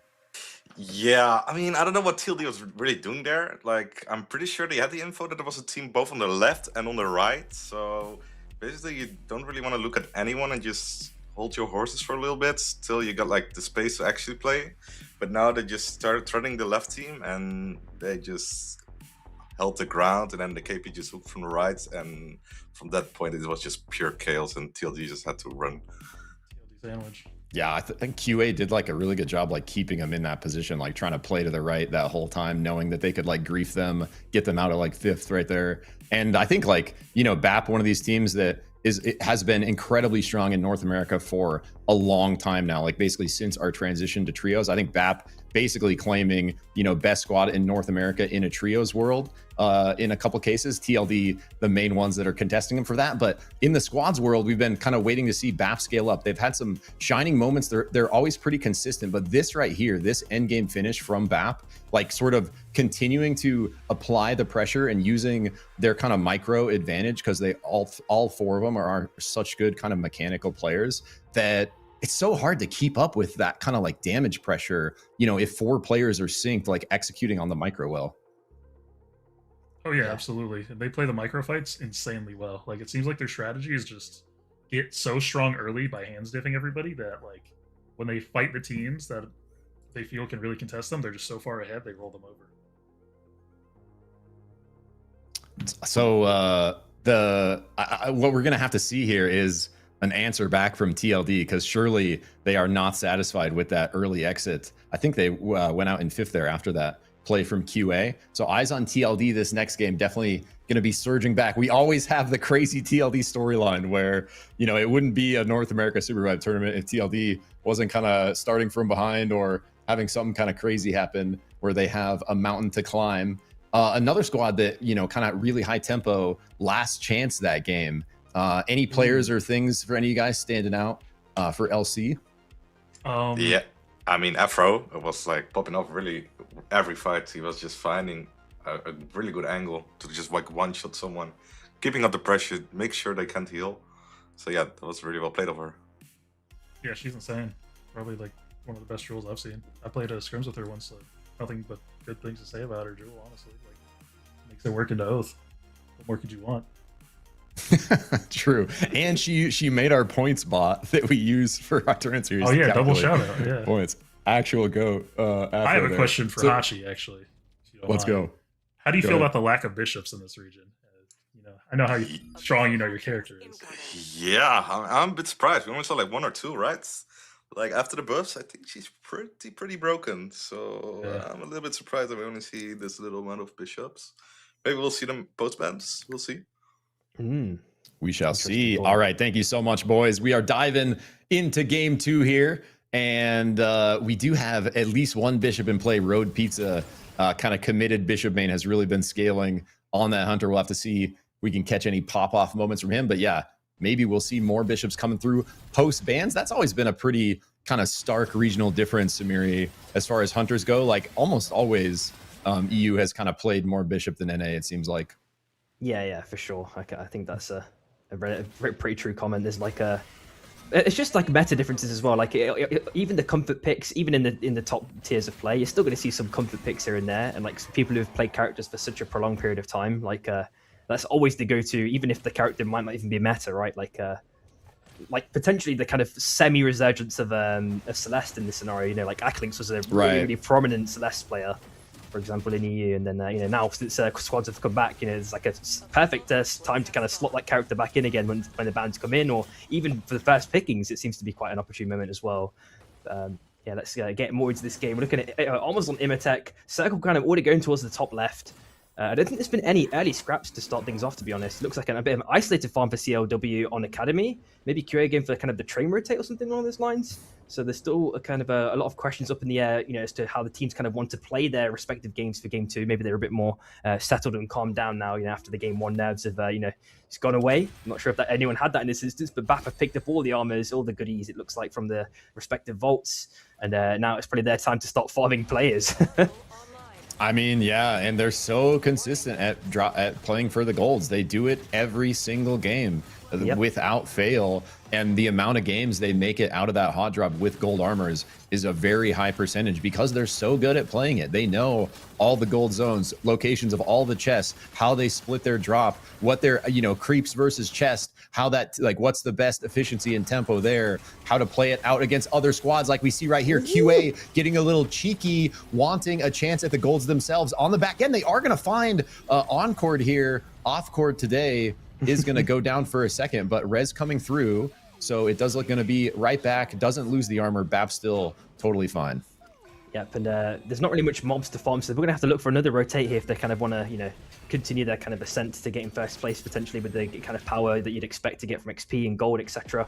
TDO there on the left-hand side, just trying to get some extra goodies from the Guardians, trying to get the mob farms. There's about 4 teams on, kind of outside this next circle. I don't think there's going to be kind of any kind of predictable contact that we can expect to see in terms of how teams are currently positioned. So it only depends on if there's like a crazy Skyshark rotate or an anywhere but here that leads someone to like a crazy position.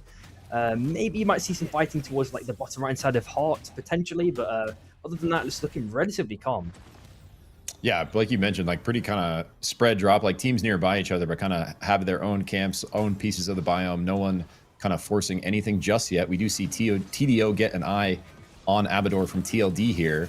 Abador, TLD maybe a little split. Lemur right here to the left, going to be able to reconnect. Nice stun coming through though from our Lobs, doing a crazy amount of damage, trading back in the 1v3. Dumbkiss is going to take him out eventually there with the spin. So TLD down numbers. TDO maybe looking to pressure here, knowing they have advantage. And it does look like TLD is going to call it off. Lemur to the north, another member to the south as Phenom maybe just distracts to the left. I'm surprised Tornado only did the small nado there. I'm surprised he didn't do the, you know, the long charge Tornado to get his teammates actually across as well, and himself, because that would have at least probably guaranteed one more kill there. Maybe a bit of a misplay, you could argue, but either way, it looks like they are, you know, continuing the chase for a prolonged period of time. It looks like TOD, 2 members have gone up to the top side, maybe chilling on the rails of the Abyss or something along those lines, trying to get a little bit of an escape here as BAP look to apply heavy pressure to QA. Yeah, BAP now on the hunt. Like you mentioned, they got the gold armors. They got 2 level 7s. Ults online, looking to now farm players. Chinese Spy getting caught out on the south by 2. RTK double tap with the surge there. And the lightning strike on the 44 Ducks right after as Height and Encore run him right into him. So another nice sequence from BAP. Claim 2. Yep, and just to the right of that, we do see, I think, CLW, so they're not too far away. So if they hear the audio cues, they may be able to capitalize on some sort of third party here, assuming Stealth Ninja lasts in that kind of prolonged period in the Abyss. As the hammers start coming out, there goes the battle gun as well. They find the tree for the connection, and unfortunately, you can't get the shift away. He's been, you know, absolutely in the domain of BAP and is a free kill. That's another one that they've acquired. And aside from that, again, it's still kind of calm. It looks like Legends going for the res build there, so it's going to be probably done for free. But, you know, in terms of mob farm afterwards for day 2 resets, it's not looking too good for them. Yeah, they're in a really weird spot, like right in between both those biomes with a full squad in either. So looks like they are going to maybe play south, look for an angle, or they maybe fire recalled there. So they are going to try to contest BAP a second time, perhaps, as Vader looking for the level 9 with LC down here in Ion Acres. So we pan back up to QA after that recall. They are trying to steal these camps away from BAP. BAP knows it. They smell the thievery. Off court through the wall there. Nice damage pressure out of the myth. Traded back pretty well though. Health bars kind of and the spike connecting for Pine there is going to put QA kind of all the way on the back foot as they make their retreat. They even take the wind rings back up to the north side. I'm not sure what the kind of idea is with this one, but maybe it's just a distraction tactic, or they even go for the res, but of course the back They've got a couple of options, I guess. It's not too bad. They could obviously just back after the bait. We are looking at the souls dropping kind of on the bottom left-hand side as well. So in around 15 seconds, we may see some teams converging. They're still stealing their farm, bro. Look, Stelvinch is just like trying to like grief TLD's tempo here on their way out. As much as possible, and then just jump ship. You know, it wasn't me. You know, you didn't see who it was. Hey, QA, the team that basically griefed TLD last game, keeping them in the middle of themselves in BAP. So, like, I like the strategy. They are scrapping, baby, doing everything they can to find advantage. LC now looking for advantage against S&T here. Abyssal Breaker blown from Jet Ski on the right. Nice kind of value there, trying to bright shield it, but some of it is going to get through. A Sunday now pushed off. Oh, nice trade back, so they get a kill. It is 1-for-1. They're trying to get the Wisp through, but another member of S&T goes down. LC really looking for this finish. Squid knows it's not looking good, trying to peel out to the north. Road Pizza actually not on the Bishop this game. We saw him on the Bishop last game, but has actually been training up on the Kingpin recently. Ooh, it's a nice extra addition to have a good compliment from the team to have a sort of character that can perform these kind of hooks. Of course, we do see COW in a rough position potentially. Abyssal Breaker's been popped both ways. It looks like a nice little escape at last second from the Phoenix. Can hopefully escape fully, but the Squid doesn't get the full connect with the damage. But Illusion does get the kill, or Izzy in this instance. So that's nice. One nice kill picked up to start things off. But it looks like the fight seems to be continuing. They're not relenting on this pressure. They're trying to get the second pick if possible. The ulti misses at the last second. Sleepy is doing a nice set of evasive maneuvers. Finally spiked at the last second. We see a bit of juggling there in the picture-in-picture as well. But nothing that turned into a full fight, just kind of between the train tracks. And we do see a lot of teams relatively close to each other, but not close enough for like a full fight yet. Of course, it's going to be day 3 now, so of course all the mob resets are available again. S&T have free pickings alongside Yab as well. Kind of a split the islands up in this instance. Blazer also in a bit of trouble as well. Dancing in the abyss. Dash down to the south side. Can he make it to Cobus is the question. It looks like he has, and I think he can make it out of here scot-free. I really like this tempo from Losers. They are constantly kind of pushing forward, trying to play off that Jhin like assassination play style. We've seen it come through a couple times for them. Just need to chain it together a little bit better here to find themselves a higher place finish against some of these really powerhouse squads that are kind of hard to crack through, especially on something like the Jhin Samiri. It's like you kind of have to perfect combo it or have an advantage already, or kind of bait them out into a position where they are exposed. And it looks like Losers maybe trying to do that over here to the right. We see him, as he's baiting someone out over Abyss there, not quite able to get the dunk. Daylight's going to push in. They actually going to get a nice isolate with the Oath onto Kengarmo there. So the Shrike is down. Losers still continuing to try to trade in the 3v4, not wanting to give this up quite yet. Looks like they are probably going to call it off here. Yeah, they are doing a little bit of LMB dancing continuously, but in the picture-in-picture, we see a potential big engagement here. The Abyssal Breaker's been popped. This Napalm's also been dropped. The Abyssal Breaker's been returned at the last second as the fight continues between TOD and LC in this instance. LC managing to hold ground. They've managed to maintain armors and health and everything in this instance. They go for the dash down to Leva, but he's shield bashed it perfectly timed. Even tries to go for the Squid play, but can't really get the value. Sorry, back to go. Abador found instantly given by LC. TOD now to definitive 3-man trying to jump ship completely because Phenom is half HP, but now a third party comes out of nowhere. Yeah, but trying to get some potential free pickings onto LC. Of course, they've used a lot of armors in that exchange and cooldowns and things of that nature. And then QA are also trying to do the same thing to the other 2 members of Yab in this instance. Hopefully, they can get out uncontested here, but they might lose at least 1 member. Dude, I love how aggro everyone is playing. It's just like constant kind of pressure from this tempo. TLD looking for the train res, trying to snipe off it. They are going to get it through. Bright Shield almost pushing him off there, it looked like. But they are able to hang tight, get the res through. So TLD back at full force. Another massive fight over to the right here between TDO and Losers again. Kengarmo pretty low. TDO trying to look for the finish onto the Shrike. Nice lightning strike onto Clyde Cash there, trying to get out. He is going to be able to shift his way over, but no, Claw is right there. So the third party shows up again. Got to be super careful. Losers now in a rough spot. Clyde Cash just doing his best to live, but TDO is going to run that down. I think they just have Izzy left. Yep, and just flicking up just below Cobras, we're looking at S&T kind of maybe dancing against Y for the moment. We're seeing other teams having their own respective fights as well. As we flick over to the picture-in-picture, we are seeing nice Abyssal Breaker pop to buy, in this instance, LC a touch of space. They've lost the armors. They've not managed to repair them in this instance. Dancing over the Abyss, getting the feathers in perfectly.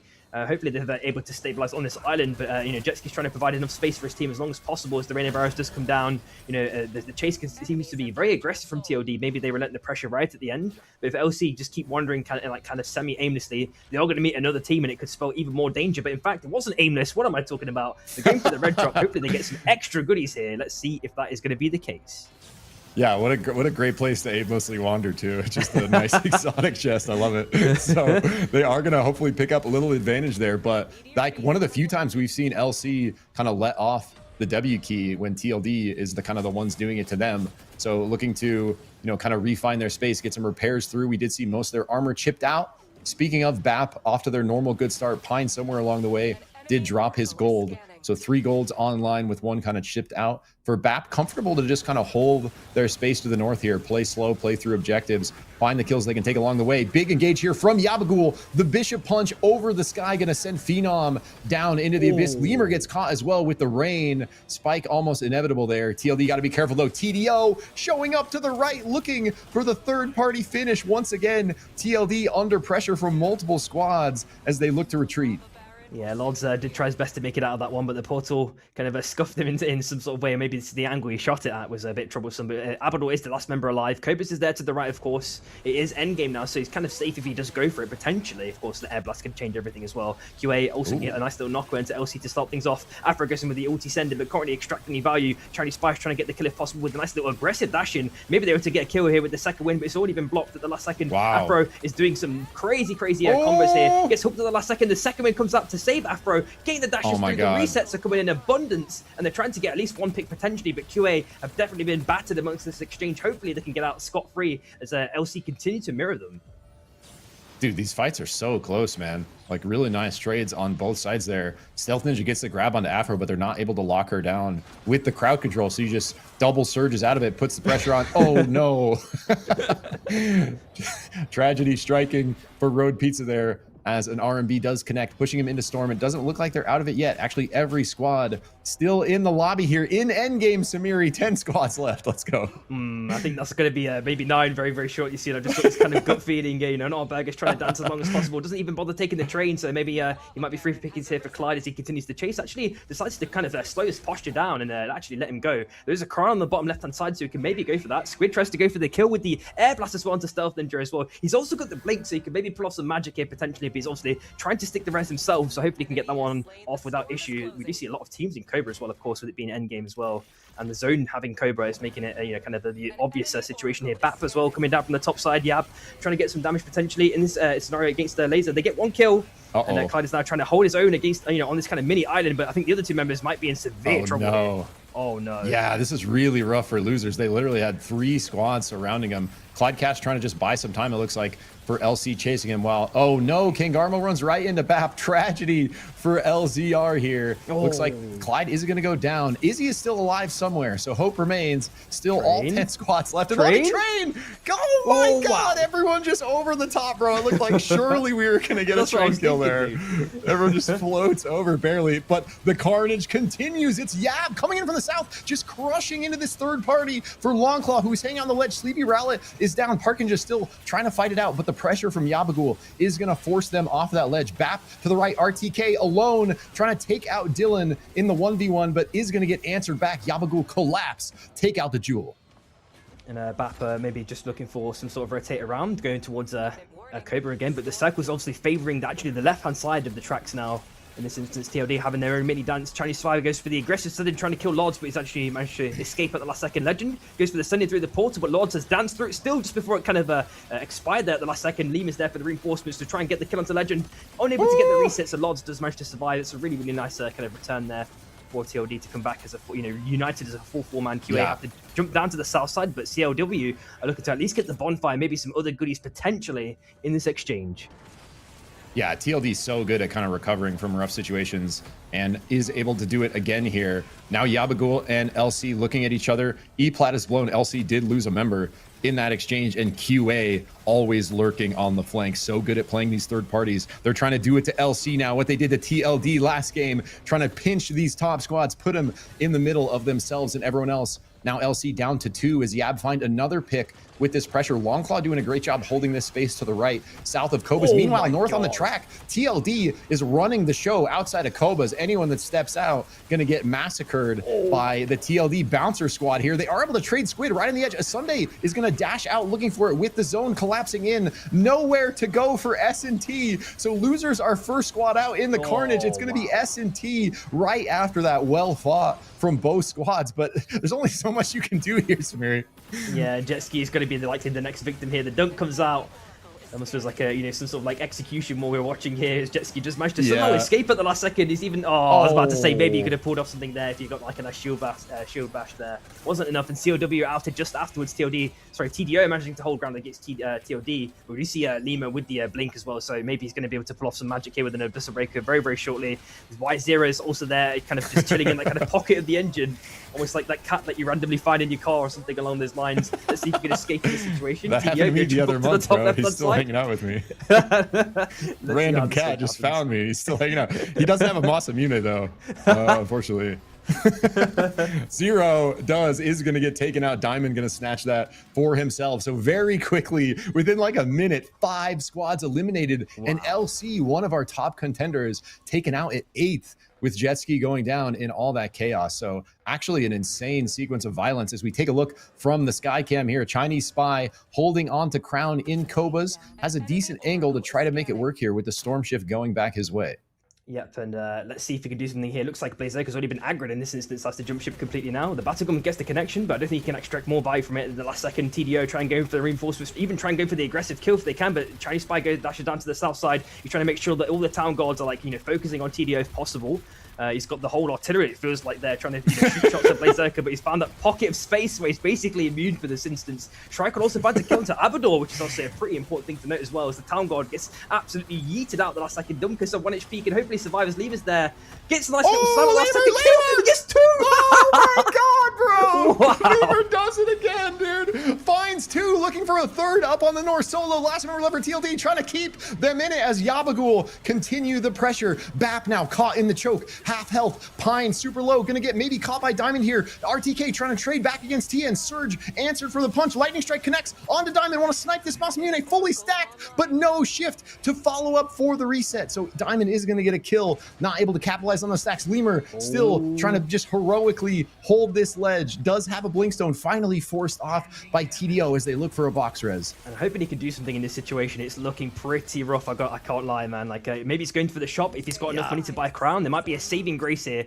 Is he going to go for it is the question. He's bought something. We just need to find out what it is. It maybe just even be armor resets because he's like kind of poverty in this situation. Only time will tell. Let's see if he does something sneaky here. Of course, with that blink on top as well, there's an extra potential for him to do. Pull up something crazy as Yab trying to get some extra potential poke onto Bap. And there goes the crazy engage to start things off. QA, of course, with that kind of crown res coming back out of nowhere. But they've already instantly lost 2 members. It's looking very, very dire.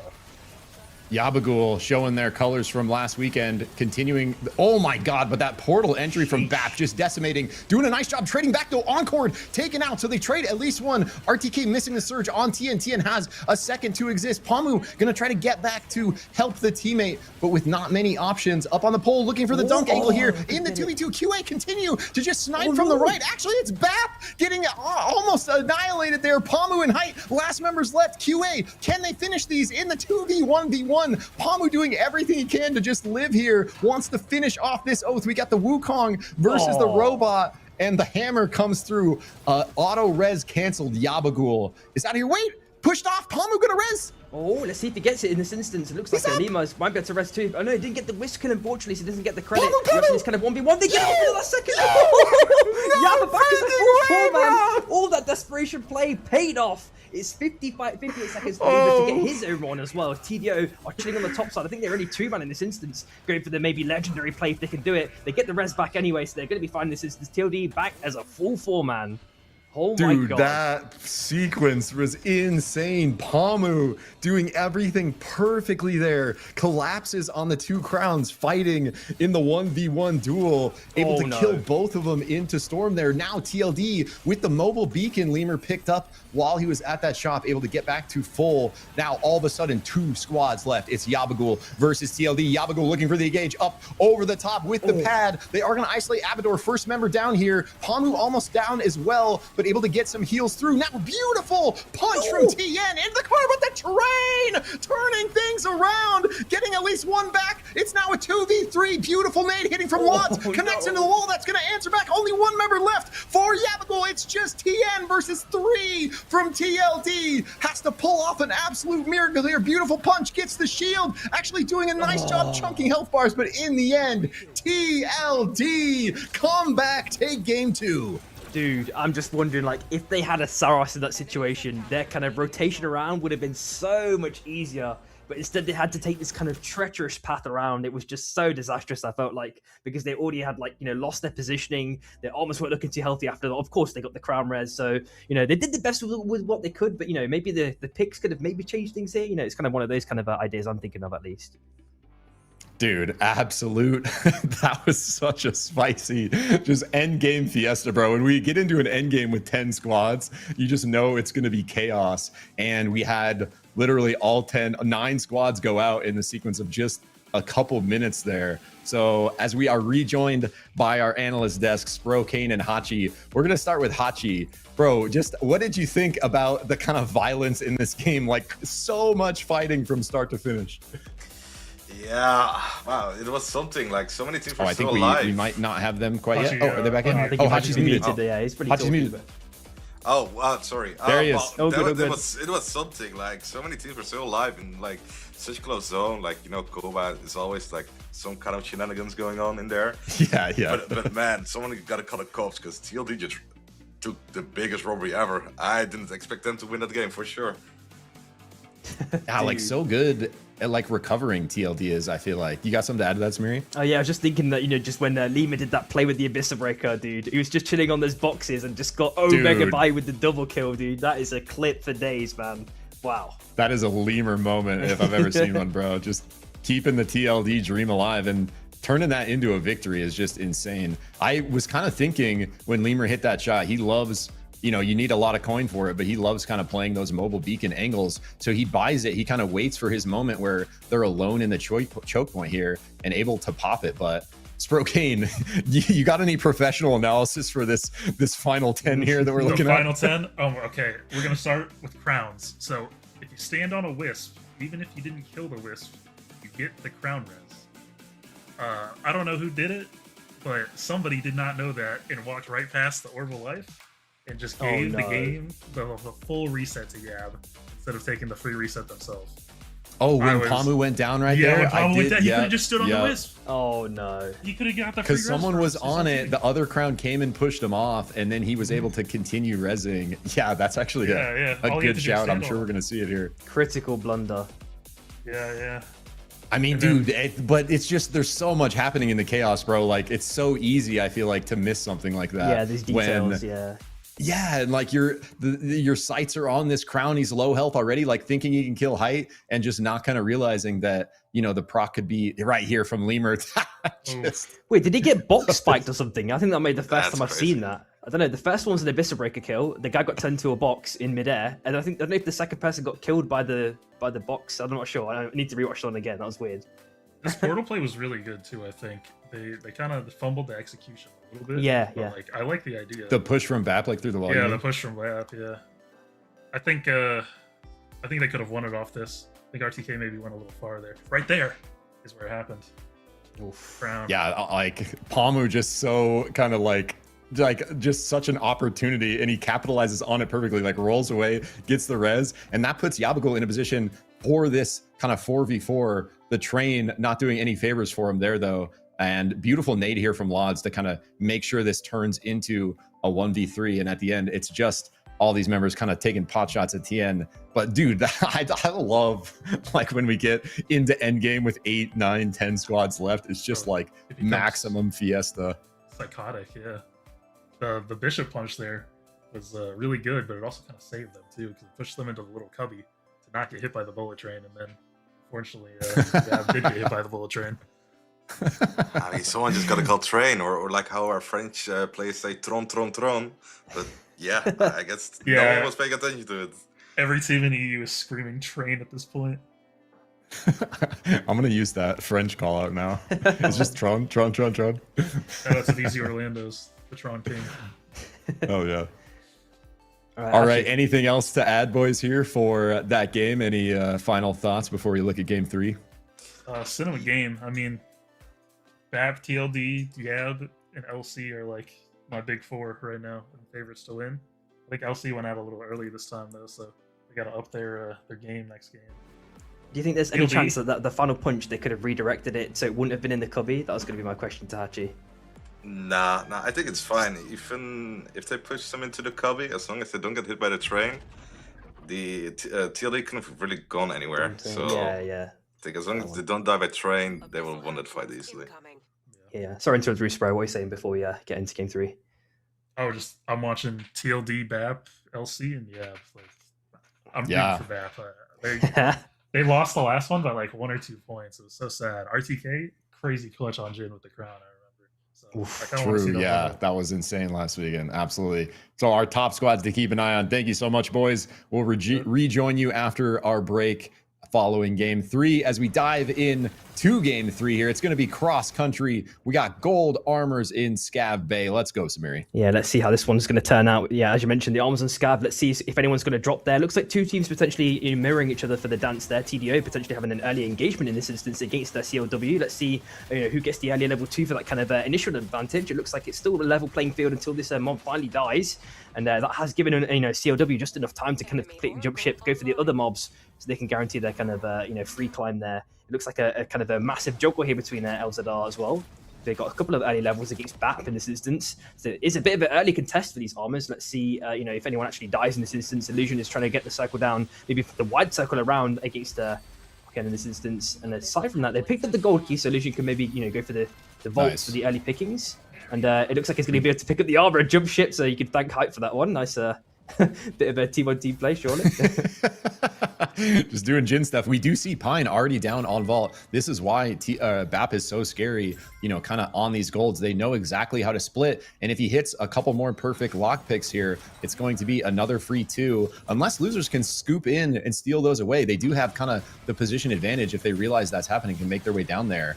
So meanwhile, to the north, we do see a couple teams posturing over Armor Soul Hatchling here. Nice Bright Shield in, trying to look for that stagger on the side of Longclaw. They are going to trade 1 kill in return. I do think they were able to snipe that. So they trade a player, but are able to get Soul. Maybe going to trade 1 more here as the Oath is going to go down. So Daylight losing their life. It hopefully Parkinja or Jemmy can get out of this. Yeah, I think Blazerk is kind of the MVP in that specific fight. Like the way he kind of postured, it's kind of almost like he was playing snooker. He went rooted down to the south side and then kind of, really kind of oriented himself to just push the enemy away in such a way that it kind of caused them to be in a really weak position themselves, and then they could really capitalize it just afterwards. We do see TLD getting a nice little free spike there as well on that Sky Shark, ripping it 100 miles an hour all across the map at the last second. Illusion also gets a kill onto Encore as well. Sorry, off-court, getting baited now by yeah, either one works, honestly.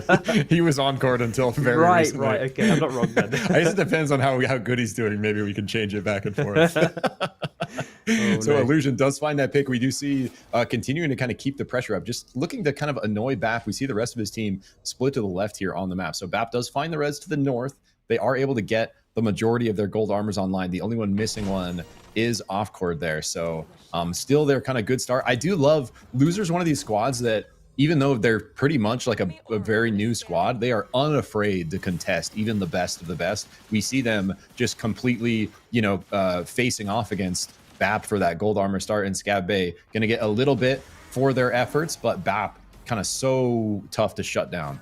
Yeah, Jeremy has to be a little bit careful here. Just managed to get out of repeats his hook. Never mind. Gets hooked at the last second. The dunk is followed up just at the last second, followed by a nice little route that provides a little bit of extra space potentially in this situation, but they can't do anything because the full heal comes out. So back to full HP, and S&T have to go in for round 2, I think. Don't know who's going to get level 7 first in this instance. As it's still night 1. I don't think they got enough ghosts to get the level 7. The battle gun gets the connection potentially. It gets a nice little minor stun. Allows CLW to just jump ship completely, get the high ground. But the second hook connects. God, this one's definitely going to be a guaranteed kill for sure. And Sleepy is the first victim.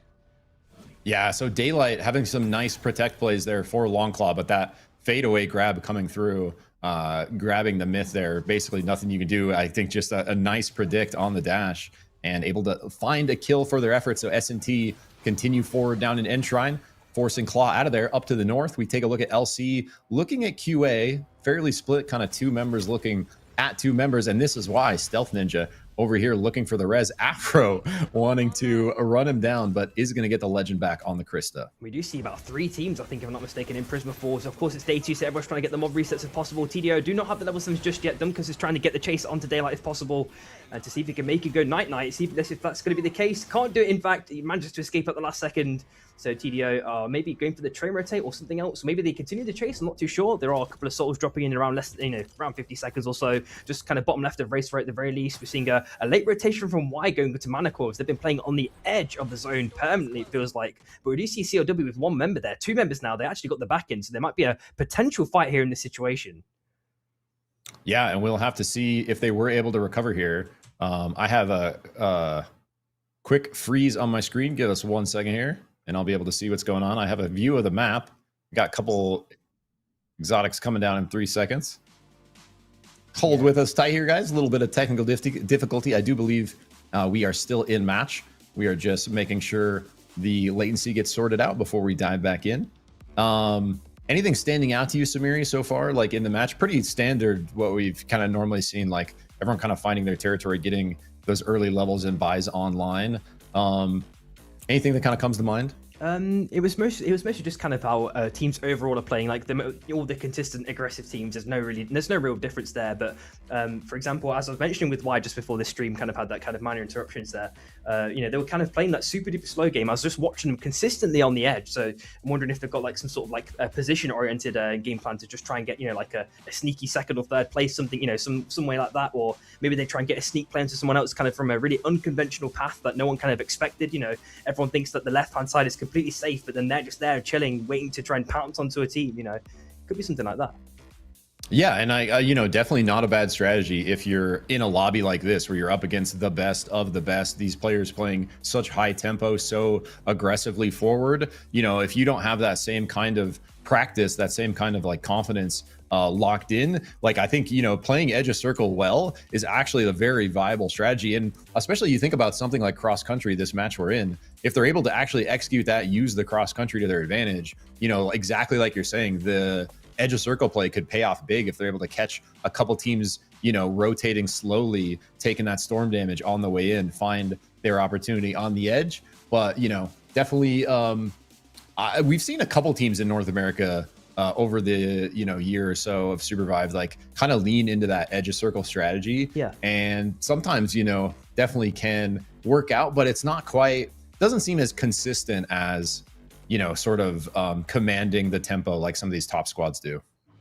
Yeah, I completely agree with you. But we are back into the game. Finally, the technical issues resolved, so it's not an issue there. Back in the game, it looks like Y actually. We're saying they were doing all right, but they actually lost 2 members in this exchange. We're seeing a lot of teams actually having their own mini fights in this instance. Dude, we don't even need to be able to see the game to cast our curse, bro. It's just like it was like some sort of delayed voodoo, man. Like.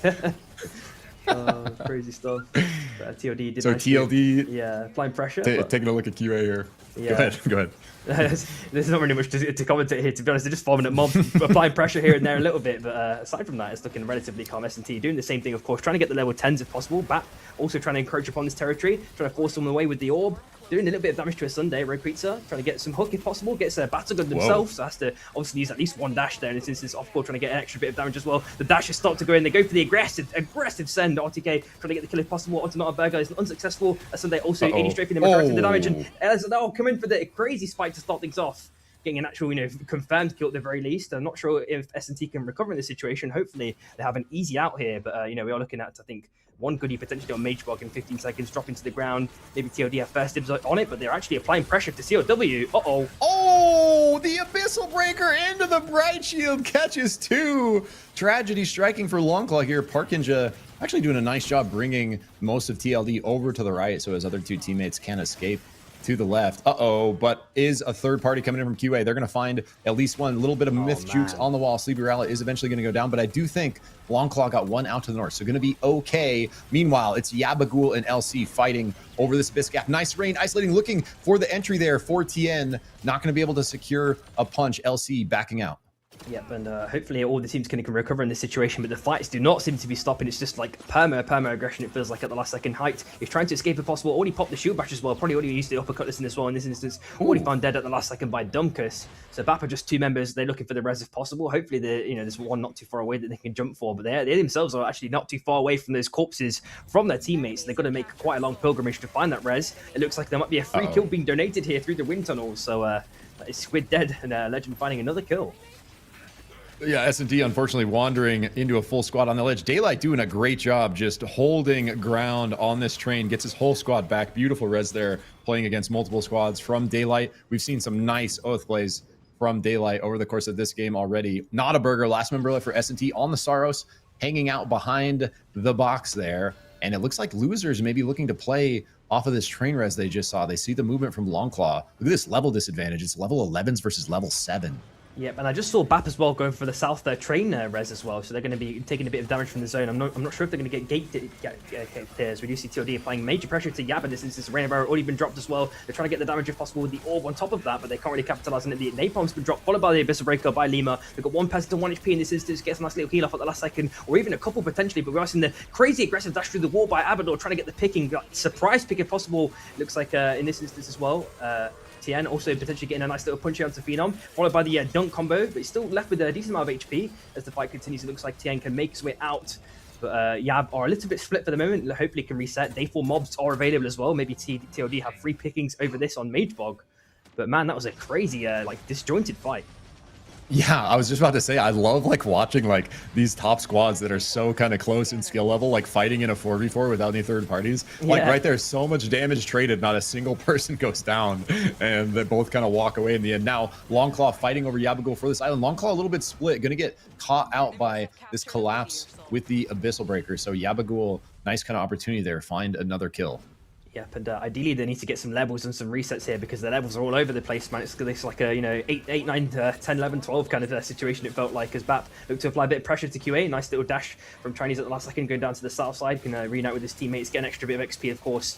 Almas are not looking too bad in this situation as well as Tien picks up a nice little kill onto Sleepy from CLW, so that's another kill been picked up as Abyssal Breaker's been popped by Jetski, trying to get the pick off if possible. Oh, not sure if they can do too much more in this instance. Maybe Pommy has to jump up to kind of reunite with his team at the last second. Yab might be in a bit of a troubling situation now. They actually pop the Abyssal Breaker for a last stand measure. Pommy just go all the way to the top right side. Space Vader trying to apply as much pressure as possible continuously. Can he do much more or in this instance? Not too much sure if he can. TOD actually dropped the E-plat as well, try and force Yab off even more further potentially. We know that Dylan's already used the Abyssal Breaker, so he's probably going to be, got nothing left in the chamber in this instance. As Phenom goes for the aggressive chase, but still no one has died yet in this instance. Dude, I think everyone might escape crazy here unless LC get the kill onto TOD. Let's see if that is the case. This is a wild sequence. Yabagul doing such a good job of kind of playing backward, not losing anyone. LC now looking for the third party after they pushed Yabagul up into TLD. TLD doing their own really good job, kind of playing to the north, trying to not get split, but they are in fact split here. 2 members on the right. Yabagul capitalized. TN, beautiful execution with the Abyssal Breaker follow from Dylan, able to get 2, but LC arrives looking for a second third party onto the other squad. Nice chip damage onto Myth, looking for the play forward. Oath v Oath in the front line. Afro trying to trade, is going to be able to get Diamond down. Our first kill through. Dylan gets taken out as well, so LC finding the advantage here. Yabagul down to 2. Oh, this is looking a bit troubling in this situation, but LC still looking not too bad in this situation overall. Kills are not looking too bad. We're looking at having a quick flick over at Y. They've managed to pick up a couple of levels, still back as a full 4-man again, which is good to see. We do see a KP jumping up to the north side stealth ninja in this respect. We're seeing a crown pickup as well, chilling on Mage Bog. Let's see how the other teams are doing as well. Quick look at like levels, armors. Double red perk for Elzadar in this instance, so they're looking pretty chill. BAP as well, just trying to farm up a couple of last second mobs. So you see a potential major fight, unraveling on the bottom right hand side potentially, or at least at the very least some dancing. Let's see if it's going to turn to something crazy here. Tornado tries to dash through to kind of reunite. This team has to pop the second win on top. Elzadar trying to do major damage. Oh my god, their health pools just got obliterated with the Chilling Finale. There's been the potential saving grace here for Izzy in this last second instance. Can maybe jump up to the and get out of town. COW also get out as well. Unfortunately, Red Pizza tries to get the reset, gets his whole team back with that crown play. Nicely done. Beautiful from Road Pizza there, keeping SENT in it. Got to be careful though. BAP collapsing from the north immediately after, looking for the fourth party here. Lightning strike connecting into the wall onto Nottaburger. They are going to take out the Saros, trying to push other members into Storm. Road Pizza just looking to get out, but cannot stop. RTK surges too. SNT get obliterated by this BAP collapse. So really nice crown play for SNT, gets instantly answered back by the BAP collapse. And you know, when Jewel gets the spike like that, it just reminds me of like there's like ASMR satisfying videos. You know, when you watch those like crazy animations, and there's like some perfect loop. I don't know, like a circle just it's like a hippo like eating a watermelon, like yeah, that kind exactly. of stuff. And it's just some infinite thing, man. It's just, I don't know, it gives me that sort of sensation. I don't know why, but we are looking at Yab. They've lost one member. Hopefully they can do something to get that member back. The cross country is taking them all the way down to the bottom left hand side for the next circle as well. So all the teams have to make that kind of crazy wide rotate, you know, and especially with the proximity being close between all of these teams, you know, and everyone's you know, a little bit angst here. There might be, you know, anything could just turn, you know, start a fight here. So teams have to be a little bit careful about how much pressure they want to exert. And Morris is already being absolutely demolished by LC. And their Speedom gets the steal with the Arcane Railgun. Let's see if he's going to go for it in time. He's jumping down, pops the napalm, and then the Arcane Railgun. Not sure if he got the steal at the last second. It's a great attempt. He had the napalm and the laser. The LC did get it? Yeah. Okay, that was a really nice attempt from Phenom, though. Not quite able to get the steal. Good look, though. But in the end, LC taking so much storm damage on the way out. All of a sudden, tragedy might strike because TLD is still here for the north, looking for the third party. Abyssal Breaker taking out Afro over the abyss there. Clyde Cash sidestepping train. Losers kind of coming up from the south on that fight, putting LC down to just Jet Ski and Toilet. Yeah, Toilet there with the really nice primer as well, plus the air blast just allowed him to survive in that situation.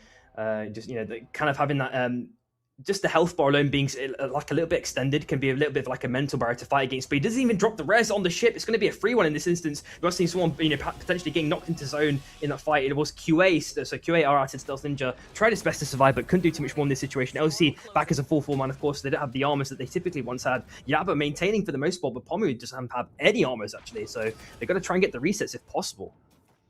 Yeah, armor just destroyed kind of across a lot of teams here. BAP looking like they kind of have advantage with all theirs fully repaired up. Quasar, no armor over Abyss. Literal one-shot. Nice clone to maybe avoid one more R&B. Abador looking for the final arrow, but Quasar working the jukes with the clone. Keep Y in it for a little bit longer. Yeah, let's see if he's can you know, somehow shuffle around like 6 or 7 teams when they all have their eyes on him when he's 1 HP. But I think he's got some heals over the last second, so he's maybe able to extend his survivability a bit longer. As we do see a lot of teams trying to go for the rotate. There goes TM with the ulti send, absolutely demolishing Toilet. That was a really, really crazy clean play to start things off. Jetski's already jumping up to the top left-hand side if possible, as TN actually gets another kill to Super Vader this time. TLD there, lingering. They're trying to go for the poke if possible, trying to get some potential damage here onto Yab. TN, not hit by the Battlegum just yet, hit by the Battlegum just afterwards, getting absolutely demolished. Chain CC by Lima. Wow. He's got that war play with the shield bash absolutely perfected. And now it looks like Diamond is trying to get some potential extra damage onto TDO. The bubble's already been popped for Tornado as well, so it's looking a bit disastrous for all teams here, except for TLD. They're just absolutely face-rolling anyone they see.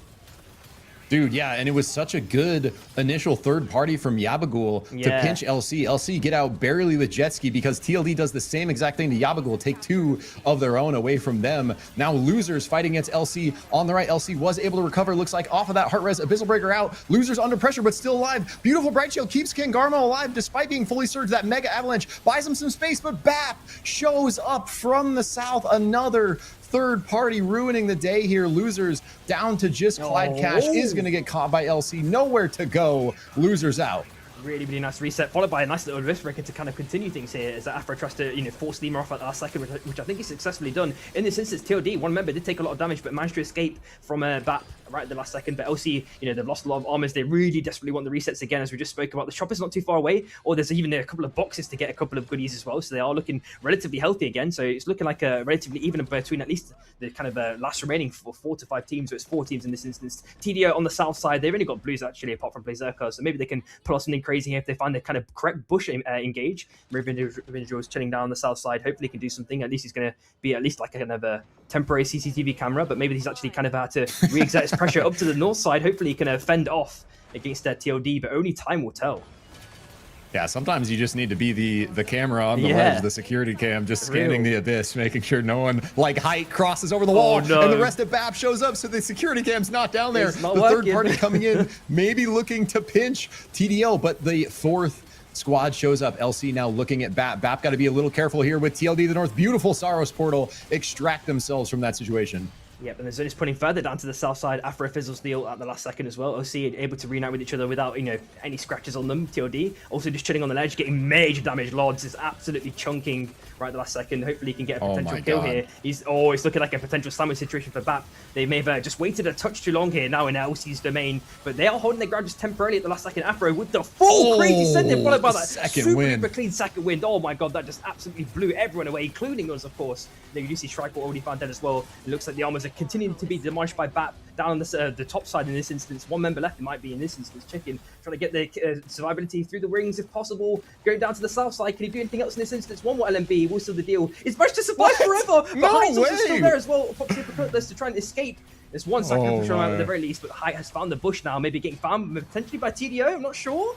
Surprised he can escape, maybe, unless someone checks it. Whoa! Found him.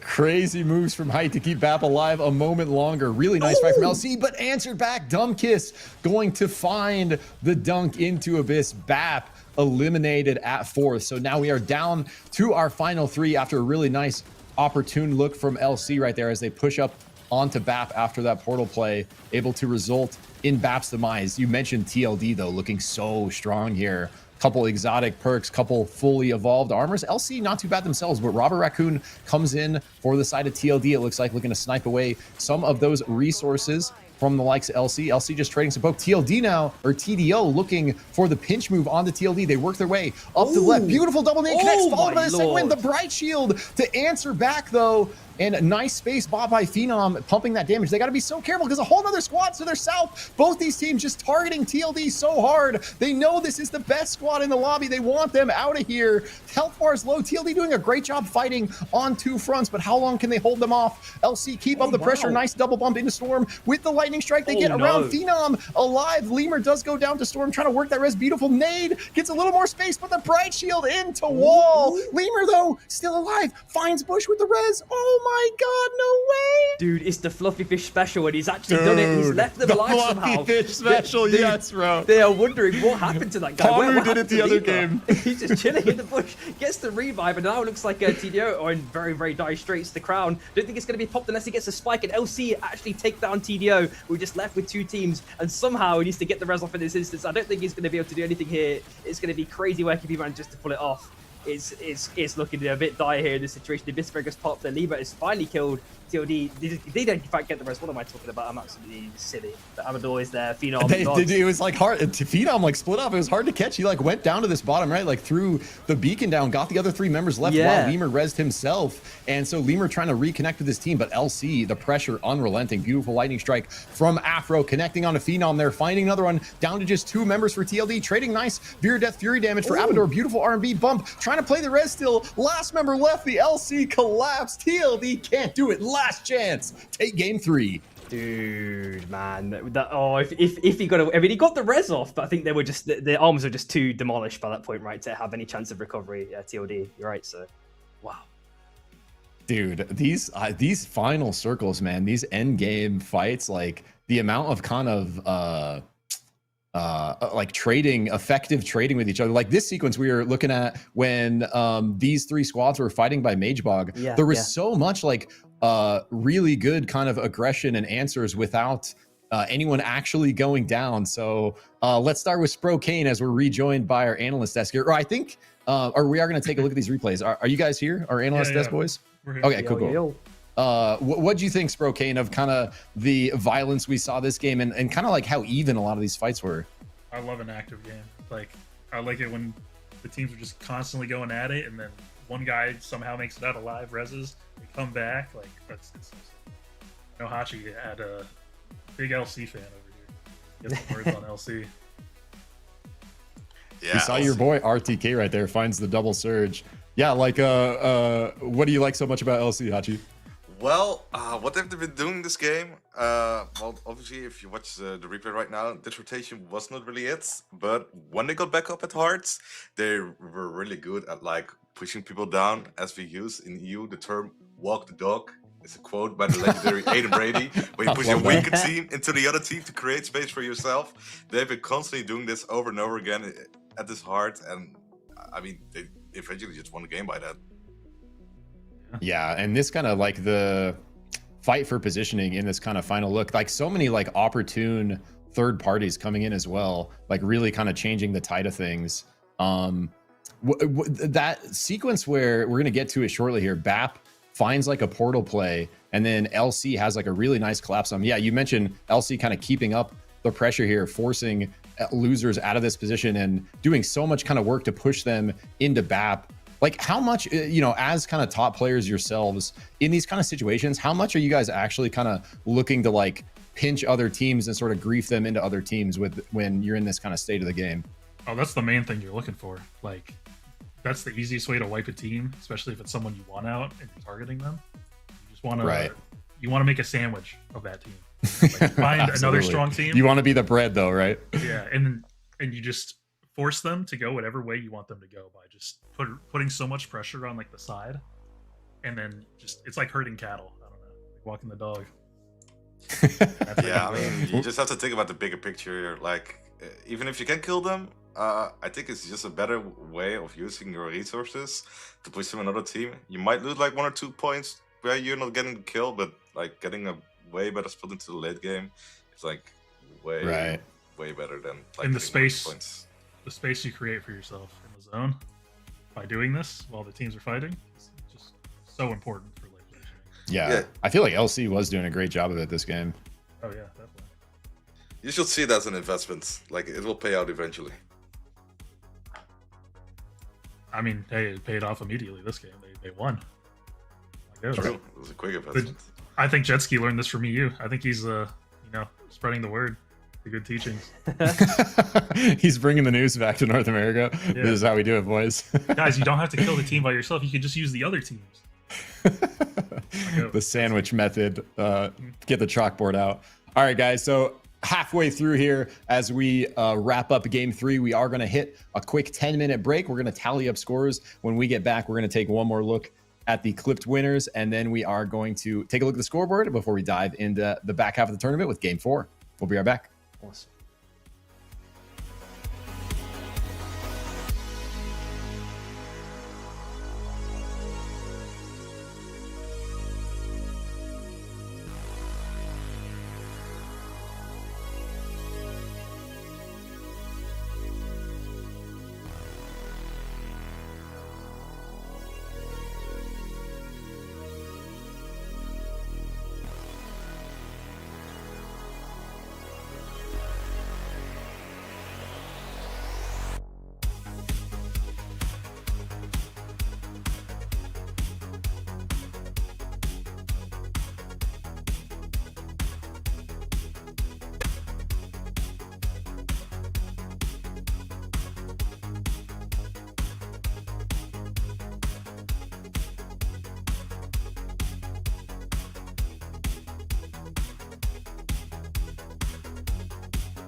There are actually 3 teams. They're going to be monumental.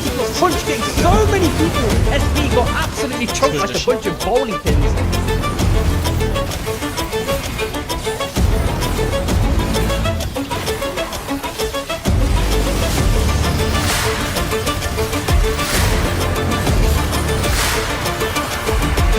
Trying to get the cycle around, the dash is keeping it through to get the double dash reset, triple it back just like he was trying to going absolutely mental. But that was a crazy sequence there, wow. We got a red off. We have a lot of money, we have a lot of money. Yeah. Get by ground, someone by ground. Yeah. Play the fight, play the fight. Good damage, good damage, good damage. Nice. Has sent it full force into CTT 3v4, but look at how much damage they've done in this run. Trying to see the Dragon Bandit, Dragon Slash, and they've got CTT. They run down Yamagrool. They find the miracle. Yamagrool. They'll find the victory, and they might just find the miracle win. Hello, hello. We are back after our quick break for the back half of North America. Saturday Night SUPERVIVE, an insanely well put together edit by numbers. Another huge shout out to my guy. Just actual cinema captured there. Goosebumps every time I see that. So thank you so much, bro, for putting that together. A huge shout out to Kaya as well for continuing to kind of run the clip competition behind the scenes, sort all these clips, make sure we have winners every week. And it's been really cool to see these pop-off moments come through time and time again. So now into the back half of our tournament here. We got 3 games to go. We are rejoined by Samiri and our analyst desk, and we're going to take a look at the scoreboard here together, boys. We got our points tallied up. Big. Let's see how it's going on. Okay. Drum roll. Wow. Ooh, BAP. Big kind of lead out front here, almost actually a little over a 30-point gap above LC. LC and TLD right next to each other, with TDO just 3 points behind TLD and Yabagul right there as well. So really this top 5, Sprokane, still a lot to be contended for, but this BAP gap looking pretty strong. Yeah, I mean, they're really up there. They've been farming kills every game. They got so many. Like, they're amazing team. Nothing but love for them. Shout out to GOAT RTK. This LC team, I can see a comeback. Like, it's so close. Yeah. Like this, they're not so far ahead that it's just over for every other team. Like, all it takes is one crazy game. For sure. It's almost never over in SUPERVIVE. I think really these top 5 all have a chance at first, especially if BAP ends up getting, griefed a little bit. And we have seen oftentimes BAP do struggle a little bit with bans coming into play. So we'll have to see how that looks. Hachi, before we move on from the scoreboard, anything that kind of caught your eye there? I mean, I'm surprised that Miffin's never getting banned. If you compare to EU, it's always like Bishop, Celeste, Oath, Saros. I mean, here you still got the 2 staple ones, Oath and Saros, of course. Yeah. Well, it's interesting though, because you have one team, it's LC actually, that plays Oath and Zeph, who are both going to be out now. So I wonder what they're going to pick now, and if they can keep up the momentum. Yeah, a couple squads like BAP as well. I mean, a lot of our kind of top squads working these, at least the Oath, Saros, a lot of them maybe have a Zeph and the Myth in the mix as well. But like TLD gonna lose, I think Lod's on the Saros, Lemur on the Oath, and Abador on the Myth. So yeah, a lot of our top squads gonna be, looking at almost a whole new comp here. Quite a big fall off here, Samiri, between the Zeph and the Jewel. Like our top 4, pretty solidified here, and then only 6 picks for every other hunter after that. Yeah, pretty big distinction there. But yeah, it's just wondering how all the teams going to rotate around the bans, especially with those top 4, of course, as you just mentioned, being banned. Who suffers the most, do you reckon, at least, Zik? I mean, I think BAP definitely is going to hurt a little bit. I think the fact that Jewel gets through is really good news for LC, because they really play off the back of Afro. And I think Jewel got banned last weekend, which actually really hurt LC's. Yeah, I was surprised too. Wait, so what did Afro play then in that instance? I think that was when she went over to the Krista, if I remember correctly. Okay, makes sense, yeah.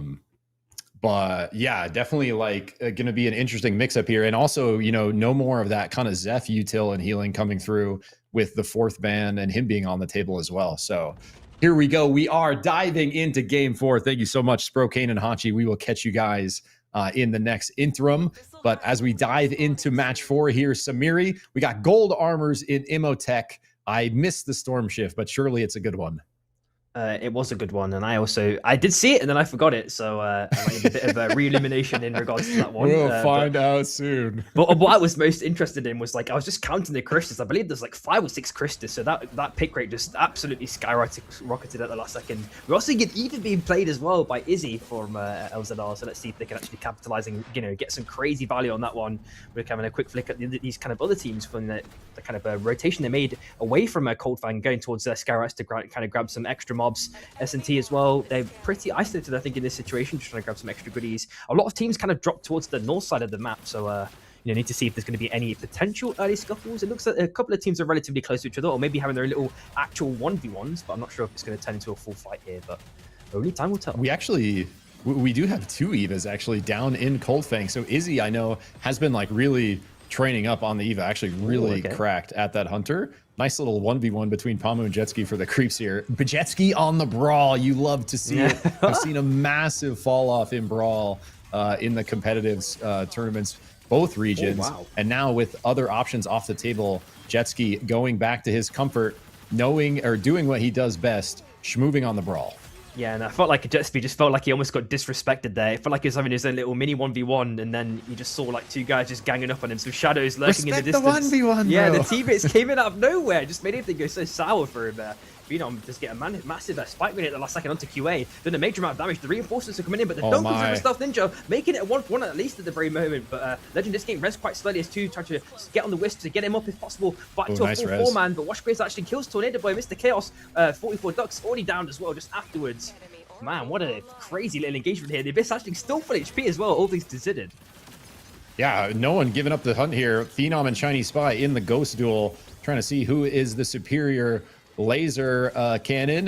Meanwhile, Legend trying to kite away to the north, but TLD do a really nice job kind of reversing this fight as Lemur kind of swoops in from the west there. As stuff had already started, he finds a pick. They're able to answer back. QA not letting up though, still here. Chinese Spy and Stealth Ninja trying to be a little cheeky. TLD sees it. Nice nade from Spy. Not going to be enough though. They collapse. That's going to be enough to send Stealth Ninja packing. Yeah, I think if they had enough other members there instead of the kind of split play they did, it would have been a better kind of call to do that, to kind of have that challenge play. But considering they're split, it's only 2 guys trying to apply pressure against like 3 or 4.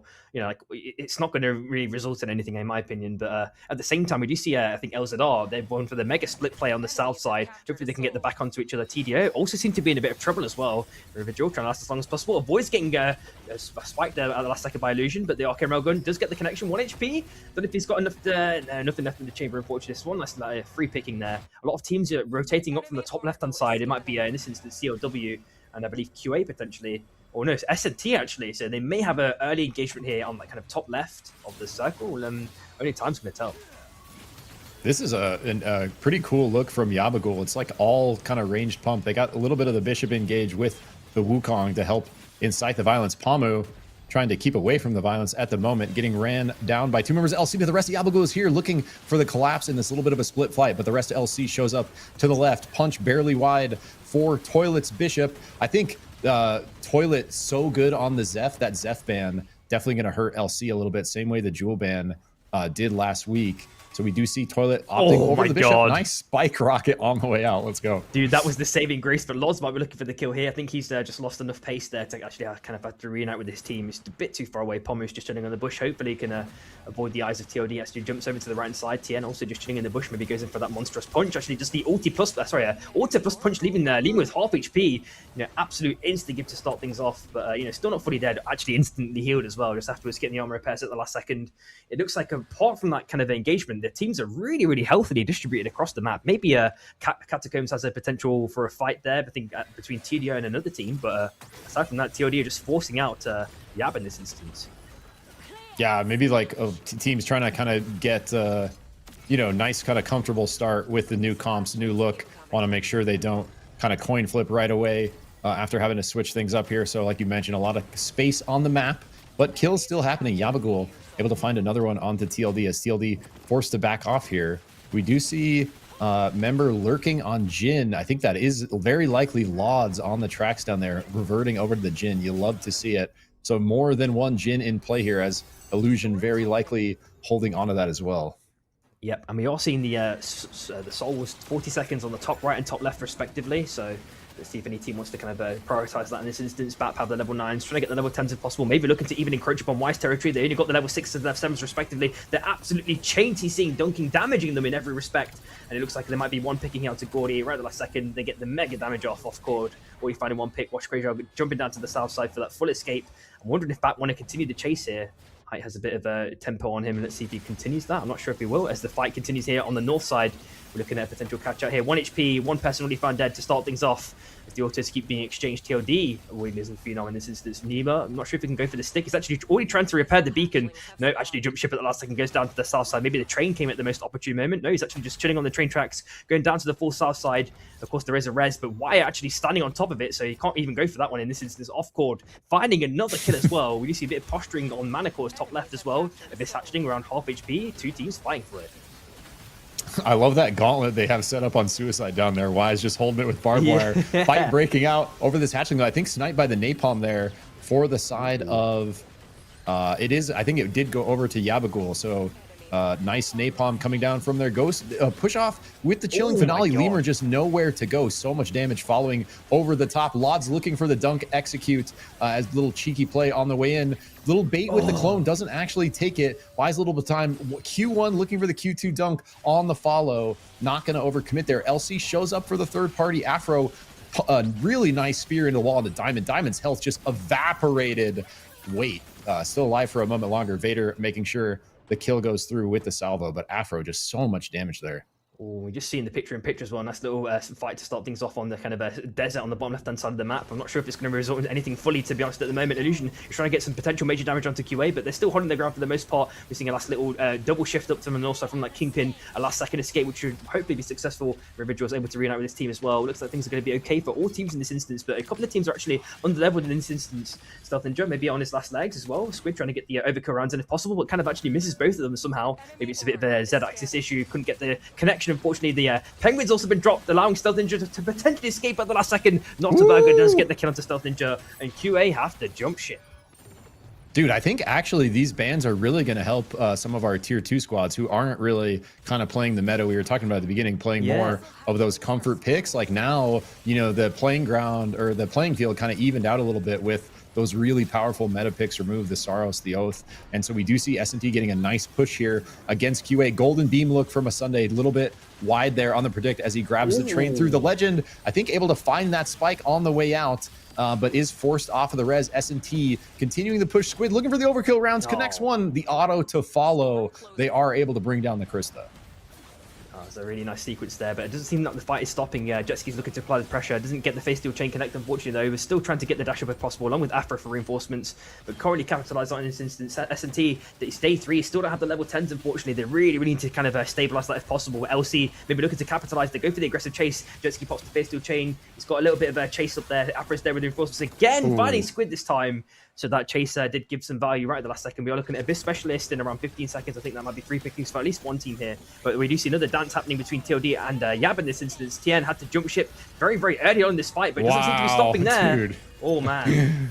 Oh, Pamu, though. The crazy damage onto Lemur. Almost just deleting him in one, but Pamu trades his life in return for going for that play. Now fighting in the 2v3 here, or sorry, 3v3 now with that kill answer back, playing for the Pamu res. Actually, this fight's going Yabagul's way, doing such a good job turning this when it wasn't quite looking. Oh my God, but Phenom, though, able to follow up that kill. Now we have a little bit of a re-engage for TLD. Phenom finds 2. Phenom popping off, looking for the full squad away. Yabagul, they're only down to 2. I think TLD down to 2 as well. This is such a close fight. Abador forces in, barely not able to get the ground through. Phenom gonna force it as well. Holy! So TLD did extract one. They don't fully coin flip that, but almost able to fully wipe Yabagul. Oh my God, and Jetski tried to get the stop there on the sky shot, but luckily at the last second there was an escape, so there's definitely a second breath of life there for Yab to kind of just completely get out of town, because there were so many teams there that were just fully equipped, had you know, all their cooldowns available, able to just punish anyone who's a last little straggler. We do see another fight here on Manicord as well. It's CLW in this instance. They're trying to fend off against Y. Zero already found dead in this instance though, so it's looking a bit sour already. Wash Grazer trying to do some potential major damage to Jemmy at the last second. Hopefully he can get out in this instance. The Squid also doesn't find the connection, so Wash Grazer Quasar's just dancing around the abyss. It doesn't have that much mana left as well. It's already being pummeled now to death. 1 HP is in combustion state now as well. What do you 1 HP? Can hopefully make it across to the mini island and not fully die. Jake Braun's also there picking up the crown. 1 minute 20, trying to hold ground as long as possible. It looks like there's no heals either for Quasar, so it's pretty troubling. Yeah, do love seeing Jake Braun on the Huddy as well. Always repping our big boy out here, but Quasar, you know, starting to become a really good Jhin. Illusion, one of our best Jhins, looking for that dunk, is going to be able to be survived by Squid there. Not quite the health to be sent down. LC very much playing forward this game. We see him showing up for multiple third parties. Again, picture in picture. Y goes down with the crown proc for Claw. Huge play for Long Claw there. Dude, Jake Braun nearly got the reset. He was actually pulling in the person attached to the ulti, but then he didn't get the kill. I think he got dunked or something, or he died in that time frame. It was like a split second before we got the res. Oh, that's tragedy, bro. Yeah, because he had crown, right? Oh, yeah, that's dude. actually tragedy. Dang. NT for Y as they make their exit as our first squad out in game 4 here. Meanwhile, we have, you know, not much space to play for already, Samiri. Coming down into desert, camps are going to be tight as we work our way past day 4 into endgame here. TDO looking to exert a little bit of pressure onto BAP, but now BAP answer back, TDO the ones forced out. Got to be a little careful as multiple other squads making their way down from the north. Yeah, but we did get our answer about the Storm Shift. Of course, you know, it isn't stable portal, so let's get a bit of clarification in that. Let's see if anyone can actually make a crazy play with it in this instance. TODO are actually being forced away by TOD. They have an actual major level advantage as well against TDO, unless Dunkers can get a crazy spike to start things off. It looks like Lods has already made the kind of a slow approach over, trying to get the dunk if possible. They do get the dunk, actually get the kill as well on top. So TOD have to jump ship now. He tried to challenge it, but just actually, you know, pay his life for it. But the box is there. They're able to get probably a free res in this instance. A lot of teams are, you know, really, really healthily spread again for the second time. But I think it is Jhin there. I think there might be Illusion in this instance on the top right side, maybe getting caught out. It looks like Rewind is free pickers for LC as well. Jetsy's already got the Blink and the Abyss Specialist. So LC, it seemed like, I don't know, maybe they're just objective oriented, or they've just managed to pick up all the red items. It's going their way there, nevertheless. Yeah. They're gonna be very strong if they're able to pick that up. Already having the Abyss Specialist on Afro, probably the most disgusting Hunter exotic combo in the lobby here. Oh my god. So already have that one online. Pine trying to kite out against Yabagul here. Dylan making sure Pine is going to get ran down. So Yabagul going to be able to steal 2 away. Meanwhile, we saw another kill come through for a Jhin on TLD. That's going to be Lods getting another pick for them. I love seeing Abyss battles between 2 dunkers, dude. Lods finds Tornado Boy right there with the Q2. So TLD continuing to kind of claw their way up a little bit. Really want to see, you know, if anyone starts to target BAP with this kind of lead BAP has had. I'm interested to see, you know, kind of how much pressure teams are going to look to put on them. The other thing that's interesting, ooh, beautiful combo there, giving Clyde Cash virtually no options, going to result in losers early exit. Yeah, that was really, really unfortunate there, all things considered. I think the pressure got to him there at the last second. You know, the portal player saw him take it, then had to take it back again, and then he was met instantly by another team. But we are seeing a crown pick up, 1 minute left. It looks like he sent it a little bit prematurely there, and CLW just get another kind of crown pop there inadvertently, and TDO have to completely jump ship again, running out of options quite rapidly. The portal's already expired as well in this instance, as Yab look to get the potential mega punch onto Jemmy, doing mega damage, absolutely blowing her up every last second. Parkinja also in a bit of trouble. Daylight also in a bit of trouble as well. Already found insta-give. Is Dylan as well, looking for the chase on the top right side. Hopefully they can get a nice little clean escape, or not sure if they can do anything in this instance. The LMBs keep coming in through the win rings. 1 HP, still found out at the last second. That's another kill for Yab. Yeah, kind of tough. Like I think Longclaw just not quite ready for that Yabagul collapse from the left. They were busy kind of chipping away at the other squad to the right. Yabagul catching him a little off guard. Nice moves from Parkinja, stealthing along the wall there on the Firefox. So keeping him in it. I think our only Fox in the lobby over the course of the entire day. You love to see it. Park Ninja never kind of letting go of that Hunter. Like, you know, we were talking about comfort earlier, but I love seeing the Fox in action and repping that flame shield and keeping the dream alive for Longclaw a little bit longer, but BAP lurking as well. Ooh, I'm not sure if this kind of a slow posturing has actually forced BAP away to the right hand side. Maybe it's got like a chance for a cheeky res here. It depends if BAP go for like a far enough rotate for him to actually stick it safely. I think they think like multiple members are invisible. Yeah, that's what I'm kind of scaring him off. Yeah, that's what I'm thinking. He might be able to. Yeah, he's going to be able to go up for free unless he goes for the res. The portal planes there. We do see a bit of an exchange in between Yab and TOD here. They're actually losing the exchange quite severely. They might be even getting third party now by BAP. They're trying to get the kill on Phenom at the very least. 1 HP. They all managed to escape with this slither, and they've actually been punished quite heavily by Yab in this process. It looks like 1 kill potentially be able to be picked up here on check-in. They get 1, 2 in fact in rapid succession. Squid also finds off court at the same time. He's released on the kill feed. Yab able to recover just by the skin of their teeth as the fight continues. Dude, Yabagul is gaming. This is what happened last tournament. Oh my god, speaking of gaming, whoa, the pushback canceled. The crazy engage from Lemur Squid, beautiful air blast, but Yabagul collapsed from the north. S&T just getting crunched there by 2 of our top squads. Such a tricky position to try to get out of. S&T gonna go down to LC across the map as well. But what a really nice kind of cancel air blast on what was gonna look like a multiple finale connection there for Lemur.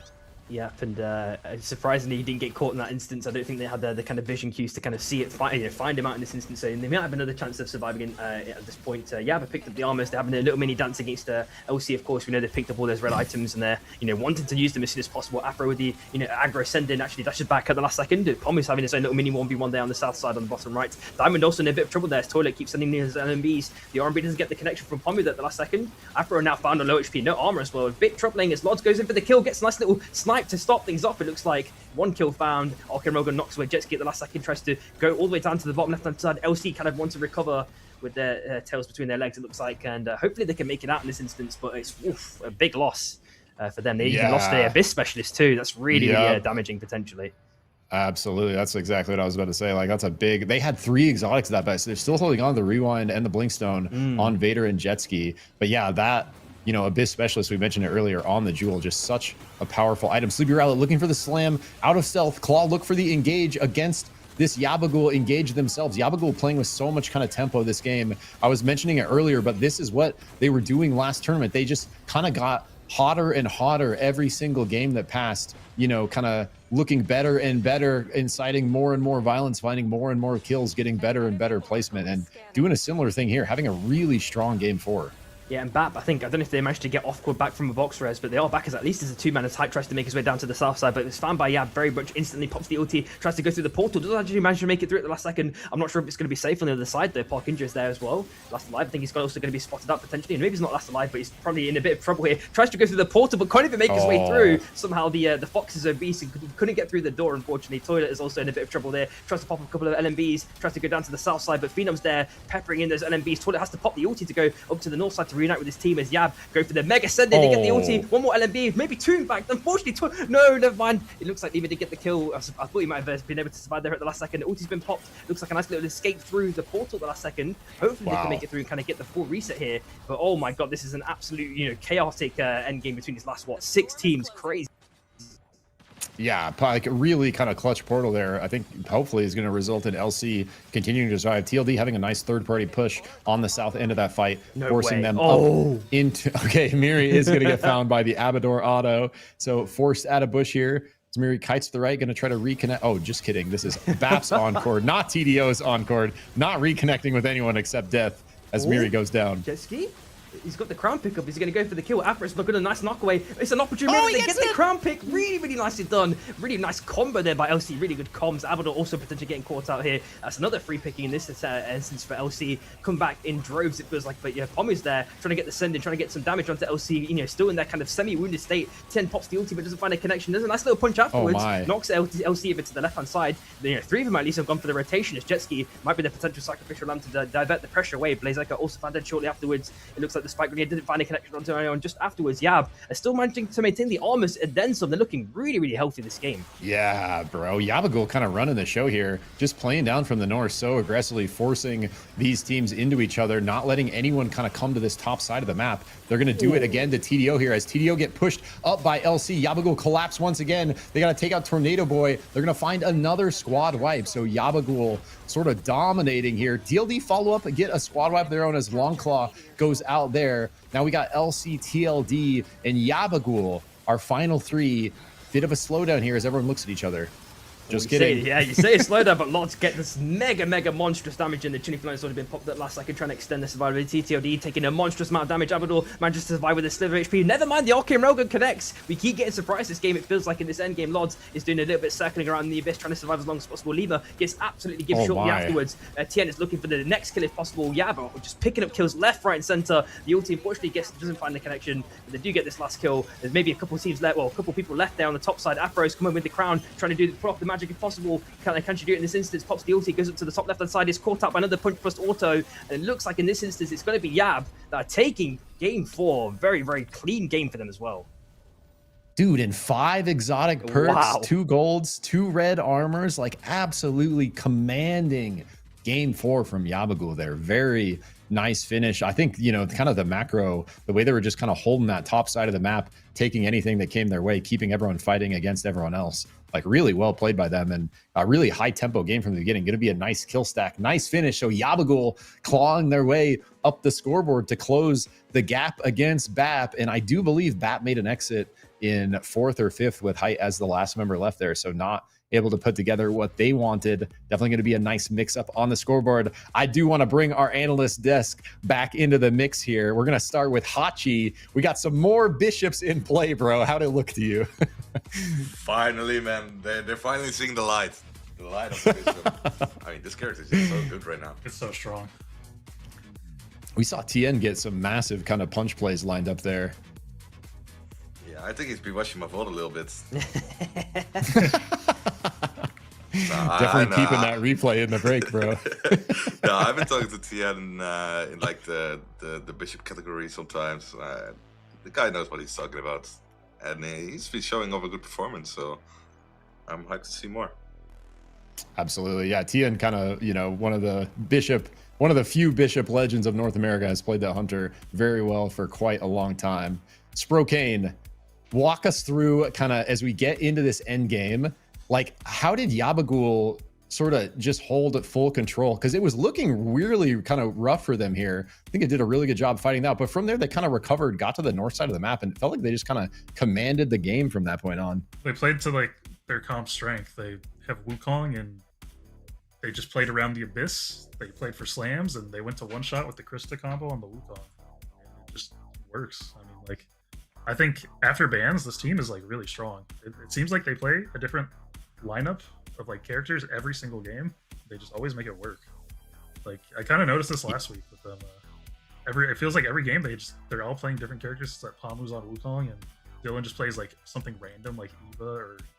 Yeah, Dylan's like great at filling, bro. He actually has such a kind of deep champ pool. He's very good at kind of just playing exactly what the team needs. We look at the comp, it's like a very aggressive comp. It's like basically kind of full ranged pressure, but then you got the Bishop and the Wukong that kind of line things up. You mentioned the combo with that level of crowd control, like you're able to connect the Wukong slam and you just follow it with the Fusillade. Yeah, like you said with the Krista, it's just so much damage, Krista's right? damage output is insane with any CC. Like in EU, we pair it a lot with like Kingpin. You hit hook, slam, and it's just always guaranteed kill, basically. They're just basically doing the same thing with Wukong. And then they also have like the Bishop CC. Like they just have a lot of CC and a lot of pushback if someone goes in, and a lot of counterplay to just counter engage and play fights how they want to play it, or just leave fights if they want to just get out. Yeah, gotcha. Also, makes sense. The fact that they changed their characters so much, like if you're like a top level team playing for first and you're trying to target teams that you think will be in your way or that are like contested, it's much harder to play, like to grief these teams if you don't know who they are. Anonymous mode on and everything, like you can't track. Like if they played Chris this game, if he plays something else next game, like they're not going to be able to just know that's Yabagul. Yeah, that's actually such a good shout, because like it's hard to even tell that's happening from the viewer perspective. But yeah, these players, it's names off in game. We can see all the names, but these players kind of don't know, exactly. A lot of them do know. You mentioned like recognizing comps, recognizing kind of the way teams are acting and moving, like they can identify who they are. But one of the advantages of switching up the hunters is kind of that surprise element. So Yabagul able to close out a very, very strong game 4. I got one more question for Hachi before we look into game 5 here. How much do you think like the Bishop gets better without the Oath in play? I mean, I think the main reason why Bishop is like highly picked right now is because he's good into off. Like the punch, obviously, like because you can.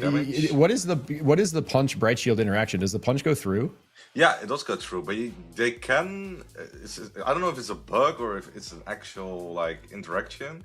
You can just like block it, but I don't know if that is bugged or if that is an actual interaction. It's gotcha. Not 100% of the time with the parry, but I think you can parry it sometimes. I think it is a bug. Gotcha. But so, you know, not a huge difference maker like on, like you feel like before bans and after bans. I guess you don't really get to see that because Bishop gets banned with those. So maybe not the right question. Yeah, I mean, I think she will still do her job. I think one thing that we maybe didn't really talk about, like Tilde had a great game. Even though they were third, they had like a lot of kills. So definitely one team to watch right now after the post bans. Yeah, helping to with BAP going out a little bit before them and a high kill game, a little bit better placement, able to close the gap a little bit. Yabagul able to close it even more. So the top of the scoreboard getting even tighter. Thank you so much, boys. We will rejoin you guys after game 5 as we dive in to final destination here. Samiri, let's go. Let's go, dude. We need to see where this one's going to end up. I don't think anyone's actually changed up their comps too severely to start things off. The Felix is still being picked down again. The Mercury's actually been picked up as well. It looks like Shrike is on the Shrike as well, which is an extra added a bit of spice. It's going to be ending on Mage Bog as well. So we know that Amphibian is no longer going to be like readily available from shops, of course. So, you know, the teams are going to have to play a lot more cautiously than they typically would in the past, since that kind of patch we had not too long ago, which is made the perks only available in the vaults. Let's see, you know, how teams play around this.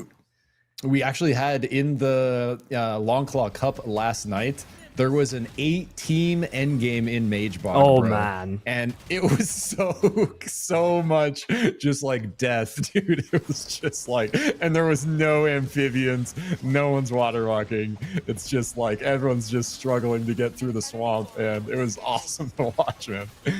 It's when you like need to phone a friend and just somehow, you know, exchange your character for Bieber or something along those lines to have that vulnerability. For real, get me on Void, get me on Bieber. Real. We do see TN as well with the kind of a sneaky back at the last second. Hopefully can arena out with this team. They are a little bit under-leveled compared to TOD, who we just saw. But they are able to get a little bit of extra XP, so they're not going to be too far behind. A lot of teams are. But actually, again, in this instance, I think BAP are uncontested for the armors as well, so they got free pickings there. CLW just going down from hot on the south side, they'll be able to pick up some extra mobs. I think everyone else, is not very close to each other, or, you know, looking to fight. It's definitely calmed down. It feels like the early game aggression that, you know, compared for, you know, game 1 to game 5, it's like way different. It feels like. Yeah. I feel like the early game aggression has like slowed down, but the end game aggression has kind of picked up a little bit. Like everyone really kind of leaning into these third-party collapses, 3rd, 4th, 5th parties coming in all the time as soon as we kind of get into end game. And it's a lot of it's like are coming into the end game with 8, 9, 10 teams a lot of times because we have a little bit of these slower starts. Speaking of, Dumpkiss getting a little bit of intel up on the pad, taking a look at TLD, seeing if they might have a snipe angle onto this hatchling. It does look like TDO is going to call it off. Yeah, Lord was just waiting so impatiently. He's like, can I go yet, guys? Can I go yet, guys? I could just tell he's just saying that. It's funny, like, he was just telling me everything there, just like hiding on the last pixel of the bush, man, just before he makes it out. We do see a nice little kill there. Illusion's already found dead, unfortunately. We do see a couple of teams, you know, chilling near the train tracks. I mean, if they're going to go for a full fight here, you know, chilling near the final destination, if anything, which is not necessarily the best thing to do, but I think they're going to be able to rotate around still. There's still loads of space to play around with. Nice little barrel attempt play there. Doesn't find the connection, but, you know, that would have been a cinema if he did. Either way, it looks like the fact that she can actually move the barrels is so cool. Yeah, you don't see that very often.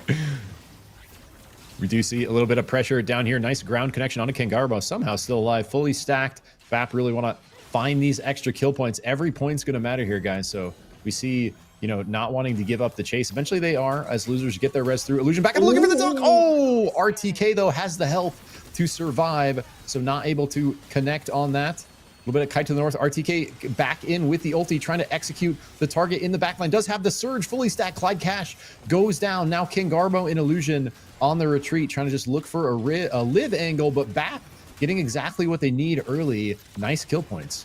Yeah, that tangent there with the kind of movement just to move 90 degrees to the left, gets a nice little safe escape at the last second as Hike goes for the dunk attempt, doesn't really extract too much value. We are seeing a nice little dash down from the south side. Nice little bit of 80 strafing against Jake Braun. He's trying to get the poking if possible. Actually circles down. We were trying to get the poke, but the hook comes in. They get the dunk in to follow things up. Maybe to extract the kill hit onto Pine. They do get it last second, and can Zero escape in this situation is the question. Or Gordy even actually continue the chase. It looks like the dashes keep going from the duel. Dashes over to the left hand side. Maybe tries to pick up a couple of ghosts, but actually already has a level 7, so it's unnecessary in this instance. And it's looking like Y are going to be able to chill here. Everything's looking good for them at least. And, let's go Y. Nice fight against Bab. Kind of like even 4v4. They are able to take it to our leader, our #1 team on the leaderboard here. It's going to put him in a position where Claw are able to find RTK isolated. So really nice fight from Y actually to slow down this normal BAP tempo, losing 2 out of their 4 armors off of that gold armor start. Yep, and we do see a bit of a teams clustering here on the top left-hand side. In this sense, TLD already had to spot the chilling finale, Lima, and then they're just there for the chase-up, trying to get some extra damage if possible. Is unable to get the spike. It looks like off could actually find Illusion as well amidst the chaos. Abel was looking for the chase onto Dylan, but he's managed to skirt away right at the last second. Lima's there just a little bit late there for the reinforcements, trying to get the kill onto potentially Tien, unless he gets a crazy punch to return the favor. He's doing a nice little bit of kiting with a couple of LMBs, but I don't know how much. There we go. There's the punch that I was expecting to see from him, but can he extract the final bite? In fact, gets spiked. This is looking like a guaranteed kill against Yab. TLD picking up another one. I like the turnaround T in there, almost able to trade one back, but is going to get taken down by TLD. Yabagul down a little bit here. They are going to get the res through, so not too much loss there to try to get back online in day 2. TDO going to get picked by LC. LC continuing, to kind of keep their tempo high. And I think like LC still has a very good chance, especially if they put together a really strong game 5 here, of going for that first place spot on the leaderboard. It's actually got to be so close at the top. I think Yabagul with last game did a nice job, maybe even put themselves right under BAP above TLD and LC. So all eyes on TLD and LC this game. Both these squads going to need a big game 5 if they want kind of to be in the running for that first place spot for game 6. Nice dash forward for Zero into the grab. Beautiful predict onto Daylight there. Is going to secure another kill for Y. Let's go. So nice little free picking there, plus the Guardian. They've got an extra set of goodies to get before the circle kind of closes in and removes those extra potential mobs or extra goodies that they could be grabbing. Of course, there needs to be a couple of armor repairs coming in as well, but we do see a lot of teams potentially already kind of circling around Mage Bog a bit prematurely. The boosters are there potentially up for grabs and not too long. Sleepy tries to go in for the dunk, but is unsuccessful. Manages to get a bit of distance against Illusion. Actually gets the spike in from the kind of 180 LMB at the last second. It's managed to find the rails to hopefully continue his escape. He tries to get the dunk onto Izzy, but doesn't actually finally get the kill. Maybe the second hook, the dunk that comes in not too long might be able to do something here. The backs are coming in as well. They've got reinforcements now. Yeah, let's see if they can make it out in this situation. Illusion gets the spike in the last second. Crazy dash through. And now it looks like CLW are in major trouble now. I don't know if the Phoenix is the last one alive. Might be in this instance. Gets a nice little heat shield at the last second to extend his survivability a little bit more, but the RB gets the connection, followed by Spike. And we don't see them dead on the kill feed, so of course there is one person I think at least left. I love the idea there from Longclaw, not quite able to follow it up with the kills, but they definitely were in a position where they could have kind of won that sequence. So, not working out for him that time, but I do like the look with the recall. I think Sleepy Rowlet doing a really nice job kind of trying to set up a cheeky play against them for that. But meanwhile, to the north, TN in another outnumbered fight. It's LC this time instead of TLD. Bishop is going to go down. Yeah, I mean, we're just flicking over to the full left-hand side. We see Q and QA having a little bit of an aggressive dance against TLD. Lima with the full aggressive dash, sending Lods there with the follow-up just afterwards. They've actually chunked QA in this instance. Already, Stealth Ninja has to go up to the north side to split to guarantee his survival. It looks like he's done it successfully. Legend taking a decent arcane robe into the face as well. Abador's there to finally seal the deal. Lemos trying to get the kill if possible to Chinese Spy, gets the kill successfully. So they pick up 2 kills in that instance, but 2 members did make it out. Potentially, he may be only 1. Unless Dux could get away at the last second. Looks like he's in Combustion's state, but Abador's there with the aggressive chase just afterwards, looking in the picture-in-picture. We also see one spike happening there. Hopefully both these teams can survive in this instance. They've gone their own separate ways, it looks like. As we do see in the main picture, Dux did die, so there's only 1 member left now, and I think they insta-res just afterwards. They should be fine. Yeah, TLD doing what they need to do as well, picking up some early kills, putting themselves in position to claw their way up the points here. We do see a spike up to the left come through for SNT, our Surf and Turf squad. Meanwhile, Yabagul, Diamond caught out all of LC against a lone Ghost. Not looking good for Diamond here, as Yabagul going to lose another. Not the kind of tempo we saw from Yabagul last game, at least early here. Daylight actually doing a nice job. Is going to die with QA coming up from the south, though, but does a nice job to kind of like let whoever was running south get away. Yeah, we are looking at Resonating Idol and a Soul on Mage Bog, so that's definitely going to potentially cause teams to gravitate over it in this instance. You know, all the kind of top 4 to 5 teams, I feel like they typically go, they're kind of typically objective oriented at least a little bit. So let's see if who's going to kind of fight in the stance. But you see CLW still with 2 members alive, go with Sky Shark rotate at the very least. They've gone past Yab in this instance, looking for maybe the res on the full north side, which might be isolated. As Yab try and check every single bush as they walk across. Looks like TDO were trying to... they get the hook in at the last second! But they can't capture anything else in this instance. That was a little crazy sequence there. Couldn't capitalize on the kill, but it looks cinematic. It's scare tactics, bro. Yeah. It's like, we're here! Ah! Not able to quite do anything with it, but it was super cool. Meanwhile, TLD putting the pressure onto BAP. They are going to be able to get one, but BAP doing a nice job fighting this off. Still plenty of health bars in play for BAP to make this work. Pine going to kite to the south. Lods looking to follow. We got the Shrike v Jin duel here. Grapples for both sides. Nice sidestep on the bird bomb. Ground with the shift, though. Pine getting more space. Our Jin knows he is faster, though. Does not want to let up on the hunt here. Lods out over Abyss. Very gonna... Oh, so close with the flash dagger. Pine sending the emotes like he does on the way out. Lods wants this freaking kill, bro. Oh, luckily he has managed to make it out, reunite with his team at the last second. LC are there, not too far away. The squid play also comes out to guarantee their kind of survival all the way out of town, but TLD are there, looking to try and get the closing potentially on one of them if possible. Lods is there with the aggressive sending, but Height's there with the reinforcements, and he's absolutely sending in that spin, going full blade balloon at the last second. Lima goes down to the south side along with Abador Ching in the bush. LC see this kind of audio cues and maybe want to capitalize on it. Sunday also trying to do the same sort of thing, but he has to jump ship himself, has to pop the ulti plus wings to get completely out of town, try and reunite with his team. He has to even pop the Cinnabar cocktail, but I think he might even be cooked in this instance. He is deep fried, unfortunately. We do see 2 teams also fighting over in Hallows as well, so there might be some potential action there. A couple of kills we'll see in the kill feed, I imagine. And the fight doesn't seem to be stopping. QA get a nice little free pick again onto SMT, and then another, in this instance, back looking for more free kills potentially onto QA. Wow, their parties are never ending.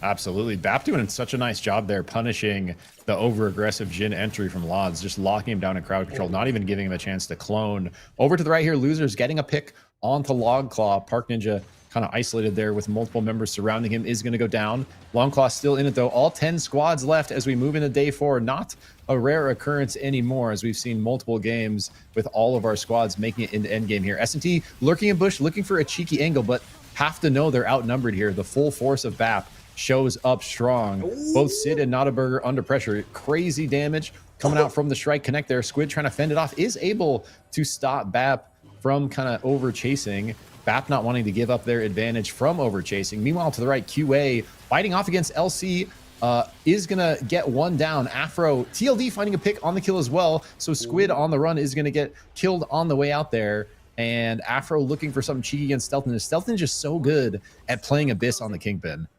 Yeah, dude, he's always popped off in it. In every single tourney I've ever seen him, he's always pulled off some magic at the in the last second. When he's 1 HP, he somehow managed to get a reset.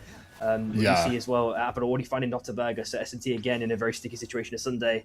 Trying to feather as long as much as possible. Absolutely executed by Lods. We do see Rewind up for grabs in around 3 seconds, which LC have first dibs over. Again, able to capitalize on this kind of macro objectives. As we do see BAP potentially picking up another kill this time, taking out a whole team. Y in this instance. So despite some strong fights early in this game, Y is going to be our first squad to exit in Game 5. So competitive out here with every squad still in the lobby. One has to be the first one out. It is going to be them this time around. BAP not letting up the violence, kind of turning things on after a little bit of a slower start here. Now Yabagul under a lot of pressure, off to, much slower start for them since we saw in the last game. Dylan hiding in bush, Diamond under so much pressure from Clyde Cash here. Over the top, going to guarantee that kill for Losers. Trying to reconnect though as Height looks for the re-engage on Losers, looking for the slam, just gets the slow. Nice defensive nade is going to keep the space. BAP sees the third party from TLD. They're going to kite to the south. Losers now got to be ready for this TLD engage. Yeah, Yab also got outed amidst the chaos as well, dude. So that's it's tragic for Yabagul. Yeah. Holy. Sleepy's also in a bit of a sticky situation. There's already one spike to catch up one member. It looks like SUPERVIVE has picked up the rewind in this instance. They're trying to get the force out completely against TDO, but they had to pop the Crystal ulti to buy themselves a bit of ground, potentially just enough as they go up to the north side. But we do know that not a lot of teams are there on the north side. We see Daylight going for the send against Tornado Boy, trying to survive as long as possible. Actually dashes down to the south side for a nice little sneaky escape, as we see in the picture-in-picture. Jet Ski finding a kill onto Sleepy. Yeah, and Daylight just trying to find any land, but there is none to play for. Bab lurking in the water here and is going to get found out by Illusion, securing another squad wipe with the dunk. Long Claw going to go out at 8th. We do see QA kind of temporarily split. We do see, I think, 2 members of SMT trying to do some things, pull off some magic here, but Legend is potentially holding ground, chilling in the bush. CCTV mode again. It looks like they feel like they know each other are there. The back comes out the last second. Surely Legend could get away without being interrupted. He's done it successfully. He's able to reunite with his team. Thank God for that. SUPERVIVE is there. Literally looking to farm up the last couple of mobs in this last end game before no mobs will ever spawn again. Of course, we've got looking at over revival in around 40 seconds. It looks like the hook was unsuccessful here in this instance. The barrels will even explode as well. It looks like a bit of a sticky situation here for this KP, trying to survive as long as possible. Tornado gets spiked at the last second. Unfortunately, though, tried to last as long as possible. Did a decent job.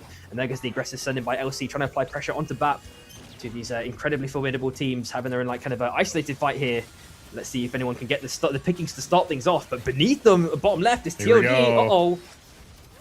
This is going to get messy here. Both TLD and LC know BAP is the squad they need to target, but TLD continue to kind of split fight here. They're running down LC while on the right, they're getting collapsed on by BAP. So it's going to give LC the space to kind of get out, reset. BAP continuing to move down from the right. Meanwhile, we did see another squad wipe hit the kill feed during that action. I believe it was Surf and Turf. We saw the last 2 members trying to make something happen with the bush. Look for a res angle, but it looks like they are going to get found out in the end. So look at this, Amiri. BAP, the crazy armor we would expect, pretty solid levels, putting themselves in a really strong spot to kind of hold on to their position here.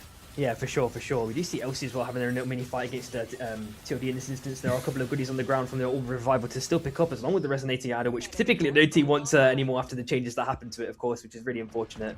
But you know, it is just sitting there. It's so sad to see. Yeah, dude. Every time, bro. The the vast majority of games, you never see it getting picked up. But off-quarters get a pick off onto Blazeka to start things off. Sleeping has already been popped as well. Hopefully everyone can escape in this scenario. I think they're going to be able to do it successfully, but TDO are running in a very, very desperate situation. Oh my God. What just happened, bro? Was that like a lightning strike into a bishop punch? They all just went flying off to the right after they were all grounded to the left. Crazy looking interaction there as they are sent to the wind, trying to regroup, but Tornado Boy likely going to get ran down by LC. Or nice grabby out, is going to have some space. QA to the north, going to distract LC for a moment. Jetski in with the face steel chains, looking for that anti-heal. Vader trying to follow up, has the rewind as he pushes forward with the Krista. Nice damage traded, but QA doing a pretty good job holding their land. So Afro does opt into that Ardent Songbow. Oh, and looks like there might be a potential catch out here onto Stealth Ninja. Manages to find the wind tunnel to hopefully, you know, jump all the way down, you know, around all the rest of the teams potentially if he's lucky enough, and maybe get it back in. Otherwise, he might be getting chased to the end of the earth if the, you know, LC mirror this one. Starts the back and think Jetski is going to stop this one in time, but you know, Stealth Ninja did recognize that at the last second. There is a little bit of ice there for him to play as well for an extra bit of survivability. Even a pad player tries a second back. He's playing with absolute fire and then some. Pops the squid down to the south side. He's going to take a lot of zone damage in this instance, but maybe there's been enough of a distraction for him to fully skirt around, and I think now he's finally found a safe escape. Wow. Yeah, you love to see it. Able to get away as losers, kind of holding that space. He goes around in Storm, gonna stop the assault from LC, make them kind of move up to the north, make sure they have their own space to play for, because they have multiple squads lurking. It's BAP kind of down to the south here, TLD to their right. A lot of squads having pretty strong position, especially now with BAP kind of having this high ground on the edge of circle here. They're gonna be able to move their fire to the next shift, looking, you know, like they are gonna be the team to beat. Yeah, 100%. As you mentioned, they've kind of established their base and territory very, very in a very, very controlled and strong manner. It feels like it looks like a QA trying to get out at the last second. I think one person did escape. Charlie Spy goes through the anomaly at the last second. Hopefully, he can escape in this situation, but he's being absolutely pummeled by BAP. That's another free kill picked up for them. It looks like LZR are trying to contest them in this scenario, but they've already lost that kind of pocket of space that they originally had to try and push BAP out when they were looking towards the right hand side. But TOD maybe have a better chance in this situation. We know they can typically apply pressure in a much more acute fashion, which they already are trying to do with there goes Anima popping the wall as well. Hype looking for the rotation around. BAP are trying to apply pressure back to them though, and they had to rescind that kind of pressure. Trinket has already been dropped. It looks like it might be a crazy fight to start things off here. Lods trying to get the kill if possible. So you have to pop the ulti as well with the clone jumping up to the north side. No one's been found dead just yet. In fact, SUPERVIVE just found Phenom, so that's actually one pick to start things off. LC now actually going for this clean third party. Maybe they can really capitalize on this one. Wow, that third party flank from LC just destroying TLD there. Instead of TLD finding the third party, they are the ones that get put in the middle and in tatters now, but LC trying to finish off BAP after that. BAP got collapsed on the left. They did a nice job moving their way up through LC. LC want to not let the reset happen though. No armor, no health on Pine, trying to just live around the wall there. Encore doing a nice job trading damage. Height trying to get in there, get a little bit of space created for his teammates. But in the end, 2 members of BAP go down. LC, beautiful kind of macro movement there to keep themselves ahead. Yeah, and that crown just got popped the last second. So that is TLD outed in this situation. Just 4 teams left now. It looks like there might be another team just shortly outed out afterwards. QA, you know, they lasted a pretty decent amount of time. They got some nice placement points. Jetski with the super duper aggressive chase onto LZR, but actually had to jump ship at the last second. It looks like a crown has been picked up in this instance by BAP. Hyde is looking for the circle round, jumped into LZR's territory. He's trying to survive as long as possible, but bit off more than he could chew. He thought he could survive. 4 people absolutely pummeling him with LMBs. Off-court is though chilling there in the bush on the top right hand side, and we are now basically in like a 3-man standoff. I'm hoping that Off-court can maybe pull off some magic here. Maybe he's got enough to buy a crown or an organic crown's drops, but LC have actually found him, and now he's in significant trouble. Yeah, it's a nice idea from Encore, trying to live a moment longer. In the end, BAP still goes out at third. LC doing such a nice job in this end game, but Losers showing up out of nowhere, answering back. Jetski is down, no more brawl and play. Losers a full force grenade, almost connecting onto the jewel there. They're trying to play around the Jetski Wisp. Finale pop trying to split them off. Beautiful look from Izzy there. Nice punch though into the wall, connects onto 2. King Garmo gonna burn that ult. So much healing coming on. Clyde keeps him up. They're still at 4. They trade 1 more in the 2v4. Can Losers finish this off against LC? Nice from Vader, trades 1, trying to go for the 1v3 on this Krista. Gets hit by a nade. Toilet is still there, looking for the monster punch. Illusion going for the res. Will they let it go off? Crown in play. Now they just need 1 kill. King Garmo needs to live here. Such low health for Vader. Can he turn him back? He can't. They take out 1, they take out 2. They're gonna stomp the Wisp. Losers swoop in from nowhere. Take game 5. Dude, what a way to end the game, man. They played that really, really well, all things considered. Obviously, Hype just turbo through that one with that crown pickup and then just feeding the kill. And then Off-court obviously getting found at the end by Jetski just made everything go really, really sour so quickly. But wow, congrats, man, to LZR for game 5. What a nice way to end the game, dude. Wow, really good stuff.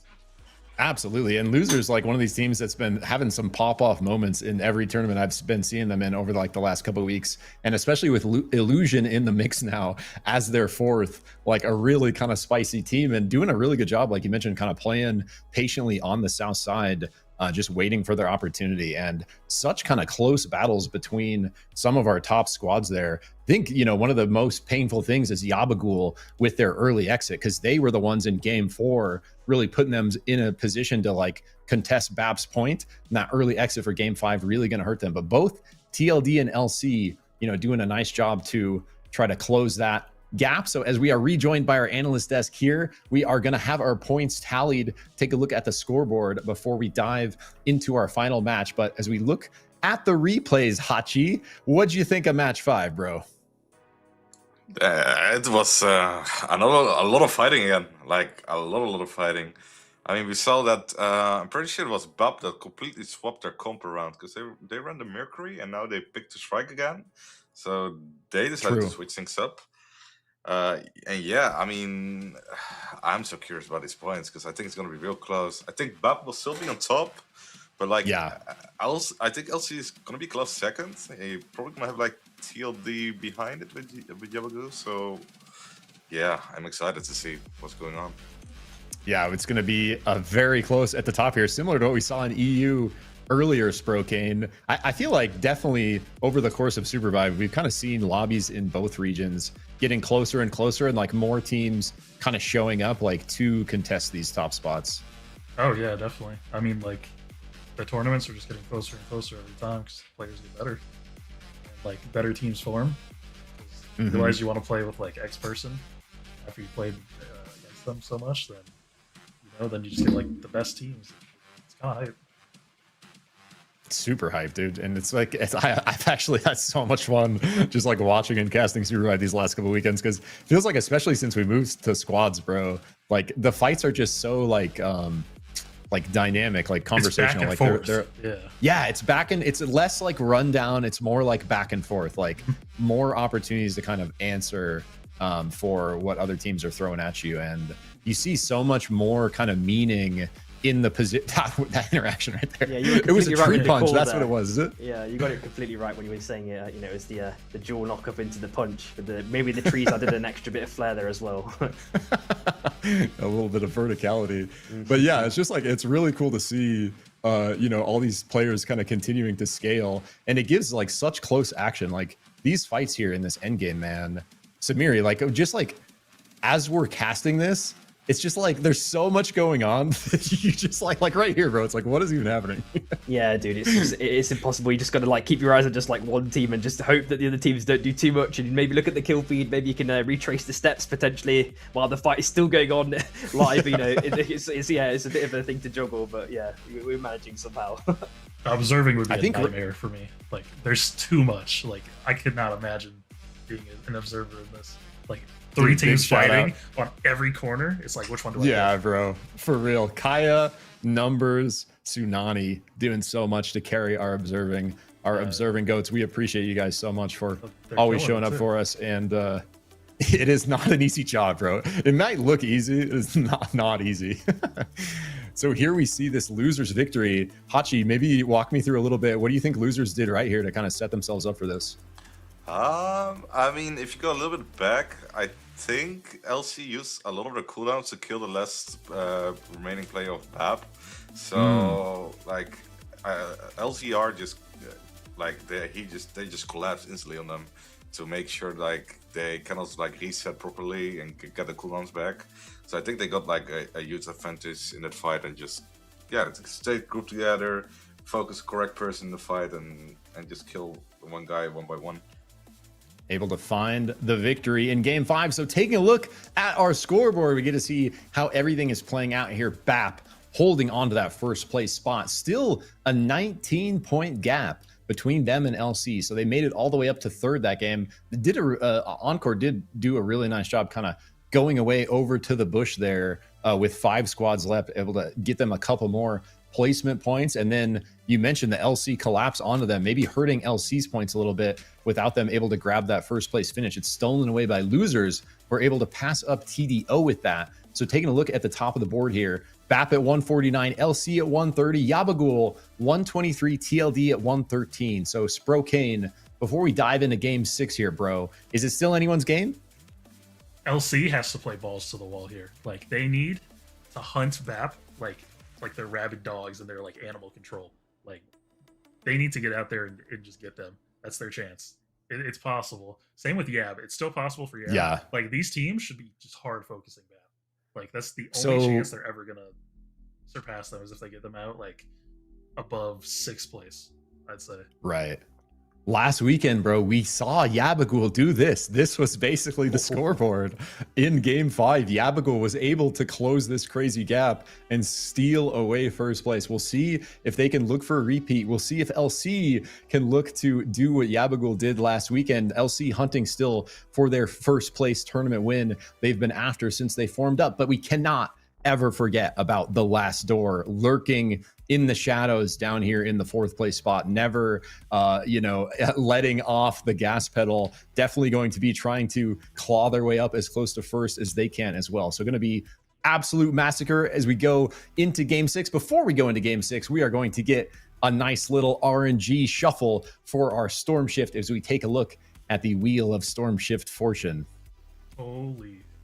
All right, What's what the are we betting, predictions? boys? Yeah, that's what I'm thinking. Let me get a cross country. Give me a cross country. Yeah, I was about to say cross country too. Oh, you might be getting your wish here. Oh. Easy. Just go with Spro. It's a win. So you want me to send the PayPal now, Samir? We'll talk there. Off the books. Cross country locked in for game 6 here. And what a crazy day it has been. Such a close series in EU, followed up by banger game after banger game in North America. So from Hachi, Sprokane, any final thoughts before we look to dive into game 6 here? If BAP plays like the game that they've been playing, they're going to win. Like, it just is what it is, and I believe in them. I think this one's theirs. Yeah, money was on BAP, so I hope they keep their money. I'm sorry, my game 1 prediction, BAP. Our EU analysis, our EU analyst desk with the predictions looking to be right here. Looking like it might be the case, but still It is not over. Definitely far from over. Still spots to contend with. Go ahead. Far from over. It's far still, from over. Let's go. There's upset. One really good game can offset a bad game, and Yap just came off a bad game. But like, we've seen teams get 40 plus, like 60 points in a game. Yeah, before. it's like, true. It's happened. Like, it's true. If we've learned one thing from SUPERVIVE, it's that literally anything can happen in Game 6 in these tournaments. Like, absolutely. You actually never know who is going to win for sure. So we do have a player crash here, guys. So just a minute or two before we're going to reload into Game 6. Samiri, now that you've had the opportunity to cast 11 games in a row today, got to witness the entire EU sequence, and now over to North America. What is your prediction coming into Game 6 to close out the NA series? Well, it's one of those things where it's like if you kind of recognize that kind of drop pattern, the signature, I said it's normally BAP that goes for the armors, right? So my first go-to, if I'm like the second team or third place team, is like, we're going to jump for the armors then, because we know that they're going to be there, and that's like probably the best chance to get them out. If they get like an early in, maybe they go for the KP pick, something obscure to get the early dunk, and then try and gib someone from there. Just leave them like just completely homeless the whole game, and maybe get them out early. That's like the best chance, right? You can predict their play based on or just looking at the VODs from the past. This has been something that they've done forever. It feels like going for the armors. So yep, let's see if they do that.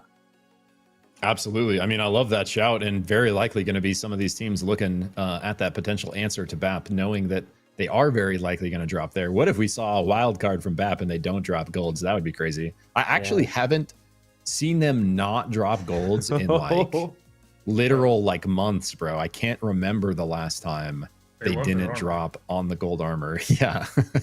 It's the mind game. Piggybacking off of what Samiri said, BAP could also play the live game. They could put RTK on the Jhin and just tell them, your job is to live. Go res us across the map if we die. So many ways they can play this. Yeah, definitely could be a strategy. What do you think, Hachi? Like, if you're in this spot as BAP, you've kind of been commanding a lot of the lobbies as you go. Do you go for just another normal, big, regular game where you're playing your normal style, or do you opt into more of a cheeky strategy, like a live game? I think you just got to do what you're doing. Like, you have great momentum. Your confidence is there. I think you just keep doing what you're doing. It's working, so why would you change it? Right, right. I guess the only reason would be if they expect some of these teams to target them and try to like grief this gold armor drop. So we will definitely have to see if that is going to be the look rolling into Game 6 here. And it is going to be cross country. So we've all seen even the highest level players fall victim to the brutality of this storm shift. So maybe that's going to be something else that can help with the griefing of some of these top squads that are trying to, potentially target each other. Dude, it's really been a really crazy series, to be honest. The early games, mid games, late games, it's just always been continuous chaos.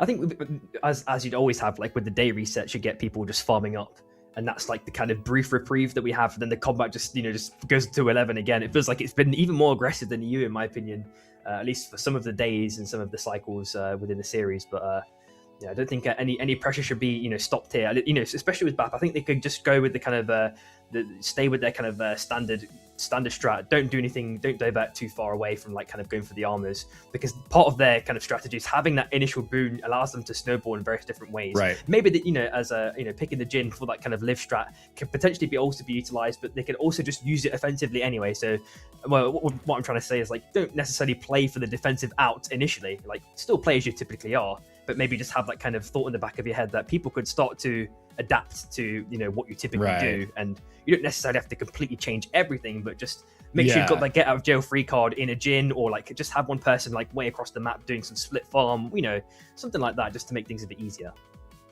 I like that. You keep the go Jhin, right? Yeah, I like you keep the Jhin in the back pocket, right? The emergency Jhin. If it's he's helping you execute on the forward momentum, but if stuff starts looking rough, you send the clone away. You say, "Go get out of here, Jhin. Go live." Definitely could work for him. Yeah, some Houdini action. And I love seeing not just one, but like multiple Jhins in the lobby. Not a very common occurrence in SUPERVIVE competitive lately, but especially with bans in play. And the 4 bans Sprokane, actually, while we got a minute here, what do you think about the 3 bans versus 4 bans, and what has that kind of done to like mix up the comp scene for these last couple weeks? I really like the 4 bans. I think forcing, like, if you're playing the game, there's almost 100% chance you're like one of your team's characters will be banned, and it forces you to adapt and try new things, like try different characters, adapt to like not only what you have to play because of the bans, but also like what the lobby changes to. Right. Because other characters become stronger as characters get banned. Like before it was Felix, because you know like Oath would just completely shut down Felix, but they kind of changed that a bit. Now there's like it opens up a lot of like Jewel, like Jhin, and after bans I think is actually legitimately really good. Like mobility, getting picks like solo pick kill potential, it's just so high. Like there's a lot of abyss on the map. You get dunks. Like you know, and the value of the value of being able to play out, like you were saying, like being that kind of pocket anchor when stuff's looking weird, you can just clone out and try to get out of there and try to just, like you said, play abyss, play to live, play for a crown or a res, and keep your team in it. And he does have just that disgusting movement where besides maybe a brawl, there's basically no one that can really catch the Jhin, especially if he finds an abyss to, you know, gap to go over. It's like brawl and Oath B-hop. Right. I guess the Nyx has some pretty decent movement too. I don't know how brutal her the limiter is on the impulse decay or whatever, but you see some nice kind of like bursts of movement out of that Nyx LMB pod racing as well. Yeah, absolutely. I guess, all right, it looks like we got. Oh, go ahead, Sim. I was just thinking as well, like, you know, obviously because, you know, both of our amazing analysts, you know, they were on a team at one point, you know, and they've now joined their own respective teams. You know, how have you guys found like adapting to your new teams? You know, how's it been? How's the chemistry been? Have you had to like pick new characters? You know, I know the answer, of course, for Hachi, but obviously you can elaborate a bit further on it. You know, how's it been? Well, I personally just played my first series with them as like a full team because, you know, IRL engagements. We had like subs last week and we didn't get to tests, but I don't know, it felt really good. I've been really liking playing with SP. Like, yeah, I was making a comment before. I remember in scrims, like both of you guys like were like easy slot-ins for the respective teams that you were in. You know, like in terms of your character pool, it was like a Bishop could easily fit into AUR, and you know, and SB really needed a Saros player. It was just like the most opportune moment, right? Yeah, no, it worked perfectly, honestly. You know, yeah, same question to you, Hachi, bro. Like, you know, what's your thoughts? Yeah, it's been kind of easy. I mean, AOR last weekend we played our first tournament and we won the SNS tournament, so that was nice. I don't know, it felt really easy. Like they like fighting, I like fighting. I just think they need like a voice in their late game that can guide them through like the final 3, and like me as an anchoring person in this role and like guiding them, making sure they never get in the middle. I don't know, it just worked. And yeah, you're like the voice of reason, or like the voice of clarity, like, you know, redefining like, the vision of your team. Slow down, just look up for a second. Voice of just run the dog. Okay, so last question for you guys. We are going to take a little extended break here as we help a couple of players reconnect the lobby with some technical difficulties, but what's it like playing against each other after being teammates on the Shy? Oh, it's so much fun. I mean, I got a clip on the guy. He got a clip on me. Yeah, just trying to clip each other the whole time. I don't think that clip should be ever on the internet again, because that was something else. Yeah, we don't the talk one about I got on you was in the 1v1, and yeah, that was illegal. We don't talk about it. We don't talk about that. I love it. Hell yeah. Okay, so we're going to get a quick little break here, guys. We will be right back as soon as we get these technical difficulties sorted out with the lobby. Don't go anywhere.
Welcome back. We are ready to go. Technical difficulties sorted. Lobby ready to launch in here.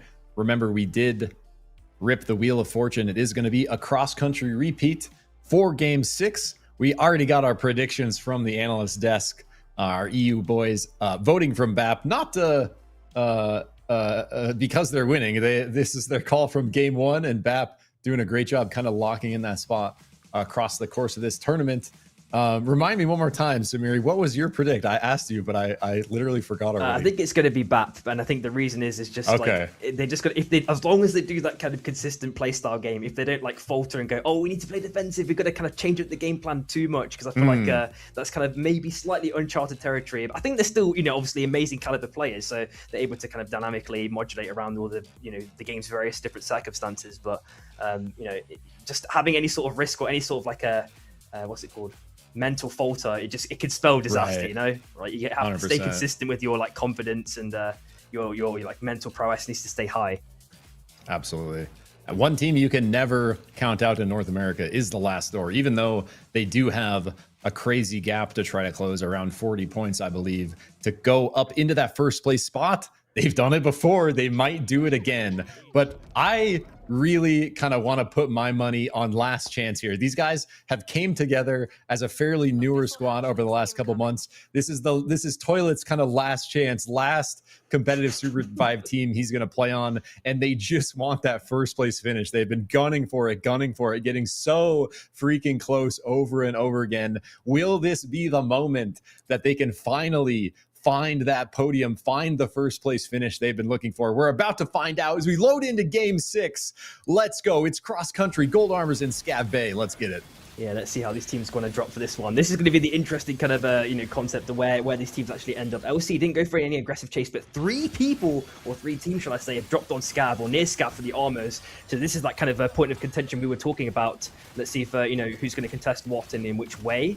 It looks like there's a late drop from TDO, QA, and I didn't see the last team at the last second, but it is BAP though, so they did go for the contest. The armor has been yoinked at the last second by Dunkus, trying to get the escape if possible, dashes down to the south side. Maybe he's able to get a successful escape, but the wind tunnel is there for the potential continued chase. Dunkus is there with Berserker there for the reinforcements. Maybe he's just waiting there, kind of being a bit of almost like a tower defense simulator there, just standing there waiting to get the LMBs in. Does a little bit of LMBs against time, but manages to jump ship. So they've yoinked at least one armor. They've already like semi-griefed the early game, but Dunkus has to be a little bit careful. He's playing with fire here with this aggressive dash down to the south side. The fan hopefully provides him with a nice little necessary escape, and I think he's maybe just bought himself just enough time to read out with his other 2 teammates. And now Legend might have bitten off more than they could chew in this instance. A nice little bait by Dunkus. Oh, they get the spike too. Oh. Dumkus just baiting so much value out here for TDO. Yeah, I actually love it. Just running with the gold armor, everyone chasing him down. So QA show up, 3 members, 2 gold armors, but against the full force of TDO, Dumkus still super low, so maybe not going to be able to do much except fish for a dunk if QA overpush this. Looks like QA maybe not done on the Sky Shark with their armors. They are going to call it off, just make their exit with those 2. You see Lod's in a bit of trouble here as well. LC looking to get at least some potential free pickings unless Lods gets a crazy random dunk out of nowhere. He's trying to fight as long as possible. Did an R&B against the wall, I'm not sure what that one was for. Maybe just venting out some frustration because he's going to be dead in a second. We do see BAP as well looking for the scan. There's a lot of teams surrounding them in this top right side of the next circle. So I expected there to be some prolonged combat here between all of these teams. Yeah, and LC doing exactly what they need to do, getting some early kills, trying to get this early tempo rolling. They really got to run this lobby to try to close this 19-point gap against BAP. Meanwhile, Longclaw going to lose one to TLD. Phenom getting one. TLD need an even bigger game. Oh, but Stealth Ninja over the top slams the Knicks down. Yeah, it's very, very aggressive fighting continuously happening. The phase 2 chain connects. Hopefully there's a bit of a nice little escape from Stealth Ninja. Tries a bit of an optimistic hook, doesn't find the connection. And Toilet's there with low HP, maybe a couple of LMBs, maybe allow him to get a free kill, gets a nice little punch to knock one member down to the south side. Legend goes in for the aggressive dash. Might be to get the resets. Who gets the resets in this scenario is LC, but one more auto if they got the connection might have changed everything there. That's one of those pivotal Legend moments, saw the vision, bro. It was about to be like a 3-surge delete right there. He saw it, man. Oh my god! I think there might be an unfortunate DC here at the last second. That's a bit unfortunate. Oh no! He just gets wiped. Really unfortunate for QA there. So Spy looks like was not moving there for at least a few seconds. Hopefully is going to be able to reconnect here.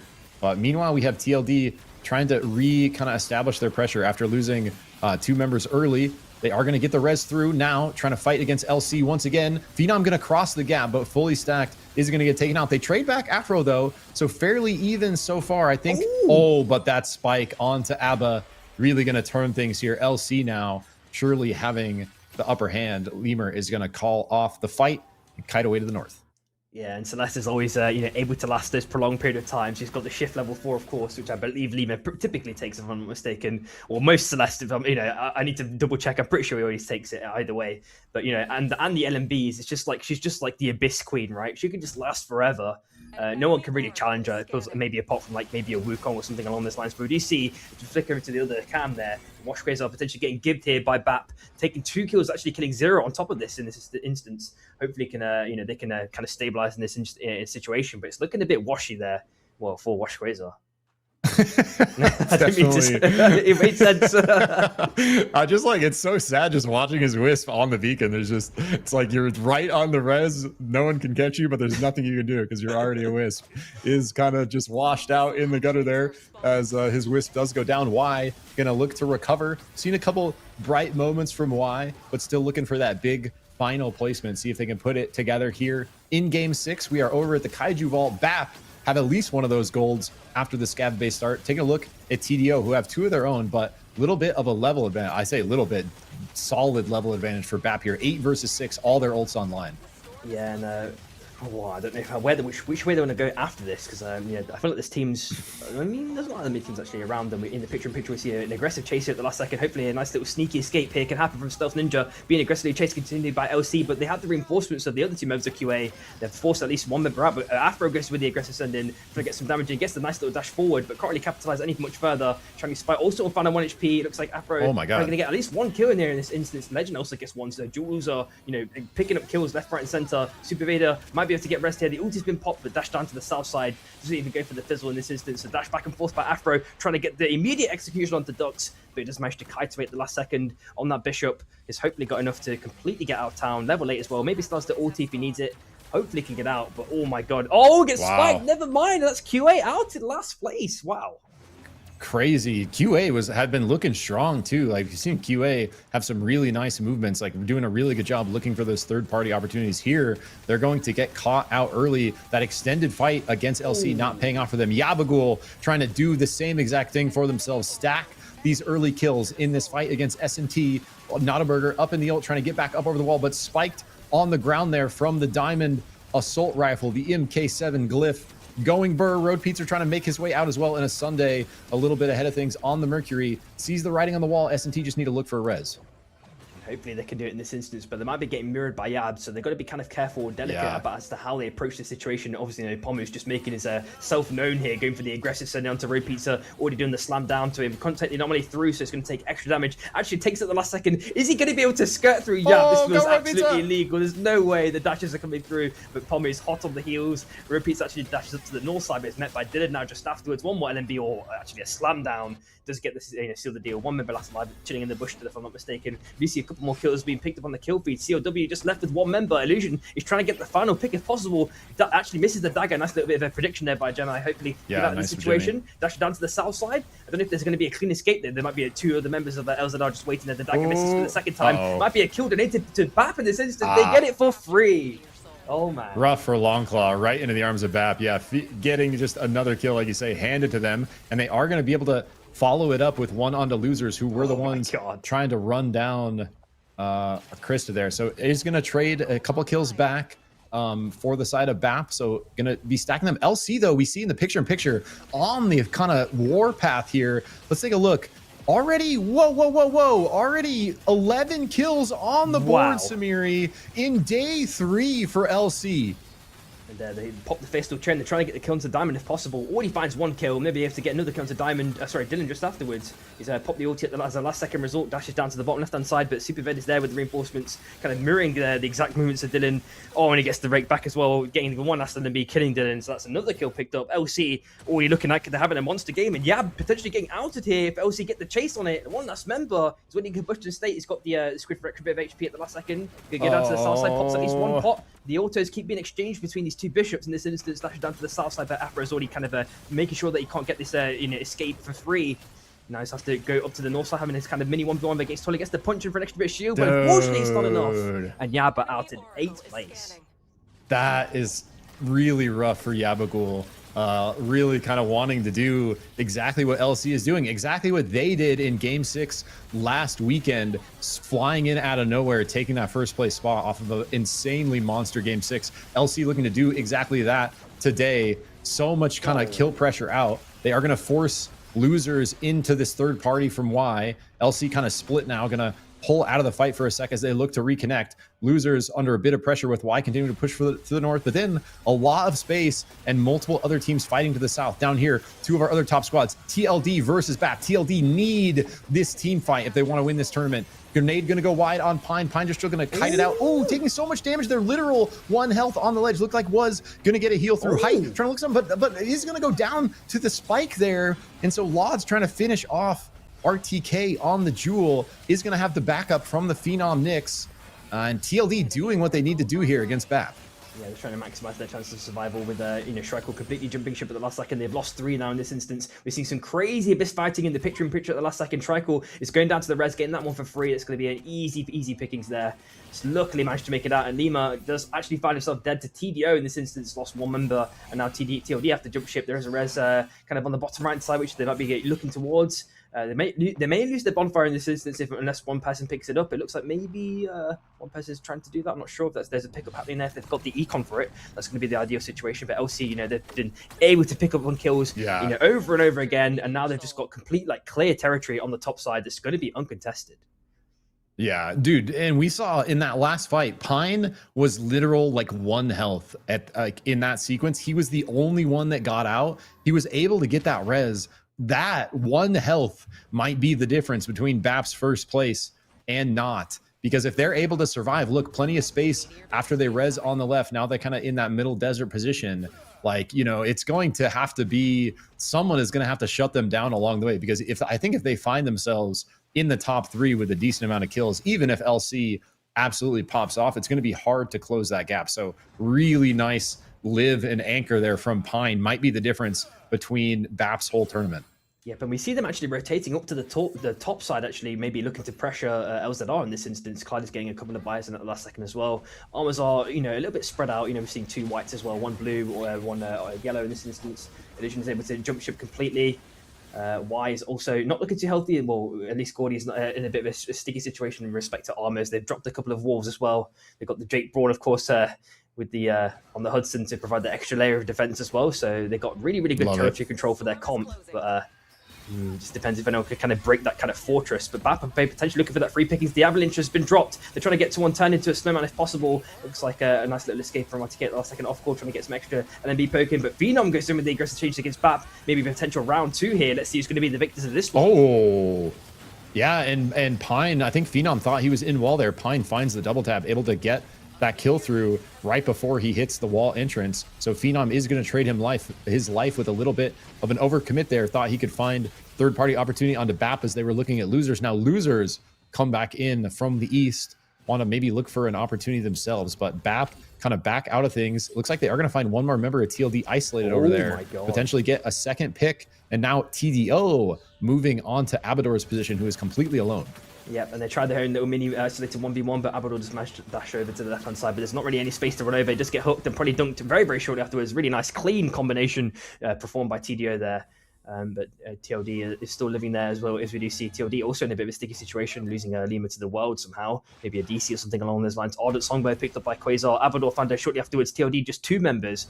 Hopefully they can find some sort of a safe escape. We do see Phenom trying to dash down to the bottom right side, but it's being mirrored very much perfectly by TDO. Going for this super duper aggressive chase. Unless he gets a reset here, he might get outed very quickly afterwards. He's been spun around, still managing to feather pretty nicely here. The LMBs keep coming in, and Phenom finally dies. It is just Lods last alive. Yeah, really hard to make it out of that spot. Does a good job feathering, like you say, but not able to do it in the end. TLD, not what the kind of start they wanted to close this point gap. Hopefully can recover quickly and start to build things back up again, get that momentum on their side, try to claw their way up as much as they can. Y doing a nice job kind of continuing to just threaten space as they hold their own. You mentioned the barbed wire in play for Jake Braun, really good at doing that. Losers now under pressure as LC engaged from the right. Afro going to surge onto King Garmo. as the bunny goes down. LC continuing their assault. Yep, and LC just have continued free domain. Any team they push is just, it just feels like they're crumbling in a split second. Clyde is just chilling on the high ground. Afro's probably going to get the scout out here in this instance. Decides actually against a full chase, so maybe Clyde could have potentially looked to start building and sticking that, but instead decides to go down to the south side instead. Illusion's also in a little bit of trouble here. We see Squid trying to apply pressure, but maybe Squid is getting caught out now by LC. This may be another potential 2 free kills here. The EPAT's been dropped, but I don't think that's going to enhance Squid's survivability in this instance. Illusion actually did a perfect bait there. Sunday's there a little bit late. There are 3 crowds on the top side, so that's maybe why he went up to the top side. All he had his bubble pop, had to pop the ulti at the last second. Notterberger actually dashes through Y for a last little chance of escape, but oh my god, the last little ulti cancel there with the barbed wire was really perfectly positioned by Jake Braun, and even with the stasis, it's not going to be enough, and Notterberger is dead. S&T are outed again. We've got with like 6 teams left, man. They're all falling like flies, dude, it feels like. Actually, yeah, a lot more dropping early than we're used to seeing over the course of today. Down to just 6 here, and nice kind of movement from Y there to force S&T into a rough position. And here we see TLD duking it out with TDO.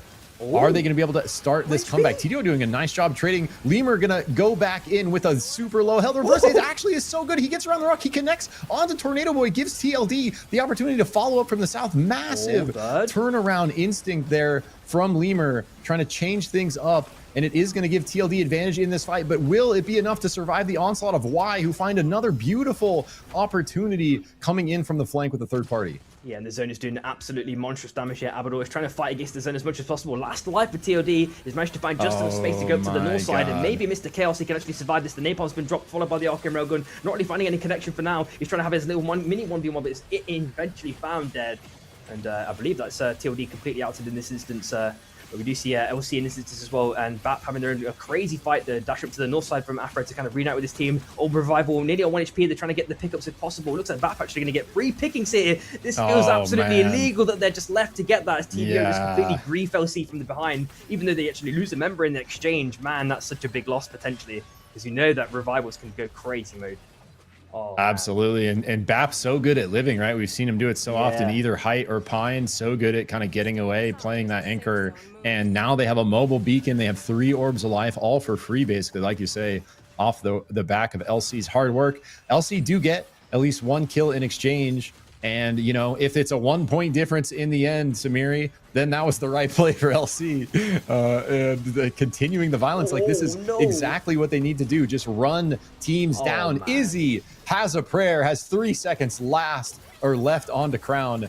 LC crushing those dreams as they continue to crush health bars. TDO just so low, forced into Storm. Surely nowhere to go as Berserker dies. To the storm damage there. It's just going to be Miri trying to kite it out to the south, but this LC pressure, Samiri, unrelenting. Dude, that was so unfortunate there, because I think Izzy, if they just let the ulti actually pop, they would have actually got the stun damage, but I think they let it cancel just slightly prematurely, and then therefore the crown never had the chance to pop, because obviously they didn't get the kill. Wash Quasar is about to be found dead there, nonetheless, by LC, and they look to continue to apply pressure with that clean face steel chain movement up to the north side to kind of gap close against their Gordy at the very least, either, but maybe able to pull off a miracle here with some sort of ulti pop. But Drake was there with the reinforcements, actually not even popping the LMB just yet. There we go. He's finally unraveled the LMBs plus the double bar wire. Actually, already popped the dash as well on top, so he's got nothing left in the chamber. And this looks like it's going to be even more free pickings for LC. Man, dude, LC is turbo farming, bro. They are going crazy. 3 gold armors with a red evolved. Miri still just doing anything they can to try to find an angle to live. They do still have 1 more member to the south. It's Dumbkiss up on the pole, trying to kite it out over the top on the Wukong, but now we get to see the showdown that really matters here. LC versus BAP, going for the first place spot. Beautiful entry, so much damage pressure out early onto BAP. LC on the absolute tear here. Can they finish off BAP in a full 4v4 fashion? BAP kind of scattering to the wind. They know they have those orbs. They know they have the mobile beacon. Down members. They don't want to overforce this fight. They have to look for this resurrect angle. So Encord grabs the crown. Miravidual still lurking for TDO on the right, trying to give them an angle to find a cheeky third party. All of LC going to collapse onto this crown, going to leave kind of Height over isolated on the right. I do believe Height likely the one with that mobile beacon, so we'll have to see if Height can find an angle out and get that res for BAP. Oh, Oh, manages to go through the anomaly at the last second. LC are going to be hot on the heels there. They definitely want to take them out. They know it's this team, I'm pretty sure, as well. They know it's BAP. They are just hunting now for this kill. They don't care about the other team, TDO, in this instance. TDA may be able to get the res and actually win the game because of this extended chase as Height, continues to prolong his life as long as possible. Even pops the spin. It's not going to be enough. And I think LC have picked up, around 30 kills from my rough calculations. TDO did get the res, so it's definitely going to be at least a 4v4. But of course, armors are going to be the major difference here between these last two teams. Yeah, and putting them out at third instead of second is actually such a huge deal. TDO claiming that second place spot for themselves. LC just annihilating. The tempo is insane. They know this Game 6 victory is theirs. They want this tournament win so badly. Nothing is going to slow them down. The only thing that stands in their way are these last two members of TDO. The Kingpin Tornado Boy gets Surge deleted. It's just Miravigil and Dumbkiss left. Jetski pushes over Abyss, unafraid of the Wukong. He is going for the slam. Face Steel chain out. Jetski looking for a dunk of his own. Miri off to the right. Still have a little bit of options with Dumbkiss playing over Abyss on the Wukong, taking so much damage pressure on the ledge. They take out Dumbkiss. They take out Miri. LC super clean win in Game 6. Absolute monster kill points. 35 on the board with the first place closeout. Might be exactly what they needed to do to overtake BAP for that first place spot. Just like Yabagul last weekend, bro. I could not believe the cinema. What in the actual heck? Yep, and I just read off the teleprompter that was actually a scripted event there. We're just building that standard NA script where the second place team just magically comes back out of nowhere and just has the most absolutely monstrous game. 35 kills, you said. That is got to be a very close contention there for that first place. I can't wait to see the scores. I think they won. Dude. So you think they won, bro? I think they won it, yeah. No, that was a fucking insane performance. That was an insane performance. Yeah, that was cinema to watch. It's close as hell, but I think they pulled this. I think that might have done it for him too, dude. That was such an insane. I think if BAP got second instead of third, I think that might be how close it is, where I think BAP going third might have been exactly what they needed to have just enough points to squeak by. Because I don't think BAP got that many kills that game, yeah? They had 15? Yeah, 13 or 15, 14. Yeah. Okay. So not nothing, okay. It is going to be super close then. Bro, BAP got so many free kills there on the bottom left as well. That was so legal. And the revival, bro, it was... when TLD didn't wipe them, I was like, oh, they win now. But yeah. I guess not. Holy, because that where Pine got out with literal 1 health there, I thought they were goners. Early mid, yeah, you're right, so right. Oh, dude, I'm kind of speechless, just like I was last weekend, bro. Just we literally just talking about it right before. You literally never know, and we get to witness it once again. An absolute pop off performance for Last Chance. I mentioned it earlier, but this squad, so much heart, so much kind of passion, putting this squad together as their last chance in competitive SUPERVIVE and just making it work, not giving up, showing up week after week, continuing to scale, continuing to get better and better. And this might be the moment it's finally paid off and they can find their first place. Yeah, dude, man. It was such a crazy series, man. I'm so happy that we, all got to witness this, and we also have these amazing analysts as well, providing that additional layer of breakdown. Yeah, it's been so cool, actually, having you guys here, boys. Appreciate you staying up for us. No, it's actually crazy if you think about it. Jetski with MSC could almost won EU, and he's probably gonna win NA now. Yeah, dude, Jetski is. I love Jetski so much, dude. He's he has been just getting so good, and once he kind of found a spot with LC, I feel like he's really started to shine. Playing us alongside Toilet and Afro, I feel like they have kind of such good synergy together. But he's actually so good at playing with new players, and it goes to show, like you were talking about, hopping into EU this morning, playing probably pretty much with new team for the most part as a sub, I would imagine, and able to have a pop-off performance there as well. Saw him win a draft tournament with Lemur at one point, playing with Lemur and Madly. So Jetski definitely, just adds something to the team synergy that helps teams win. I love Jetski. He's so funny. I remember I played NA scrims against him and I kept killing him and then executing him. He's the GOAT, though. He's so chill. He is the GOAT, dude. He is like, has always been one of my favorite brawls to watch. Oh yeah, we are gonna get a look at the score here, guys. Let's go, drum roll. Oh, let's see. Has to be enough, right? I think TLD 4th. Third. Oh, yeah, 10 points. Insane. Insane. What a statement game. That's insane. By like 10 points too. That's crazy. 10 points. Look at that. That's crazy, bro. They not only close the gap, they push all the way ahead by full double digits. Wow, what a monster game 6 from Last Chance, doing exactly what they needed to do to find the first place victory. I know they've been gunning for it for so long, so all of these guys, just want to congratulate you guys so much on finally finding your W. It's been so fun watching the journey as you hunt for it. Toilet, Afro, Jetski, and Vader joining them this week.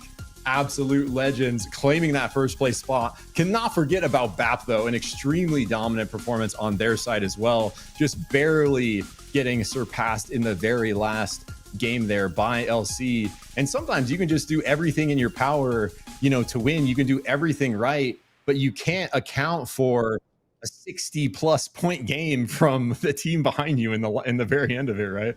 Yeah, that was absolute monster game from them. Like we saw it even in the early mid, they were just picking up kills. I remember you saying, "Oh, they already picked up like 10 or 12 kills, and it were 11, I think it was." And it was like still 10 teams left. Like, what was going on?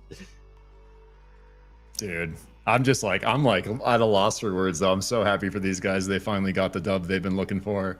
And you got to shout out the rest of the teams on the board. TLD actually able to pass up Yabagul. So Yabagul, with that early pressure, that game is going to drop down just barely. TLD surpassing them by 3 points. But both TLD and Yabagul absolutely popping off today as well. Some really awesome moments from both these squads. Looking at the rest of the board, it's TDO at 106 in the 5th place spot. Losers at 101, QA 63 in 7th, Y at 36, Longclaw at 31, and SNT at 26. So even the bottom of the board, you know, pretty dang close. And, you know, no one below 25 points. This lobby, like, pretty damn, you know, close in a lot of ways. Definitely a couple teams kind of dominating those top spots. But we saw, you know, highlight moments from pretty much every squad on the breach today.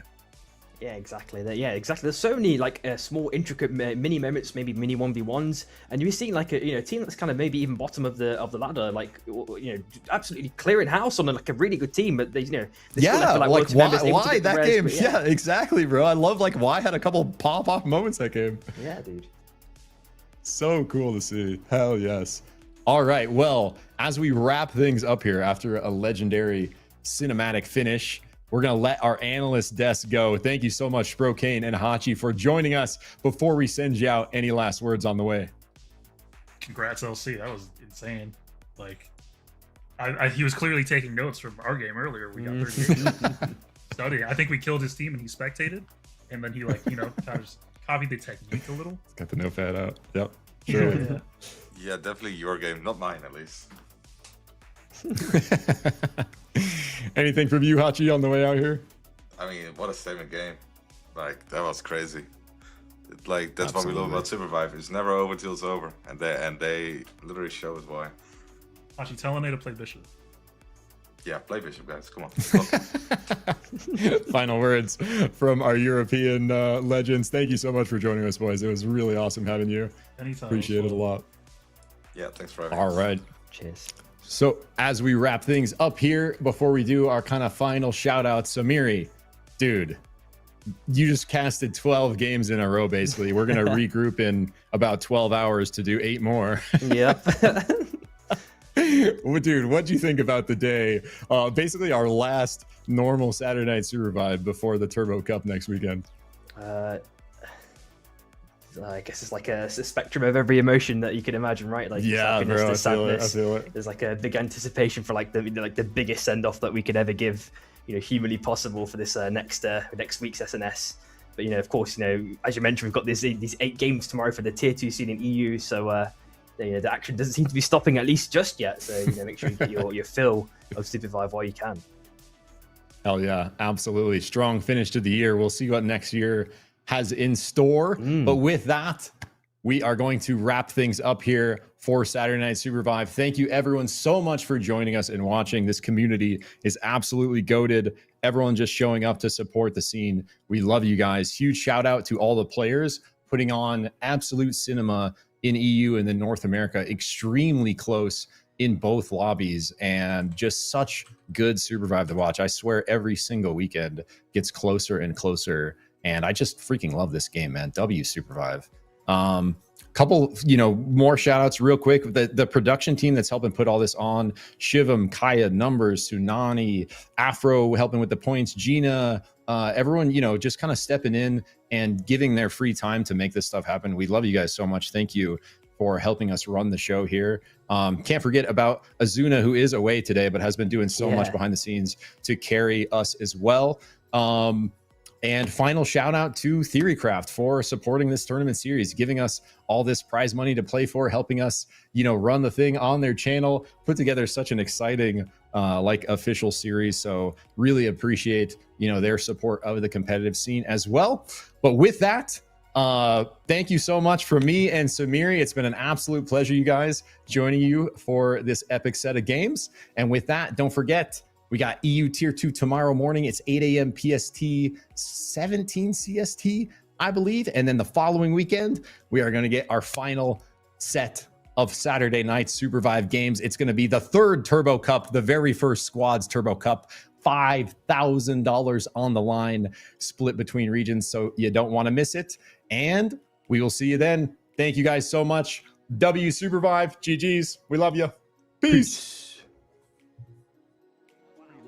Level 7s on both sides, so ults online, portal through for Lods. Dumbkiss follows it, able to get back one of these squads that is happy to just kind of play it slow, play through objectives, take the fights that come their way. Now, there are plenty of fights around them as Yabagul and QA continuing to sauce. It feels like they're one up, one down, permanently, and they might be able to get a potential pick here. Had to jump away the last second off cover, super low HP. We're looking at, a catch up from height as well. Actually gets a last little knock into the wall. The Chung Fanoi is also popped, but it's definitely going to be probably another guaranteed kill here for BAP. I'm wondering how many kills they've picked up already. Oh, nice dash forward from Jetski. Some more Oath Bully action. Bright Shield into the wall. Daylight trying to escape, does get the dash through, but eventually going to get here. Maybe a 3-man fight. It looks like a BAP Yap. Yab, and in this case scenario, LC Afro already found dead though by height, and the second kill off found dead as well, and then Chicky just afterwards. So they've picked up 3 kills. Yab are in a very, very dangerous situation. Crown's been picked up 1 minute 10 roughly, and Blazaker's already been absolutely gibbed, but they get the res instead from the Wisdom, so it's already kind of neutralized this. They already lost Tornado just afterwards though. Bapper continuously applying pressure. Looking to Jewel can stand here much longer, already low on HP. Wow. 2 teams getting out in an instant as well. As LC maybe look to apply. They got Diamond really low in this instance. They get the crown bomb, I think, in this instance as well. Really nicely done. They do manage to escape as well, doing major damage to Yab, and there might be another fight happening here. And it looks like this is the BAP are coming down for the kills. Oh my god. Dude, this is just nice little dash shield bash from Jetski, followed by the hook dunk. They're trying to do major damage to TOD if possible. Leader's already lost the armor. He's already on less than half HP as well. He's already have to pop the primates, I think, in this well. In this instance, the portal play comes through. They're trying to look for a catch if possible. I'm not sure if they're going to get it. They've already lost more to this instance. TOD are definitely going to be at least 2 members in the blink of an eye as Stealth Ninja or the rest of QA are looking for the finish.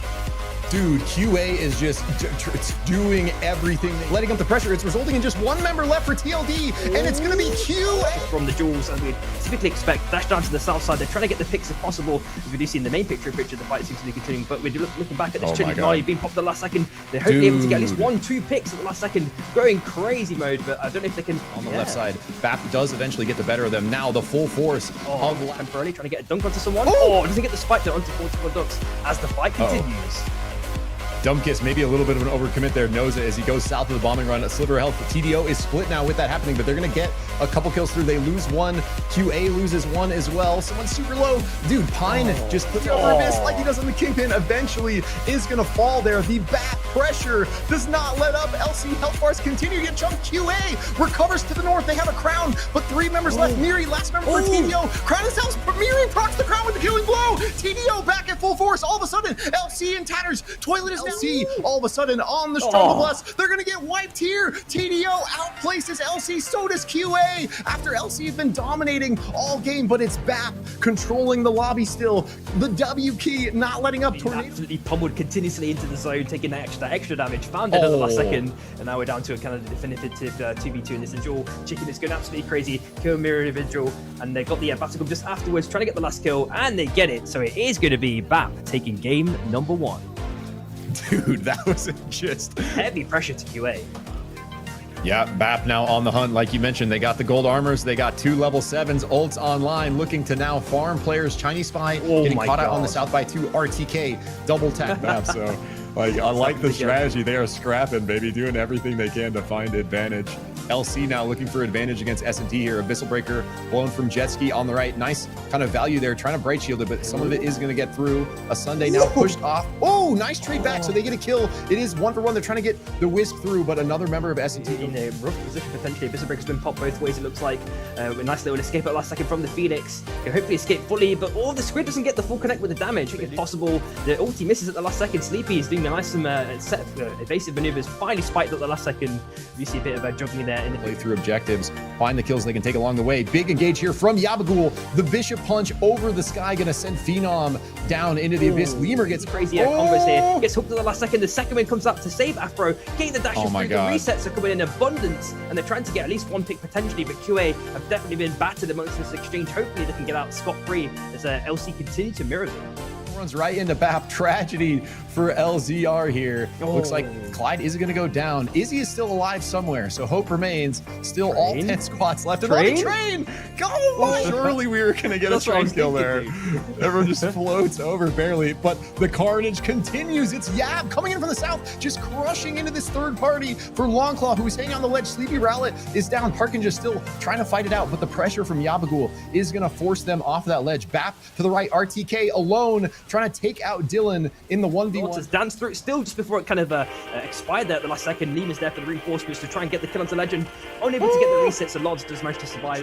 TLD is running the show outside of Koba's. Anyone that steps out gonna get massacred by the TLD bouncer squad here. They are able to trade Squid right on the edge. A Sunday is gonna dash out looking for it with the zone collapsing in. Nowhere to go for S&T. So losers are first squad out in the carnage. It's gonna be S&T. Watching here, Jet Ski just managed to somehow escape at the last second. He's even I was about to say Jadis on 1 HP can hopefully survive as Leader's there. Gets a nice little stun last second kill. Gets 2! Oh my god! A potential poke onto BAP, and there goes the crazy engage to start things off. QA, of course, with that kind of crown rest coming back out of nowhere. Oh my god, showing their colors from last weekend, continuing. Oh my god, but that portal entry from BAP just decimating, doing a nice job trading back though. Encore taken out, so they trade at least one. RTK missing the surge on TNT and has a second to exist. Pamu gonna try to get back to help the teammate, but with not they didn't get the credit. It's kind of 1v1. They get it the last second. Looking for the engage up over the top with the pad. They are going to isolate Abador, first member down here. Pamu almost down as well, but able to get some heals through. Now, beautiful punch from TN in the corner with the train, turning things around, getting at least one back. It's now a 2v3. Beautiful nade hitting from Lots, connects into the wall. That's going to answer back. Only one member left for Yabagul. It's just TN versus 3 from TLD. Has to pull off an absolute miracle here. Beautiful punch, gets the shield. Actually doing a nice job chunking health bars, but in the end, TLD doing their own really good job, kind of playing to the north, trying to not get split, but they are in fact split here. 2 members on the right. Yabagul, like a follow from Dylan, able to get 2, but LC arrives, looking for a second, third party onto the other squad. Nice chip damage onto Myth, looking for the play forward. Oath v Oath in the front line. Afro trying to trade, is going to be able to get Diamond down. Our first kill through. Dash through to kind of bring out this team, has to pop the second win on top. LSLR trying to be major damage. Oh my god, their health pulse just got obliterated with the Chingfolani. There's been the potential saving grace here for Izzy in this last second instance to maybe jump up to the inn and get out of town. COW also get out as well. Unfortunately, Red Pizza tries to get the reset. Gets his home. Immediately after looking for the fourth party here, Lightning Strike connecting into the wall onto Nottleberger. They are going to take out the Saros, trying to push other members into Storm. Road Pizza just looking to get out, but cannot stop. RTK surges to S&T get. Oh, he did get it? Yeah. Okay, that was a really nice attempt from Phenom, though. Not quite able to get the steal. Good look, though, But in the end, LC taking so much storm damage on the way out. All of a sudden, tragedy might strike because TLD is still here for the North, looking for the third party. Abyssal Breaker taking out Afro over the Abyss there. Clyde Cash sidestepping. In this instance, we're seeing someone potentially getting knocked into zone in that fight. It was QA, so QA here onto Yab at the end. Not hit by the Battlegum just yet, hit by the Battlegum just afterwards, getting absolutely demolished. Chain CC by Lima. Wow. He's got that wall play with the shield bash absolutely perfected.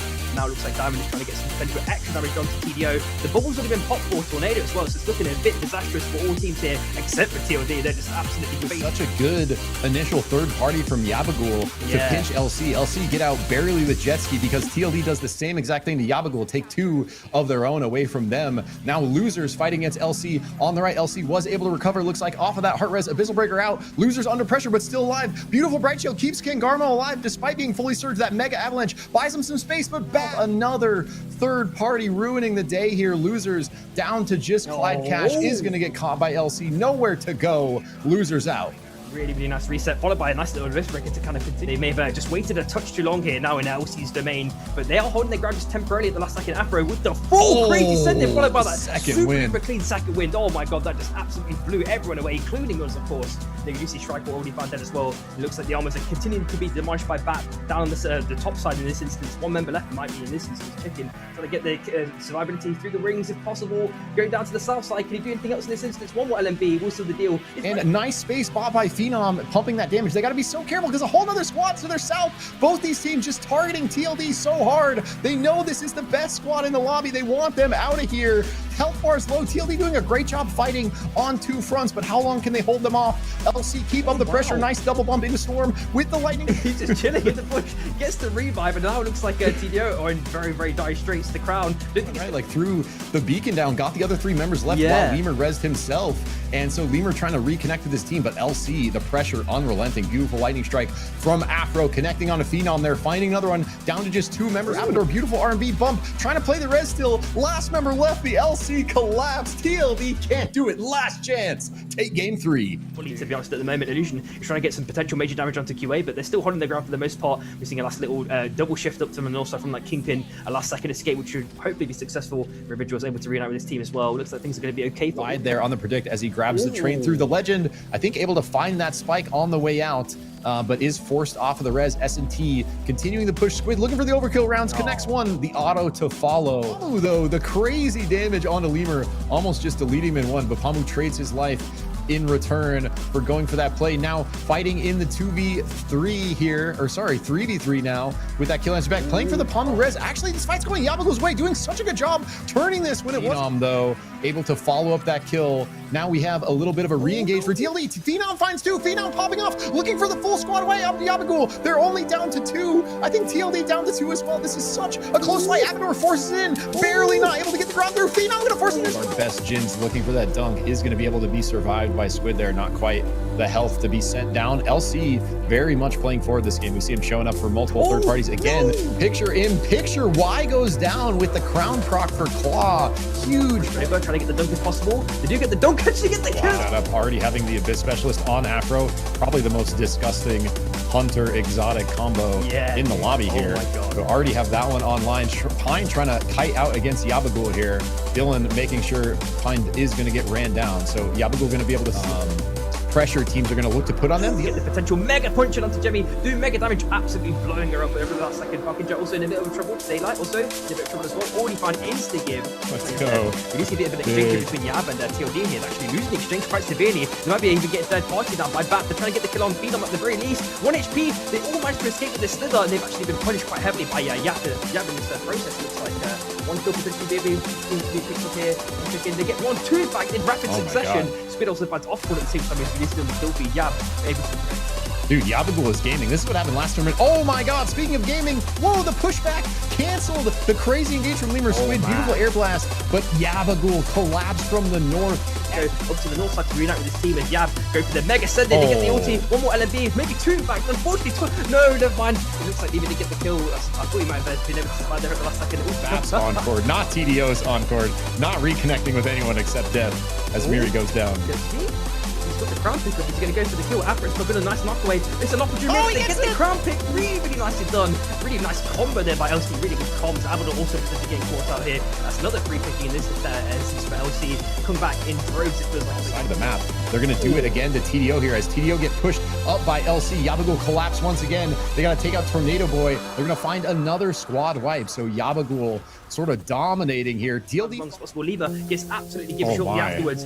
Tien is looking for the next kill if possible. Yabo just picking up kills left, right, and center. The ulti unfortunately doesn't find the connection. They do get this last kill. There's maybe a couple of teams left, well, a couple of people left there on the top side. Afro's coming with the crown, trying to pull off the magic if possible. Can she do it in this instance? Pops the ulti, goes up to the top left hand side, and it looks like in this instance it's going to be Yab that are taking game 4. Very, very clean game top left hand side in this sense. TLD already has to pop the chilling finale. Lima, and the is there for the chase up, trying to get some extra damage if possible. Is unable to get the spike. It looks like, yeah, let's see if I can make it out in this situation. Oh, Illusion gets the spike at the last second. Crazy dash through. And now it looks like COW are in major trouble now. I don't think that the Phoenix is the last one alive. Might be in this instance. We get a nice little heat shield at the last second to extend his survivability a little bit more, but the these teams can survive this instance. They've gone their own separate ways, it looks like. It's going to lose another, not the kind of tempo we saw from Yabagul last game, at least early here. Daylight actually doing a nice job. Ooh, is going to... Not able to quite do anything with it, but it was super cool.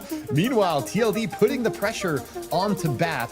They are going to be able to get one, but BAP doing a nice job fighting this off. Still plenty. Macro objectives, as we see BAP potentially picking up another kill this time, taking out a whole team. Y in this instance. So despite some strong fights early in this game, Y is going to be our first squad to exit in Game 5. So competitive out here with every squad still in the lobby.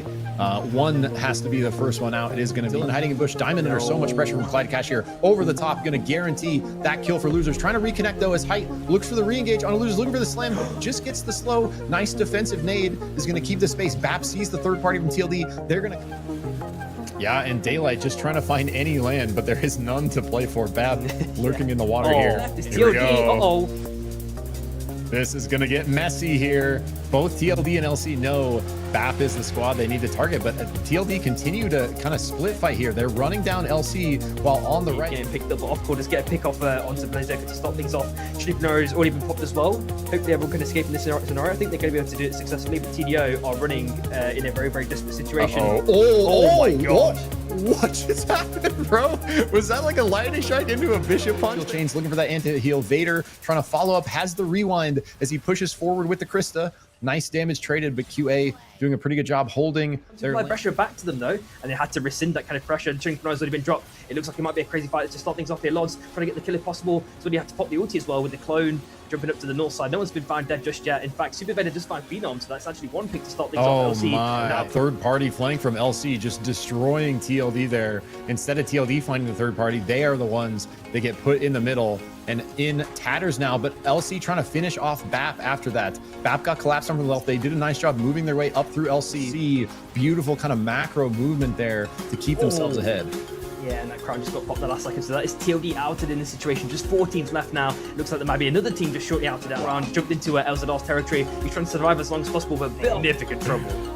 Yeah, it's a nice idea from Encore, trying to live a moment longer. In the end, BAP still goes out at third. LC doing such a nice job in this end game, but Losers showing up out of nowhere, answering back. Jet Ski is down, no more brawl and play. Losers at full force, grenade almost connecting onto the jewel there. They're trying to burn that ult. So much healing coming on. Clyde keeps them up. They're still at 4. They trade one more in the 2v4. Can Losers finish this off against LC? Still there, looking for the monster punch. Illusion going for the res. Will they let it go off? Crown in play. Now they just need one kill. Can Garmo needs to live here. Such low health for Vader. Can he turn him back? He can't. They take out 1. They take out 2. They're going to stomp the Wisp. Losers swoop in. Nice little punch to knock one member down to the south side. Legend goes in for the aggressive dash. Might be to get the resets. Who gets the resets in this scenario is LC. Members early. They are going to get the res through now, trying to fight against LC once again. Phenom going to cross the gap, but fully stacked is going to get taken out. They trade back Afro though, so fairly even so far, I think. Oh, but that spike onto Abba. Needs it. Hopefully can get out, but oh my god. Oh, gets spiked, never mind. That extended fight against LC not paying off for them. Yabagul trying to do the same exact thing for themselves. Stack these early kills in this fight against SMT. Not a burger up in the ult, trying to get back up over the wall, but spiked on the ground there from the Diamond. Dashes are coming through, but Tommy is hot on the heels. Repeats actually dashes up to the north side, but it's met by Dylan now just afterwards. One more LMB, or might be two other members of the LZR just waiting at the dagger misses for the second time. Might be a kill donated to Bap, is it? 11 kills on the board, Samiri, in day 3 for LC. They pop the face of trend, trying to get the kill onto Diamond if possible. Already finds one kill, maybe able to get another kill onto Diamond. Sorry, Dylan just afterwards. He's popped the ulti at the last. Oh, and he gets the rake back as well, getting for already kind of making sure that he can't get this escape for free. Now he has to go up to the north side, having his kind of mini 1v1 against Tully. Gets the punch in front of Weekend flying in out of nowhere, taking that first place spot off of an insanely monster game 6. LC looking to do exactly that today. So much kind of kill pressure out. They are going to force losers into this third, and multiple other teams fighting to the south. Down here, 2 of our other top squads, TLD versus BAP. TLD need this team fight if they want to win this tournament. Grenade going to go wide on Pine. Pine just still going to kite it out. Oh, taking so much damage. Their literal 1 health on the ledge. Looked like was going to get a heal through. Side, but there's not really any space to run over. Just get hooked and probably dunked. Actually dashes through wide for a last little chance of escape. But oh my god, the last little ulti cancel there with the barbed wire was really perfectly positioned by Jake Braun. And even the position. And here we see TLD duking it out with TDO. Are they going to be able to start this comeback? TDO doing a nice job trading. Lemur going to go back in with a super low health reverse. It actually is so good. He gets around the rock. He connects onto Tornado Boy, gives TLD the opportunity to follow up from the south. Massive turnaround instinct there from Lemur, trying to change things up. And it is going to give TLD continuing the violence. Like, this is exactly what they need to do. Just there we go. He's finally unraveled the enemies, plus the double barbed wire. Actually, he popped the dash as well on top, so he's got nothing left in the chamber. And this looks like it's going to be even more free pickings. LC versus BAP, going for the first place spot. Beautiful entry, so much damage pressure out early onto BAP. LC on the absolute tear here. Can they finish off BAP in a full 4v4 fashion? BAP kind of scattering to the wind. They know they have those orbs. They know they have the mobile beacon. Down members. They don't want kind of height over isolated. Right, I do believe height likely the one with that. In the game, because of this extended chase, as height continues to prolong his life as long as possible. Claiming that second place spot for themselves. LC just annihilating. The tempo is insane. They know this game 6 victory is theirs. They want this tournament win so badly. Nothing is going to slow them down. The only thing that stands in their way are these last 2 members of TDO. The Kings still have a little bit of options with Dumbkiss playing over Abyss on the Wukong, taking so much damage pressure on the ledge. They take out Dumbkiss. They take out Miri.